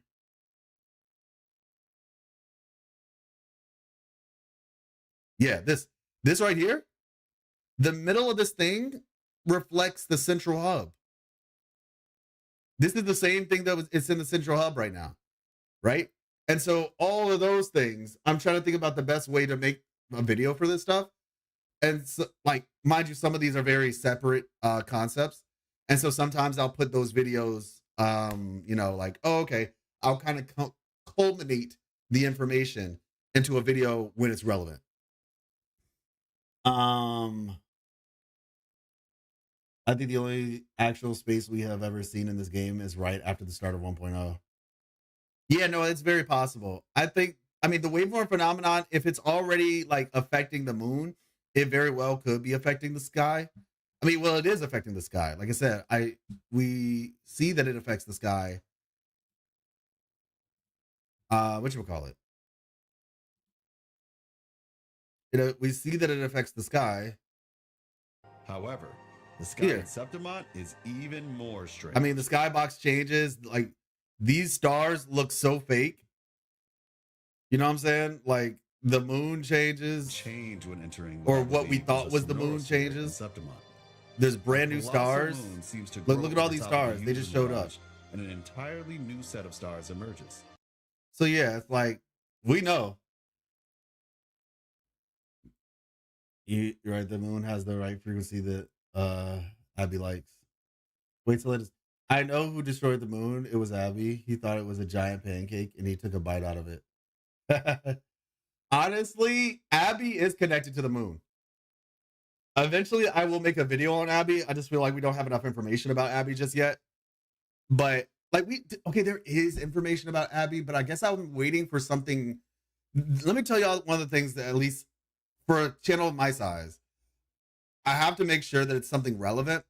Because I could make a video about Abby, sure, but then it would make more sense to make a video about Abby when the story starts to touch on it. Because while I do have a lot of information, like, there's a lot of connection in Chinese mythology around Abby, or what Abby seems to look like. And some of you all, you know, shout out to my Naruto fans, might understand what I'm talking about. Actually, not about Naruto, anime in general. The concepts around, like, the moon and rabbits, and Abby kind of looks like a rabbit. I like how in this game every single question feels so close to having an answer, but we are just missing that singular key info. Yeah, exactly. The opening cutscene makes it seem like Rover was sent to frequency-based world from a normal one. It's possible. I mean, it feels like we were definitely sent. I mean, I feel like we were probably sent through a portal of some sort. Because there's like a theory, I guess, that I have. And like I said, I'm going to be, the next video that I'm putting out is going to be what it is. But then the video after that video is going to be, we're going to be discussing the moon and a bunch of stuff, to be honest with you. Nah, Abby is not Hibana. What's Hibana?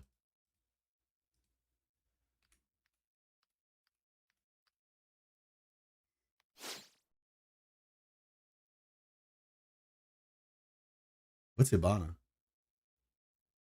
But it's a Hibana from Fire Force? Like, if you buy into the theory being a barrier or soul theory being isolated in some way from the real world, and it would make... No, yeah, I do actually think it's something like a barrier. I actually do think it is something like a barrier.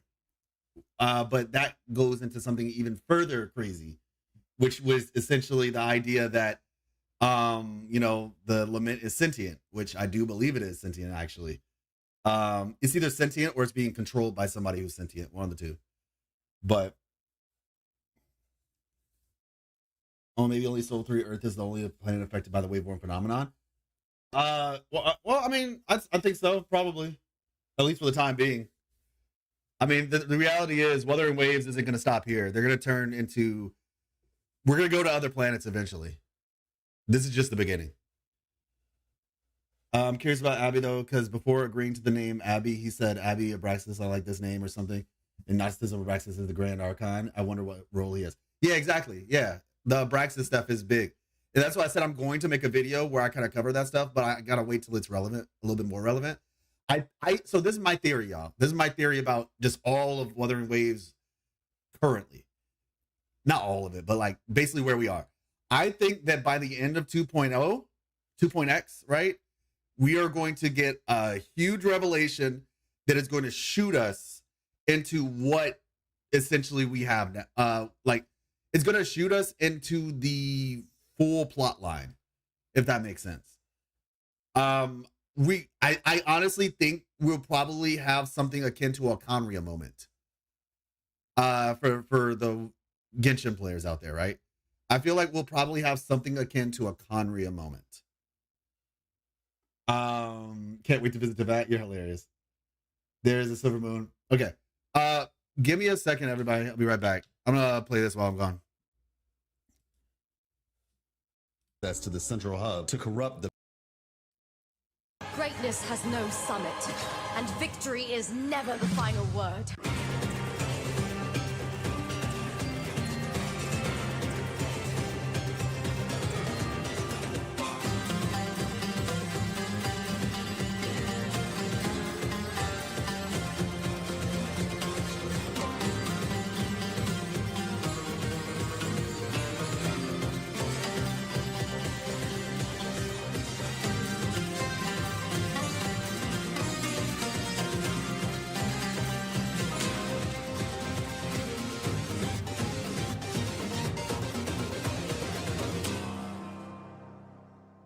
Your circumstances don't determine your virtue, but what you do as a result of it. I'm about to show you what happened, why it happened, how it happened, and most importantly, what it all means for the future. If you recall, in the last video, a few questions were posed that had many of us stunned at the end of Act 5. If we are in a fiction, what exactly is real? Lupa? The Great Aegon? Tadaz? Heartpour? The official sponsor of the Great Aegon. Get yours today. The first 100 cans come with a signature from the champion herself, Lupa. But wait, did what happened actually happen? Did Lupa actually win? Time to get some answers, as well as speculate what will happen next. The notes indicate that this is the second video in a two-part series, so if you haven't seen the first one, definitely give it a watch first. Furthermore, we can also discern from the information provided that this video has been sponsored by Kuro Games, the developers of Wuthering Waves. I'm grateful for them as well as all of you who support my content. Much more is on the way. Now, without further ado, Detective Life is on the case. Let's take out our copper mirror of truth and see everything from start to finish.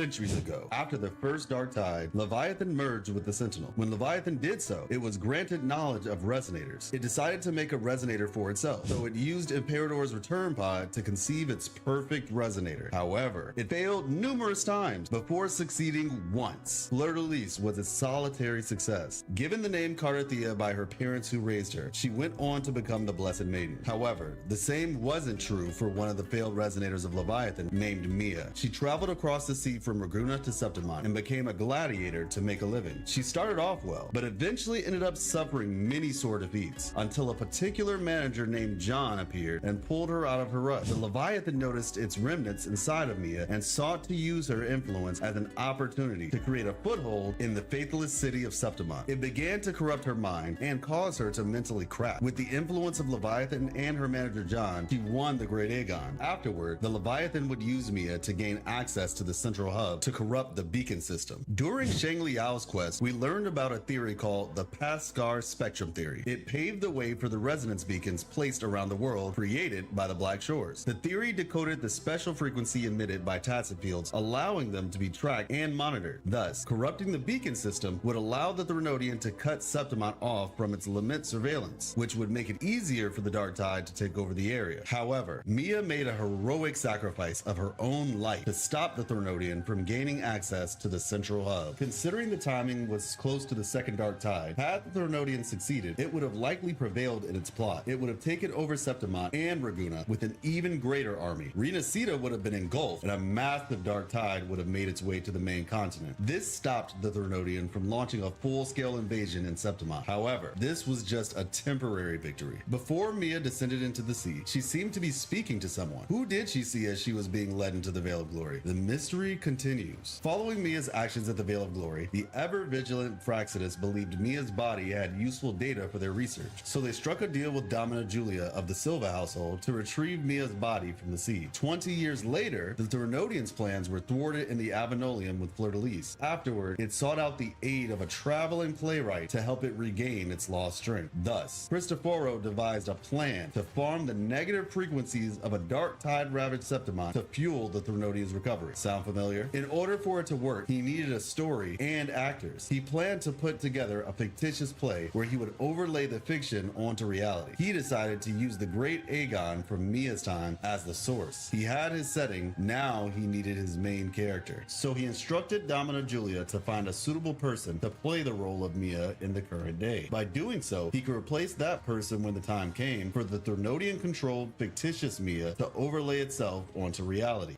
So we now know that Lupa isn't a figment of our imagination, and in fact, the fiction that Rover experienced was actually the closest to reality. This was due to Carathia's contribution on her page of the fiction. It seems, for the result of one fiction to carry over to the next, someone needs to stay behind, as both Rover and Carathia did, something like a bookmark. This is why Lupa suddenly remembered everything that had transpired up to that point. She would have eventually been replaced had it not been for Carathia and Rover. Her and Mia would have gone down a similar road if it had not been for the help she received. In fact, we can see a common trend here. If Rover hadn't been there for Carathia, she would have succumbed to a similar fate as Mia. It was this helping hand that uplifted and inspired Carathia while she was helping Lupa. Rover would then provide the assistance necessary for Lupa to regain her role in the story. Despite Frolova's offer to have Lupa removed from both fiction and reality, Rover puts their faith in Lupa as Carathia did in her fiction. Truly a team effort, and the payoff is that Lupa now had the chance to make things right.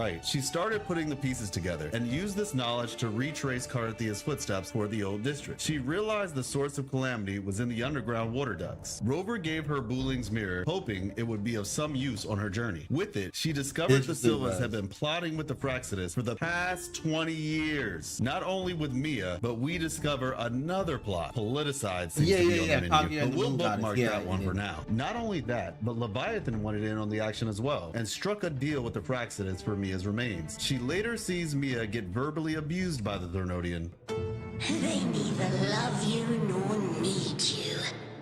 Long have you been forgotten. You don't have any friends. Nobody likes you. You will never understand. Proud in battle, and yet yearning for strength. I know the heart of the Septimontians far better than you. Mia, you are simply too afraid to face their true nature. You choose to deceive yourself. You cannot admit that they used you and then cast you aside. You cannot accept that from the start you were insignificant. No, Viburnum. My flowers.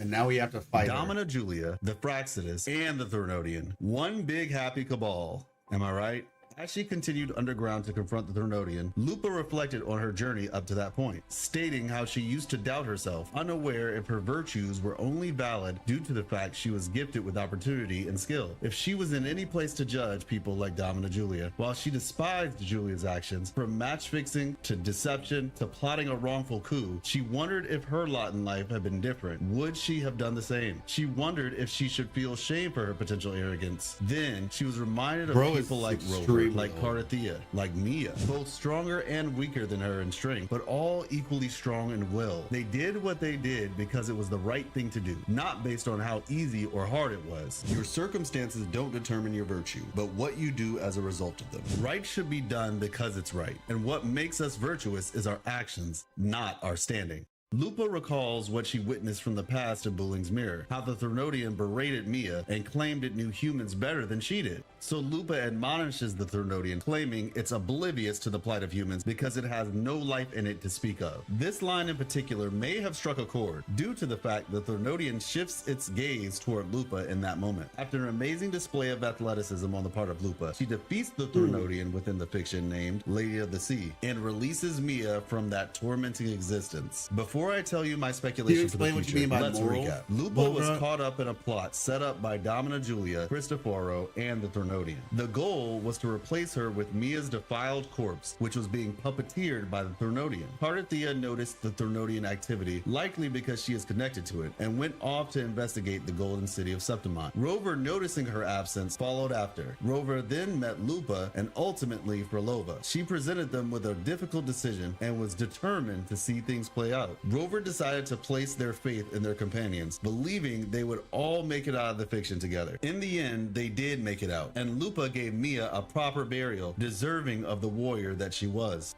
She needs now, a statue. What if I told you that things are about to take a turn for the worse? That this reprieve is only temporary and it's all Mia's fault? Let me explain. We learned 3 things of significance toward the end of the quest. 1. Based on the information from the central hub, we learned that something potentially related to Rover's past is in the direction of the hunting grounds where the Blight Clouds are located. Blight Clouds are an omen of the coming dark tide, one that has lingered over Septimont for years. The region it shrouds is known for Septimontians as the hunting grounds. In the city, there are 2 gladiators who explain that a place called the Sanguius Plateau has Blight Cloud activity and that it's a pain to do recon missions there. Now, Sanguius is blood in Latin, so it might be referred to as the Blood Plateau or Bloody Plateau. The gladiators take their job very seriously, however. They are instructed to prioritize the data retrieval process even over their own lives if necessary, as data and records stand to help the whole of Septimont. Lastly, when monitoring Blight Cloud movements, they are normally confined to one zone at a time, but a surge tide seems to be imminent, so multiple zones at once seem likely. There's also talk of high tide amongst the citizens as well, which I find very interesting, since the high tide is one of the signs that heralds the coming of a dark tide. It's when countless tacit discords swarm beneath the Blight Cloud, descending upon Septimont in waves of destruction. This essentially means that Septimontians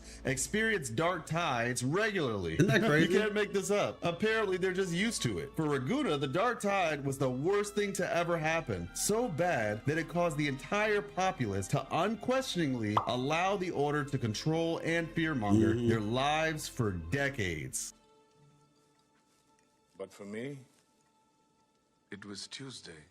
2. Carthea makes an ominous declaration. She feels her balance shifting. Perhaps due to her exposure to the dark tide in the fiction, she feels the Threnodian's pull growing stronger. Not to mention, the Threnodian likely did recover some of its power back in the fiction before we cut its farming session short. Rover advises Carthea to go to the Black Shores for treatment, which she does, but something tells me that statement is foreshadowing something for the future, and I'm not sure how I'm gonna feel about it. 3. This is the most important part of this theory. So important, in fact, that I'll be dedicating an entire video to it. However, for now, I'll clear up Mia being at fault. The journal tells us that Mia bought the gem here from Raguna. Due to fear of being ostracized due to her faith, she removed the gem from the jewelry it was a part of and melted the gold into a gladiator's helmet. The gem has since been tainted by tidal blight, and the once cerulean hue has become a deep purple color. If you look closely, you can see the silhouette of fish swimming in it. You see, Perlova told us this.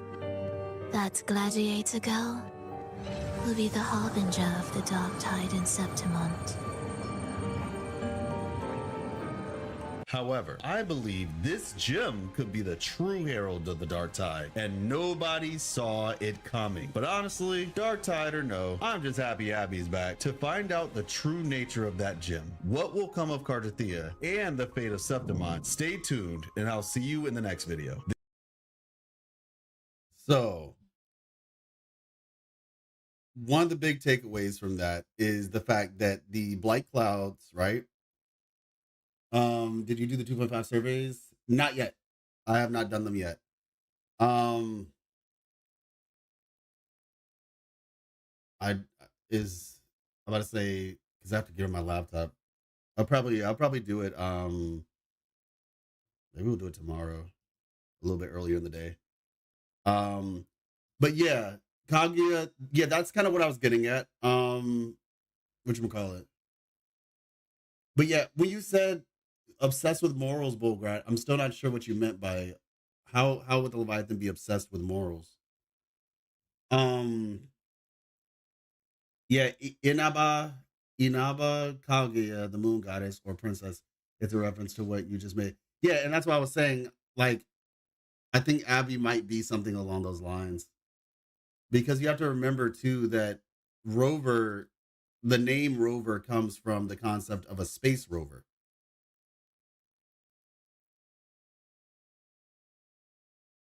The sad thing is that we as a commenter can't post pics. The only function back then you can directly message YouTubers like iMessage.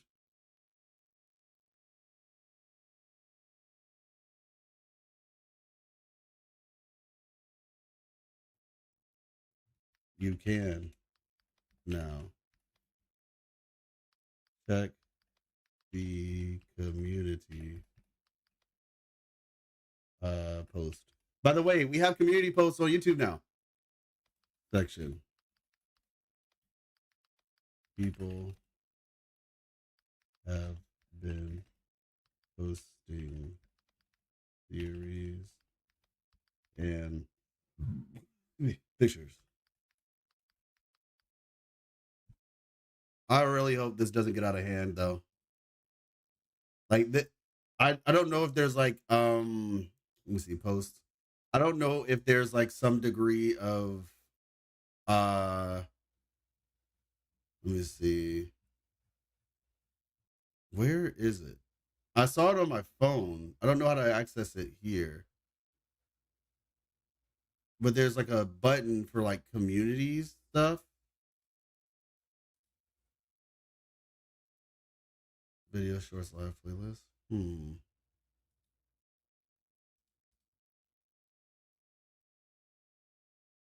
This is actually kind of interesting. On my phone, I saw it though. On my phone, there's like an option where you can look at like community posts and everybody can post to it now, which is the cool part. Let's see, subscription shorts. How do you find it on here though? Let's see. That's kind of strange, actually. View channel stats, manage videos, customize channel. I guess I'll have to look into it because I know there is an option for it. Because some of you all posted in it recently. Archived? Nope. Yeah, some of you all were posting in the community section. But yeah, basically on YouTube, there is a spot for it.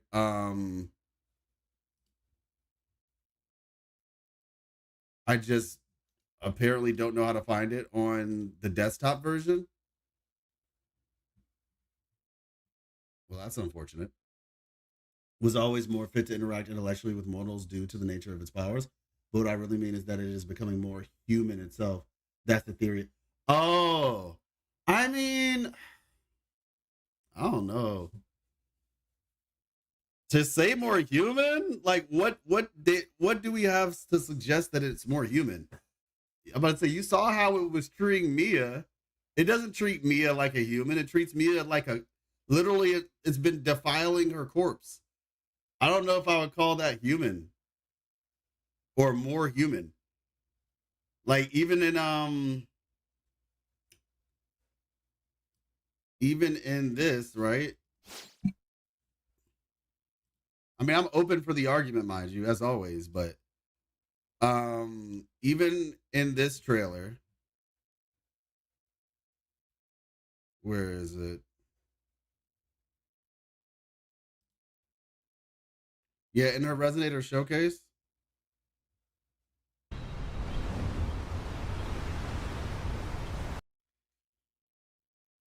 I don't know about y'all, but she doesn't sound like a parent to me.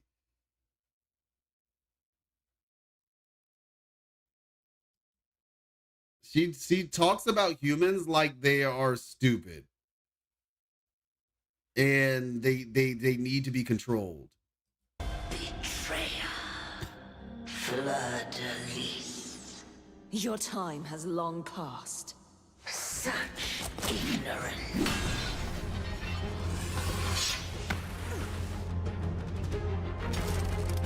Mortals must follow a uniform creed. Mortals must follow a uniform creed lest they descend into chaos. Yeah, I don't know. I guess I'm not seeing it. She still kind of feels like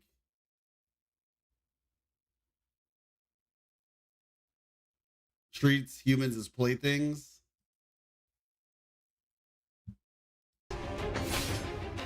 Mortals must eat the boastful face, lest they crumble beneath calamity.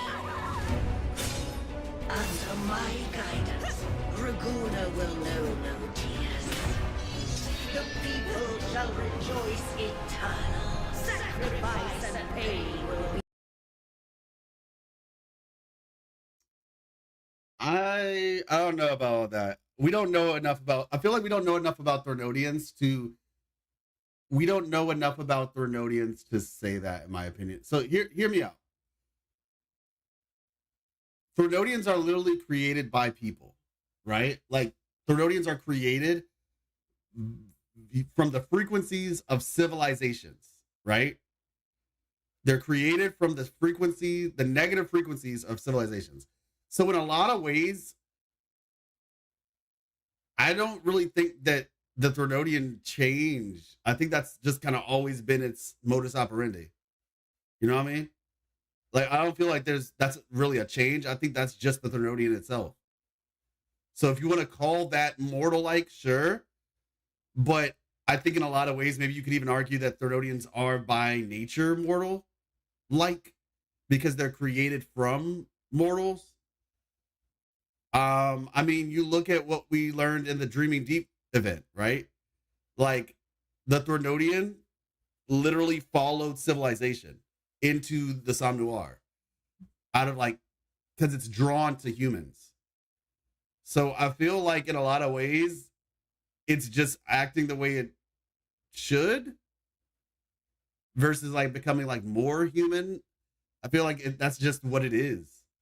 So it's also the only Thornodian that we know of that doesn't just slaughter humans the moment it can, first to make flocks and subvert them internally. Yeah, that's why I just feel like we don't know enough about Thornodians yet. Mind you, this Thornodian is slaughtering humans. Let's not get that twisted. But it's definitely doing it in a more discreet way. But yeah, like I said, I think that's more so just goes to show the differences of Thornodians in general and how they operate. But like I said, they do come from humans after all. I've shared my parallels with you already. To me, Thornodians are just like 40K's chaos gods. So yes, and that way their mortals, emotions, and minds reflect it. Well, yeah, that's what I'm saying. Like that, they literally, That's what the game says. I mean, whatchamacallit says it herself. Leviathan says it. Weathering Waves 2.4 part 2. 0.4 part 2. Let's see.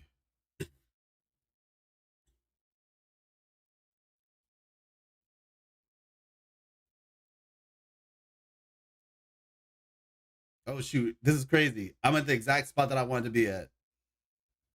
I must have clicked on this video last time when I was talking about this.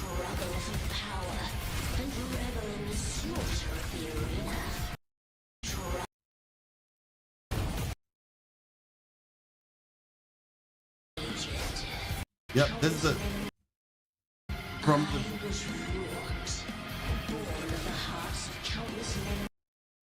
from the fear of the longings of civilization, I was wrought, born of the hearts of countless men and women, of babes and of the aged. The fear and the longings of civilization, I was born, I was wrought. Yeah. So yeah, I mean, there we go.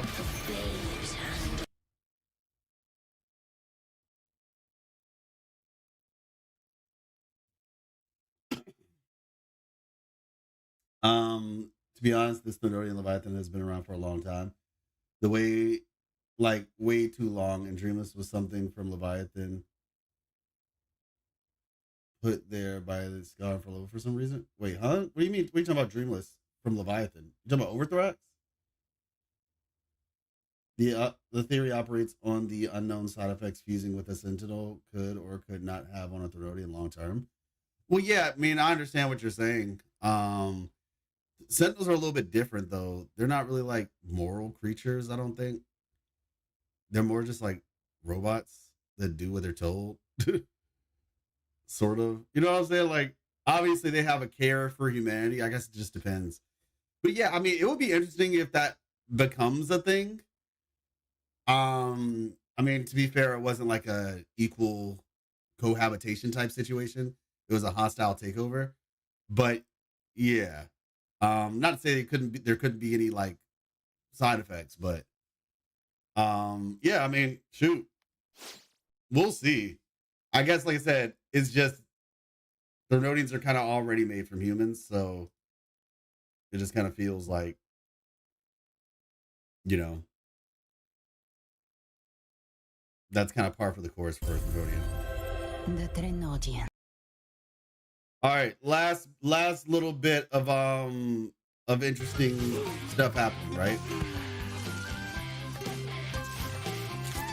I wanted to talk about this. I wonder why Sentinels are called Oracle engines when they aren't really predicting the future. Let me see. Let me look at the exact definition of Oracle. Offers a comprehensive and fully integrated start. Okay, no. In ancient mythology, oracles held significant power as prophetic figures, predominantly female, known as priestess or prophetess, believed to communicate with deities and spirits, providing guidance to military. And I think it's more along the lines of guidance versus prophecy. Like, they're meant to guide civilization, I guess you could say, in a sense, into the future. Because without them, they'd probably die, a lot of them. So I think it's probably more so the guidance aspect of it than the other part. I wonder why I said those. Okay, yeah. I'm saying that the Therodian Leviathan and Fraxis members put the Dreamless there in Huang Long. Why do you think Leviathan put the Dreamless there, T-Money? Why Leviathan specifically?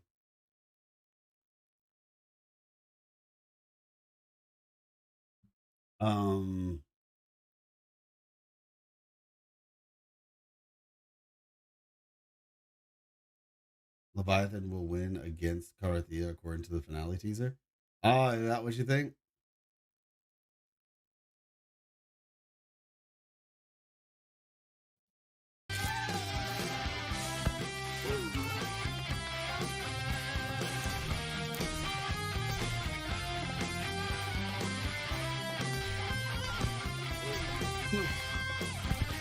It was a Monster Hunter update, basically. Got the Monster Hunter update with the Palicos. Another Warhammer asked question. Oh, by the way, Bullgrind, are you excited about the new Warhammer game, Dawn of War, or something like that? It was announced today. Do you think when we eventually get to throat interaction with each other, they'll cooperate or they'll be eating each other? That's a good question. That's a good question. I think in some ways, gosh, shoot. And a lot of it, in some ways, I feel like they'll be trying to beat each other. Because, okay, so here's the question, right? What is their goal? If you could say because they're trying to like bring about the final lament, they could be working together. I could see that as a reality. A potential one, anyway. If their goal is like, if they have, the concept of like the collective goal of bringing about the final lament, then I could see that being a thing.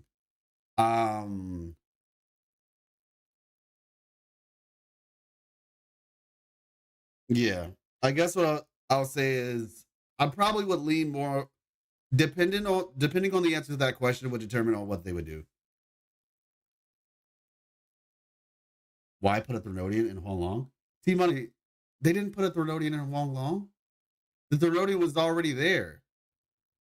The Fraxidus had nothing to do with the Threnodian being there. They just were trying to escalate its revival process. It was there with or without the Fraxidus. Yeah, exactly. They just accelerated the process. Yeah, it was always there. I heard good things of Space Marines, but the most part video games have never been 40K's strongest side. Oh, got you. So is Warhammer 40K like a book that people have just been turning into video games? Because so many people talk about it. It's been a while, Rinesita. You know what I'll notice?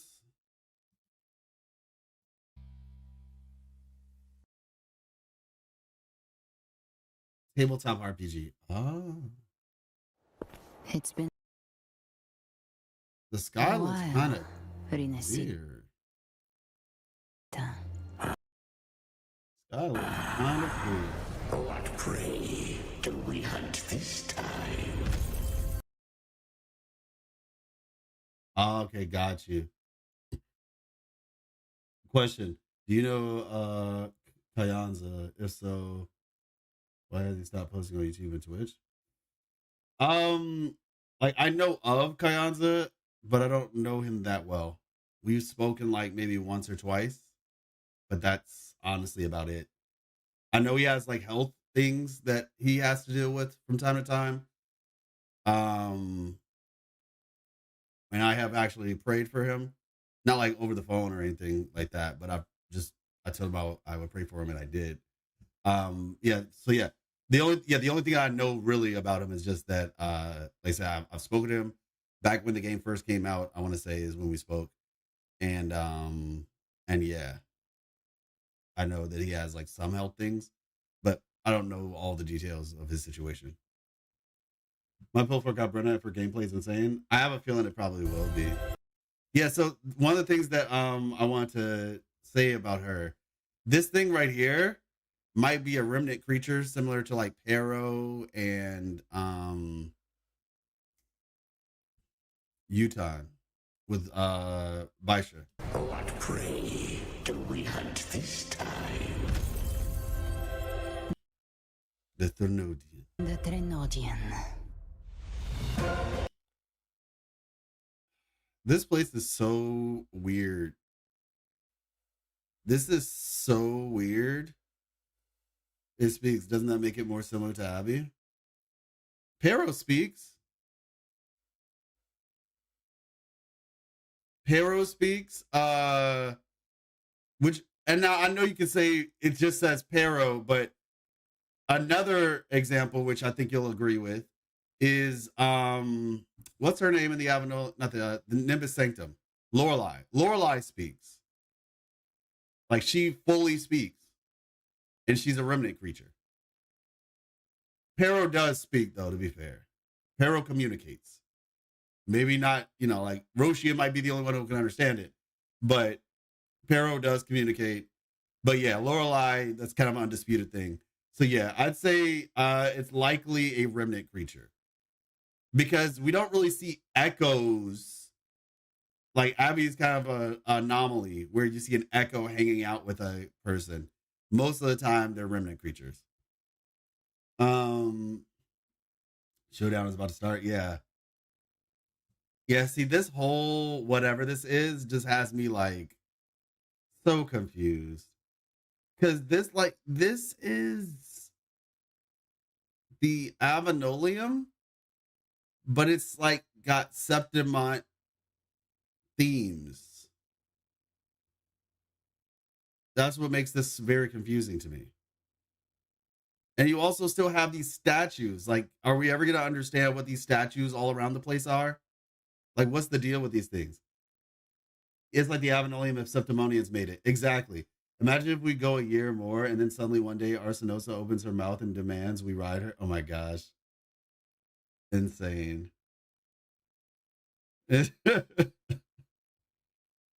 No way they do have conscience. Sarcastically speaking.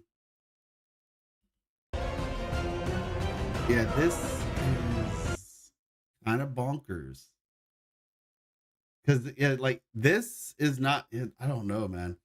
I mean, wait a second.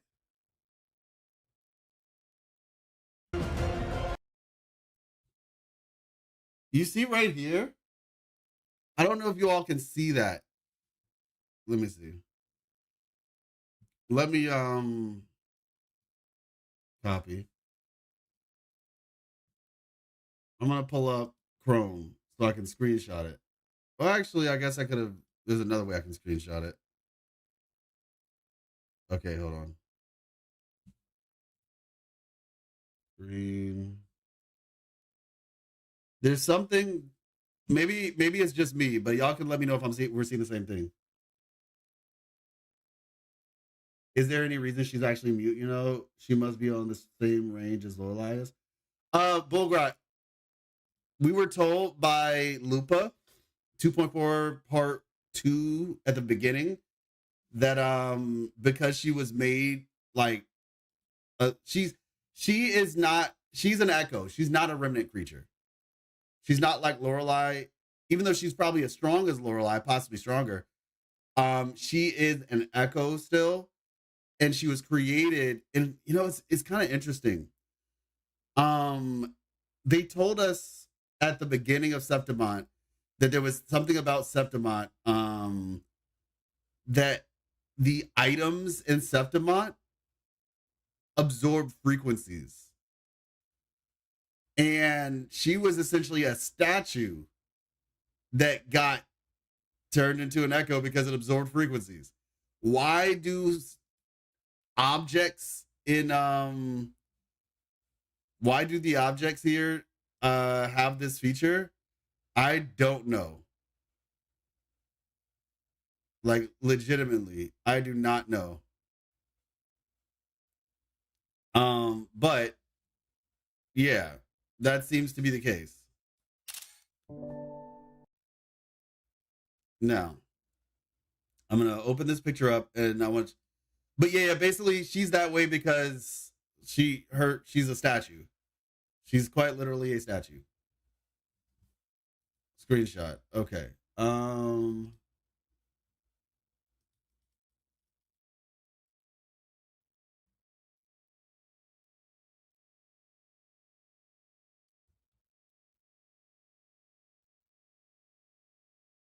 This area right here. I was just looking at it. I was like, this isn't like those ghoulish statues with their arms out. This is just a building, right? It's so blurry, it's hard to tell. Like, I'm looking at this like it's like the hood of it, but the more I look at it, it looks maybe it's just a part of the building. So the giant statues around Septimont possibly can come to life too? Yes, actually. Yes. That is correct. The giant statues in Septimont theoretically could come to life because they absorb statues. Salon seems to like Elden Ring's aesthetic so much. Yeah, he does. And I like it. Gravity is weird. Yeah. So the giant statues around Septimont. Yeah, okay. Well, less so than they worship warfare or glory. Septimonians do worship architecture and monuments also. I guess those 2 to 3 obsessions got mixed in. Is it the Grand Architect that is on the 2.5 launcher upper left?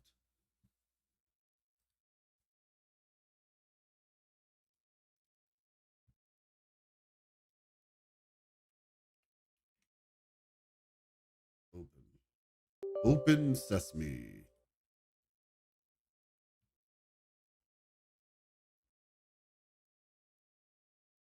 Let's see.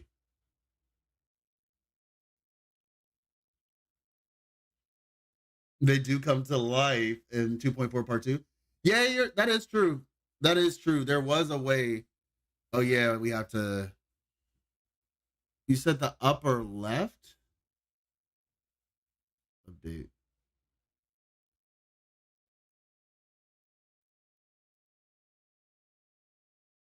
Behind the trumpet? Okay, let me look.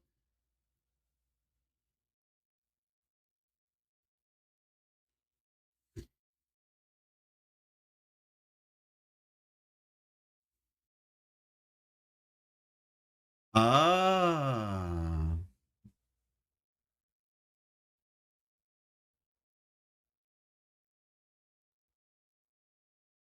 That's quite possible. That's quite possible. I mean, obviously, there's really not much you can make of it, but let me see. Once again,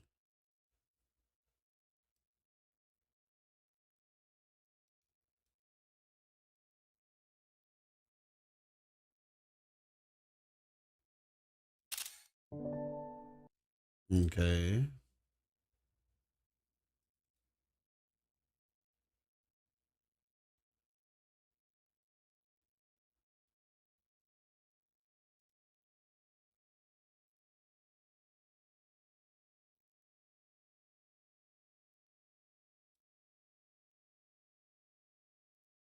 I mean, I don't know. The ear looks kind of pointy, maybe,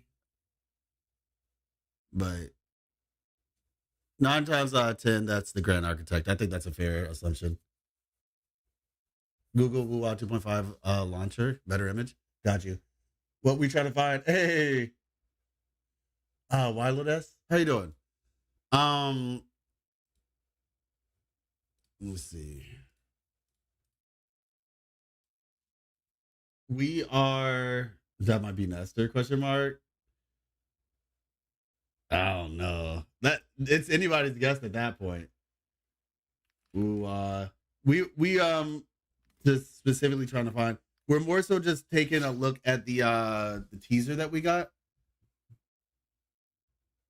and seeing what we can learn from it.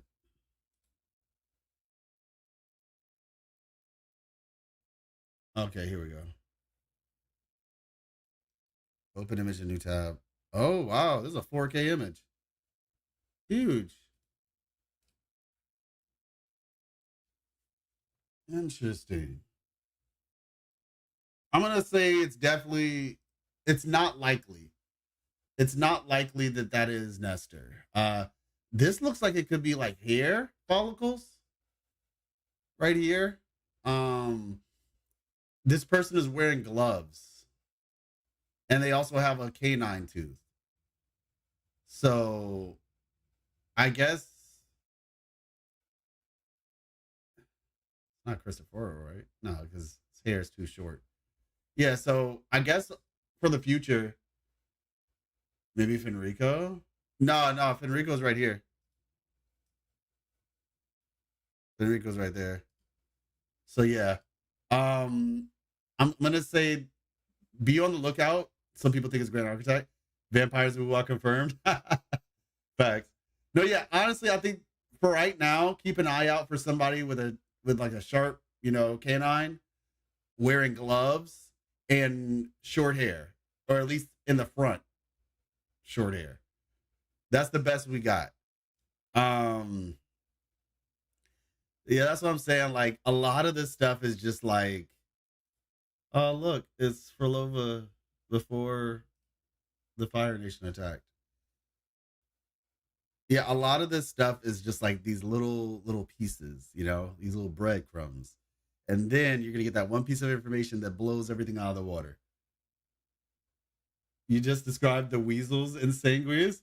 What? Sharp canines, gloves, and short hair? You're funny. I mean, yeah, it could be artistic, but we gotta have to work with what we have. I think gloves at the very least is definitely something to look for. Yeah, I mean, I don't know. That's the best that we have right now. It's MDO. Fair. If he's on the 2.5 launcher, then it's definitely someone we have met in 2.5, right? Yeah, surely. Otherwise, why would it be there? So yeah, I'm just gonna take the plunge on this one and say this is likely Grand Architect. It's definitely not Cristoforo, so it's likely the Grand Architect for right now. We'll learn more about him in time, I'm sure, but let me see. Better image. Yeah, this is a way better image though. Way better image.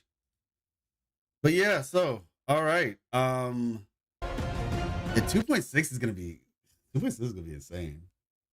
2.6 is going to be insane. So let me remind myself, when does 2.6 come out again? Oh, update. Like really looking for it. Yeah, same. 28th. Okay, so we have 10 days. So like I said, I'm gonna have my video is gonna be out this week. The video for 2.5 is gonna be out this week. And probably put out a video, pre 2.6 video as well. And then in general, we are gonna still trying to get through Expedition 33 because I said I would, so I will. But like I said, I have some projects in the works. They're pretty big projects, but I can't say anything about it until it actually happens. Oh wait, when does Genshin's update happen? Hey, Ion, how you doing? When is Not Cry gonna happen? That's also on the horizon. So I talked about this before. I'm thinking about doing a video for Genshin video. Specifically, because like I said, as you all know, I still play Genshin. And I play for the lore. And Nod Cry is looking like it's actually gonna be something interesting. So I might be doing some stuff. I love Genshin lore, but I just can't get myself to play it again. Yeah, I understand that, Rez. I definitely get it. 10th or 11th of September? Oh, okay, got it. Dang, I thought that usually happens in August. That's right after my birthday. Interesting. So I have a little bit of time, I guess. But yeah, I there's like some stuff in Genshin that I have to catch up on, so I might end up streaming it. We'll see. I'm gonna probably focus on streaming Expedition a bit, but yeah, I was thinking about doing some videos on it. I talked about this in a stream a couple streams ago. It was actually when we were doing the final day of the card event, right? Peaks of Prestige pop. And I was talking about that. But yeah, I think I'm gonna do that. I haven't played Genshin since today, so I've been wondering, is Notland story as bad as people claim it to be? The story is not the best. The lore stuff is actually pretty interesting, but it's okay. Like there are some, I'm gonna be honest, there's a lot of it where it's just gonna be like, okay, that's cool. And then at the end, you're gonna be like, oh, it almost feels like Notlon is literally there just to be a placeholder before Not Cry in a lot of ways. That's the thing about it.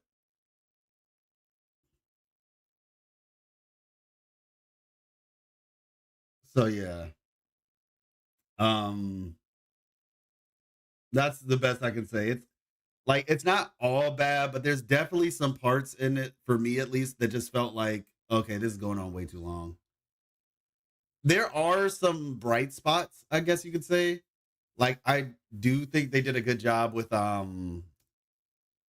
so I think they're moving away from doing like companion quests, and they're changing it into like world quests, where with Natlan you had the different tribes. And so instead of doing like a Shilonen quest and a quest for Kanish and a quest for Molani, you basically just have a quest that happens in their world. And I think the best example of this would be like the something of the Night Wind. I forgot what they're called. Something of the Night Wind. And that place has Seatlali and Ororan in it, right? And so instead of Seatlali having her own little quest and Ororan having his own little quest, there's just a tribal quest, and they're just a part of it, essentially. I like the way that was better, because I felt like a lot of the companion quests, like for me personally, and I understand that this is not the case for everybody, I don't really care that much about. I feel like sometimes these things feel like dating simulators, and I don't really care about that. I want to learn about the character, their past, and maybe some deeper stuff around their involvement with the world. And so I liked the way the Tribal Chronicles thing went. Mind you, I understand that there's some people who probably didn't like it, and they were like, no, I want to go on a fictional date with Shilonen. I get it, but I'm just speaking for myself. So that was cool. Basically, Natlan is like dragon lore. Natlan is dragon lore. Really love that Wuwa wraps up the entire story apart in 2 to 4 hours. Makes watching other people play it worth it, because I can catch way more details second time around. Yeah, exactly. Like I said, that's the thing with Hoyo verse, where like those stories sometimes drag a little bit too long. And the thing is, it's nothing wrong with a long story if it's actually engaging. Like for me personally, I was very okay with 2.0 of Wuthering Waves. That was a longer story, but it was enjoyable still. And that's the thing. Like it was legitimately an enjoyable long story for 2.0.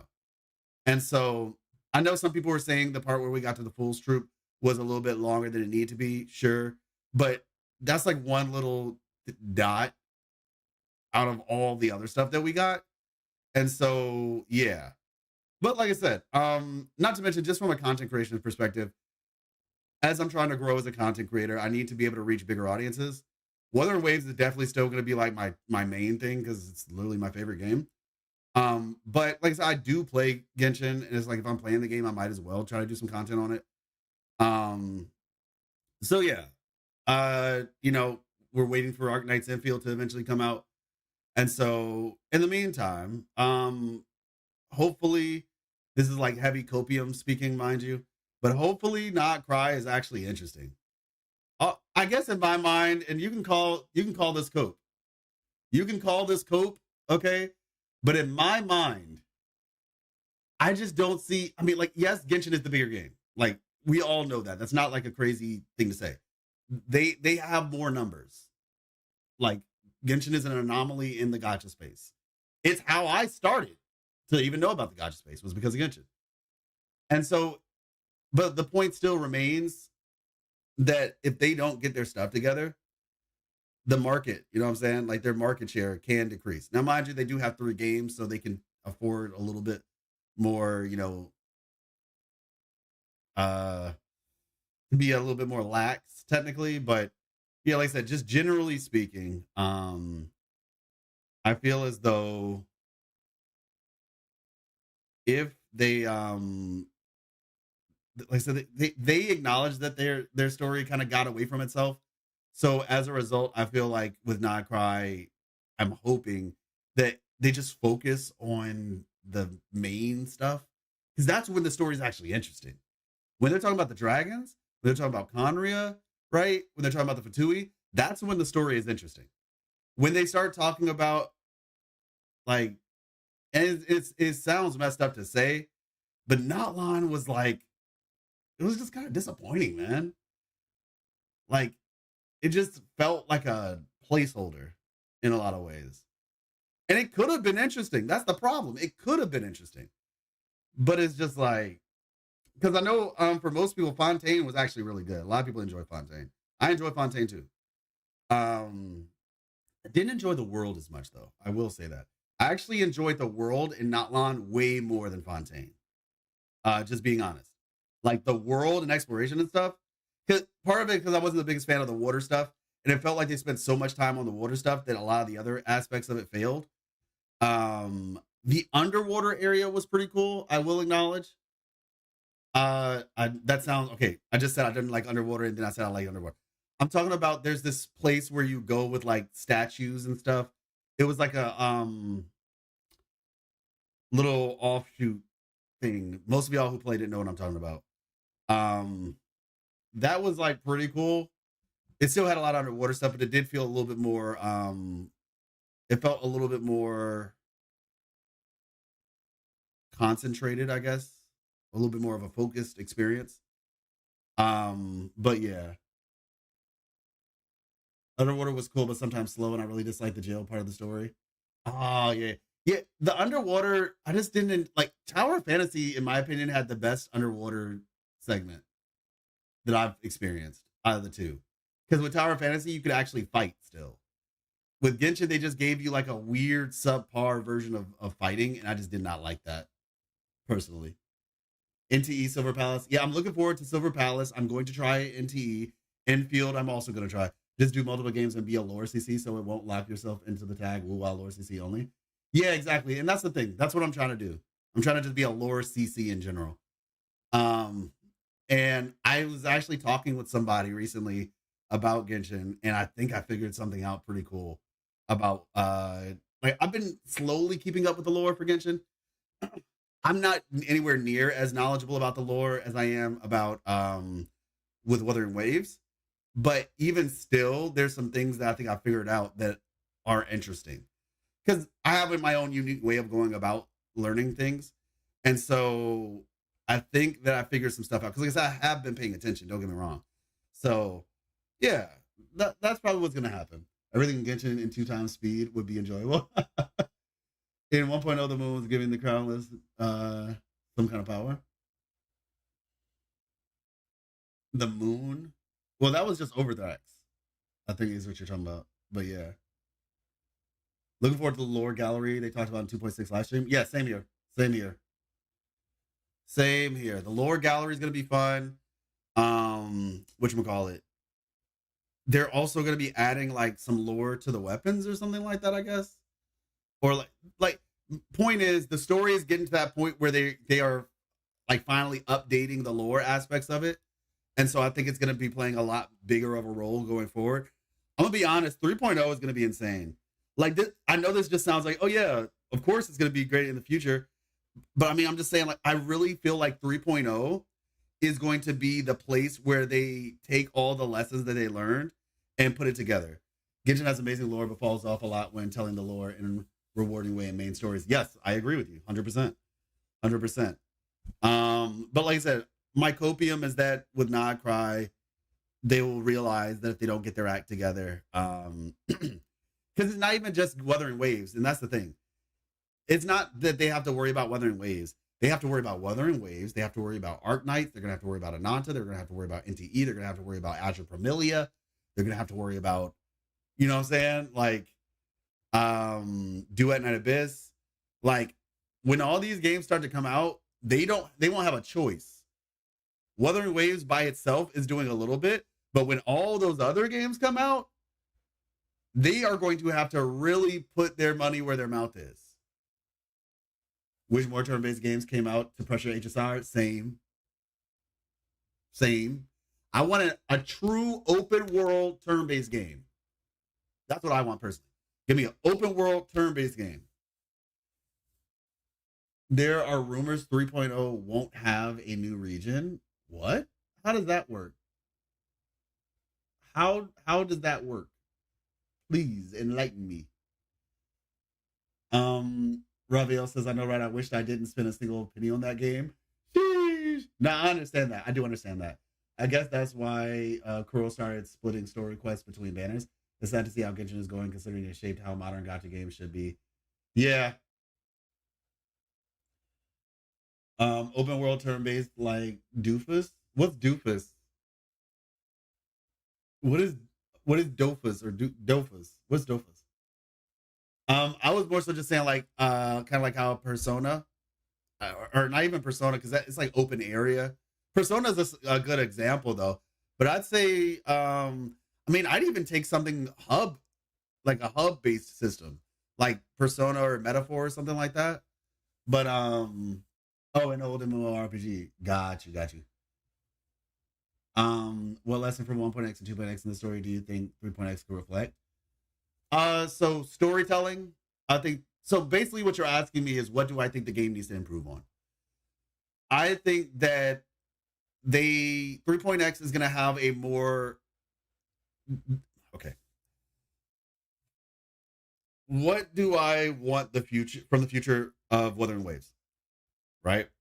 What do I want from the future of Wuthering Waves? I think that they could benefit greatly from, and actually, hold on.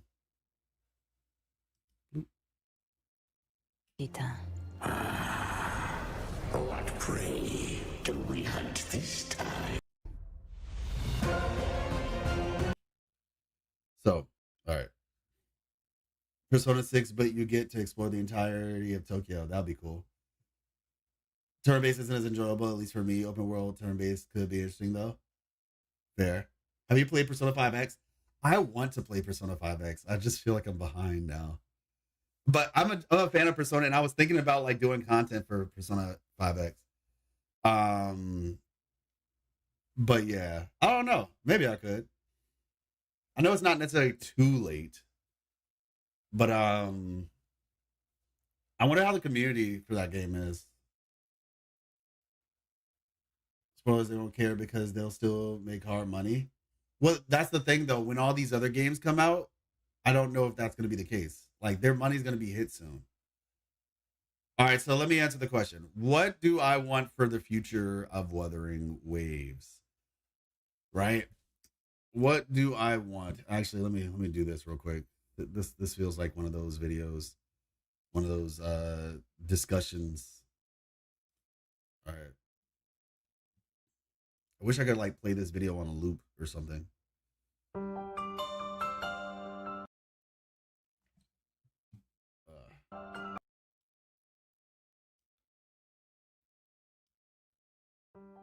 So, what do I want from the future of Wuthering Waves? I think personally, like when we get to 3.x in general, they've been doing a really good job with every update, right? But once we get to like 3.x, I feel like that's going to be the time where they can just improve on like a lot of different things, right? 1.x was obviously, you know, it was a little bit rough. Let's be honest. It wasn't all bad, but it was definitely a little bit on the rougher side. So 2.x, they improved so much more, but there's still some things, right? Like I know some storytelling elements, people wanting like a little bit more of like an ensemble feel to it, where we have like more characters kind of coming in and out, right? The reality is the story was written a while ago, and so they're doing the story the way they wrote it. A lot of people gave them a lot of feedback, whether it be, hey, can we get like maybe one more male character or something like that? 1.5. How does that work? Don't ask me. But you get my point. A lot of these things are things that people were asking for. And the thing about it is, it takes a lot of time to create stuff like this. These things are usually prepared like a year in advance. And so a lot of that feedback was given, you know, very early in the 2.x life cycle, some of it right before. And so I feel like 3.0 is going to be where, in my opinion, I feel like 3.0 is going to be like where Wuthering Waves hits it. I want to say hits its peak, but it's going to be like, it's going to be the thing that like solidifies it, where they're going to have the opportunity to tell more connected and engaging story, if you know what I mean. They're going to have the opportunity to tell, like, even from like the world design, we know what we got that feedback from like 2.0, where they were saying, yeah, Raguna kind of feels a little bit, you know, disconnected thematically, right? And so they're like, yeah, no doubt, Septimont's going to improve on that. And realistically, I think they already knew that when it came out, but because it's not like they could just instantly, oh yeah, we're in a couple months, we're going to fix all that. Like, no, they already knew that. And that's why Septimont is so cohesive even right now. So when we hit 3.x, it's likely going to be no issues on that front. But even in terms of like story, I know some people are saying, hey, we'd like more focus on some of the other characters. We already have seen that with like Chacona's quest. If you haven't played her event quest, you definitely should, because it's amazing. But we saw that with her event quest already. And then going forward, 2.4, part 1 and part 2, there was a lot more emphasis on, you know, some of the other characters like Carthia and Lupa going forward, right? Cristoforo and Frolova. Everybody really, there's a lot of characters that were playing a considerable role throughout the story. We hit 2.5, you know, we have a kind of a sharing of the spotlight with Rover and Frolova, and then Fenrico as well. And so all that to say, and then obviously, you know, Scar doing his little cameos here and there, and Cristoforo. But yeah, all that to say, I just feel like a lot of these things that we're talking about right now, whether it be like certain quality of life updates, so forth, so on. I know for me, when I first started playing, I think Genshin was my first gacha. And when I first started playing it, I played it like during basically 2.3, I think, or 2.4. And essentially what happened with that, right, was that I played the game when it had a lot more up quality of life, right? It had been a solid year and a half, okay? And so, interestingly enough, the same thing would be 3.x would be a year and a half into Wuthering Waves life. And so at that point, I didn't have to deal with a lot of the stuff that most people dealt with that caused them to quit Genshin when it first came out. So for a lot of people, I feel like 3.0 for Wuthering Waves is going to be that place where it like kind of hits its stride completely. It's already been on an amazing run so far, like legitimately an amazing run. But I really think that it's going to be, I feel like it's going to be like a level of quality that we all knew it could get. And it's been showing us in little bits and pieces, but it'll be like a less of, okay, it's catching up, and more of like it's arrived. So yeah, that personally is what I'm thinking about 3.x, and like I say, you know, just my excitement. Obviously we learned from the live stream that there's going to be new forms of mobility and things of that nature.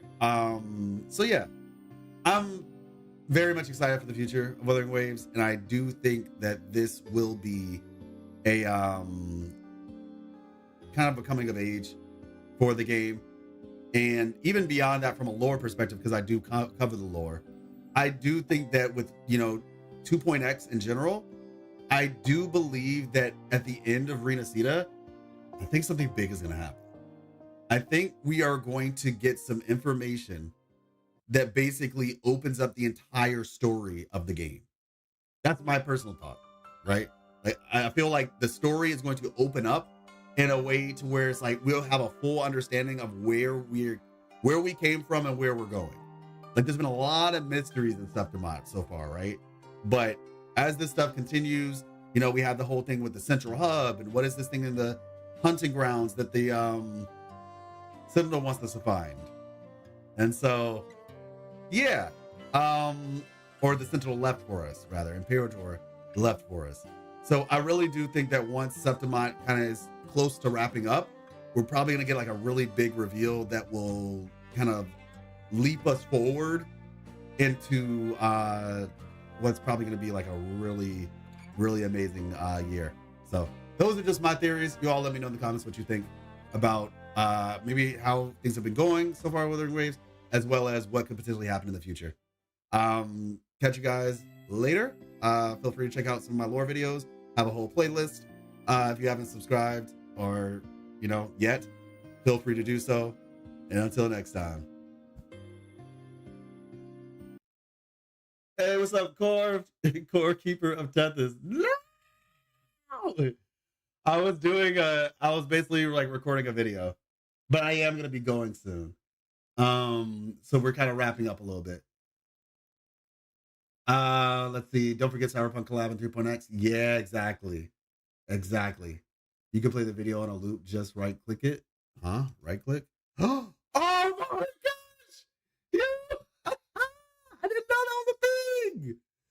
Oh shoot, I didn't know that was a thing. Okay, thank you. Thanks, Walidus. I want more engaging in-game modes. You can play the video on loop and just right-click it. One more engaging in-game modes. Virtual Crisis is easily my favorite challenge content they added. True. 1.1 plus wasn't even bad. It was mostly just 1.0 being absolutely messed up due to the story rewrite. Well, yeah, but it's not even just that though, Rez. It's also just kind of like the way that the story felt like a little bit rushed, because it kind of was a little rushed. They were kind of prioritizing macro progression over micro progression. Every meaningful quality of life they do, it's one less thing to work on, which would mean more dev time on other aspects of the game. Very good point. After Chisa, I'm just gonna full save for the Cyberpunk collab, lol. There. Solon said 2.x was already planned out before the release of the game, so 3.x might be where they improve on stuff. 100% agree. Lucy is about to be added to Guilty Gear Strive. Yeah, I saw her. She looks amazing. And seeing how well they managed to get her into the fighting game gives me high hopes for Cyberpunk collab. Yeah. Seriously hope they add David to the collab. I'm also very interested in what the new transportation 3.x will be. Agreed. I think Cyberpunk, the thing about it is though, with Cyberpunk, and no spoilers because I haven't even seen it yet, Edgerunners, I have not seen it, but I think they're having a season 2, so it might be the case that they might add characters from the new season, but we'll see. Genshin 1.x was still very fun to play in my opinion. Sure had a few rough spots, but no, it was fun, but I'm saying when I played it, it already had, when I was playing 1.x of Genshin, it had all the quality of life updates of a year and a half of Genshin. Those are the type of quality of life things that they didn't have prior. Hey, what's up, 6%? How you doing? Glad they made sure to specify that flight wouldn't return. Yeah, I agree. So there isn't an outcry when 3.0 launches without flight. Yeah, I think it was smart that they said, we're going to give you flight for these other regions. Because real talk, they didn't have to do that. They, especially considering it's not going to go forward, they did not have to give us flight in Jinzhou. So I'm definitely happy that that happened. We're definitely getting something huge at the end of 2.x, maybe more about the past rover or more information about the Thenodians. Yeah, Wildes, thank you so much. That loop feature thing that's a game changer for me. That is a huge game changer for me. And you know what? I've seen it before, but I never took the time to think about it.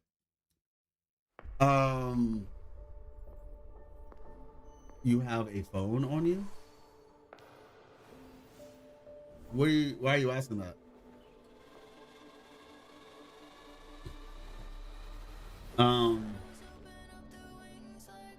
Rover's role is way more significant than finding twins. I don't know how people say we have no goal. Oh, yeah, that's a whole nother thing. That's what I was thinking too. Live Cyberpunk Season 2 cast might be the collab. Yeah, it's possible. Or maybe one from both, I don't know. Is it obvious the story right now that Rover's goal is to stop? Is it obvious from the story right now that Rover's goal is to stop the lament? Read one criticism that there isn't a goal, like finding our... Oh, okay, got you. I mean, yeah, if you actually pay attention. What's on Instagram, Saints Cassette? Has the characters gotten so many post-main story requests dedicated to them as Falova 5-ish post? Feels a little weird.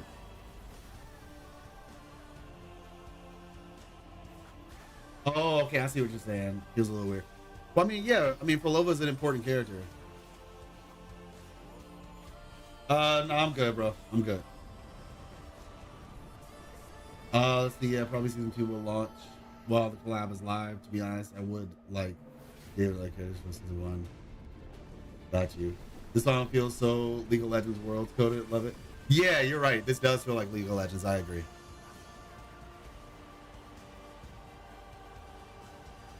Yeah, bro, you can't just like come in here and say open Instagram like I'm kind of in the middle of something, you know? Like if you want to tell me what it is, sure. Or if there's something you want to share with me, you can escalation point Discord, or you can show me on Discord. You can like send me a message on Discord, but like it's kind of like breaking the flow of the stream, you know? But yeah. Well, anyway, I do need to go. Thank you all so much for coming through, though. But yeah, if you want to send me something on Discord, feel free. You can message me on the Discord, and I can check it out there. But yeah, we're about to end stream. Crew has been hyping up.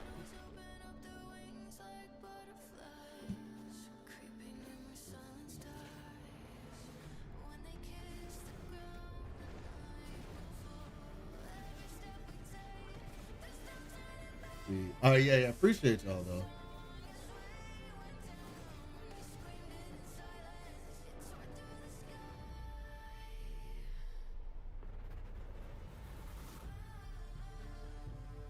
Yeah, appreciate y'all. Like I said, tomorrow we gotta do that. We have to do the survey tomorrow, actually. So we'll do that. And like I said, we'll probably end up doing a combination of catching up with some of the stuff with Genshin and whatchamacallit, Expedition 33. That'll be the plan. And you know, maybe if we get some betas in the future for who knows at this point. Who knows? But yeah, we'll see. First time viewer and I enjoyed the stream a lot. Keep it up, King. Appreciate you. Thank you so much. Yeah, I saw on Twitch, but yeah, thank you. You are more than welcome, or more than appreciated being here. And yeah, well, this is we got a lot in the future. We got a lot in the future coming. So, but yeah, I will see you all ideally tomorrow. Obviously just keep the notifications up, bro. We'll talk. Just keep our notifications, and I will we'll try to do some surveys tomorrow and get the ball rolling. Like I said, we have a big video coming out later this week. And yeah, I think I'll just keep it at that for now. Peace. Be blessed.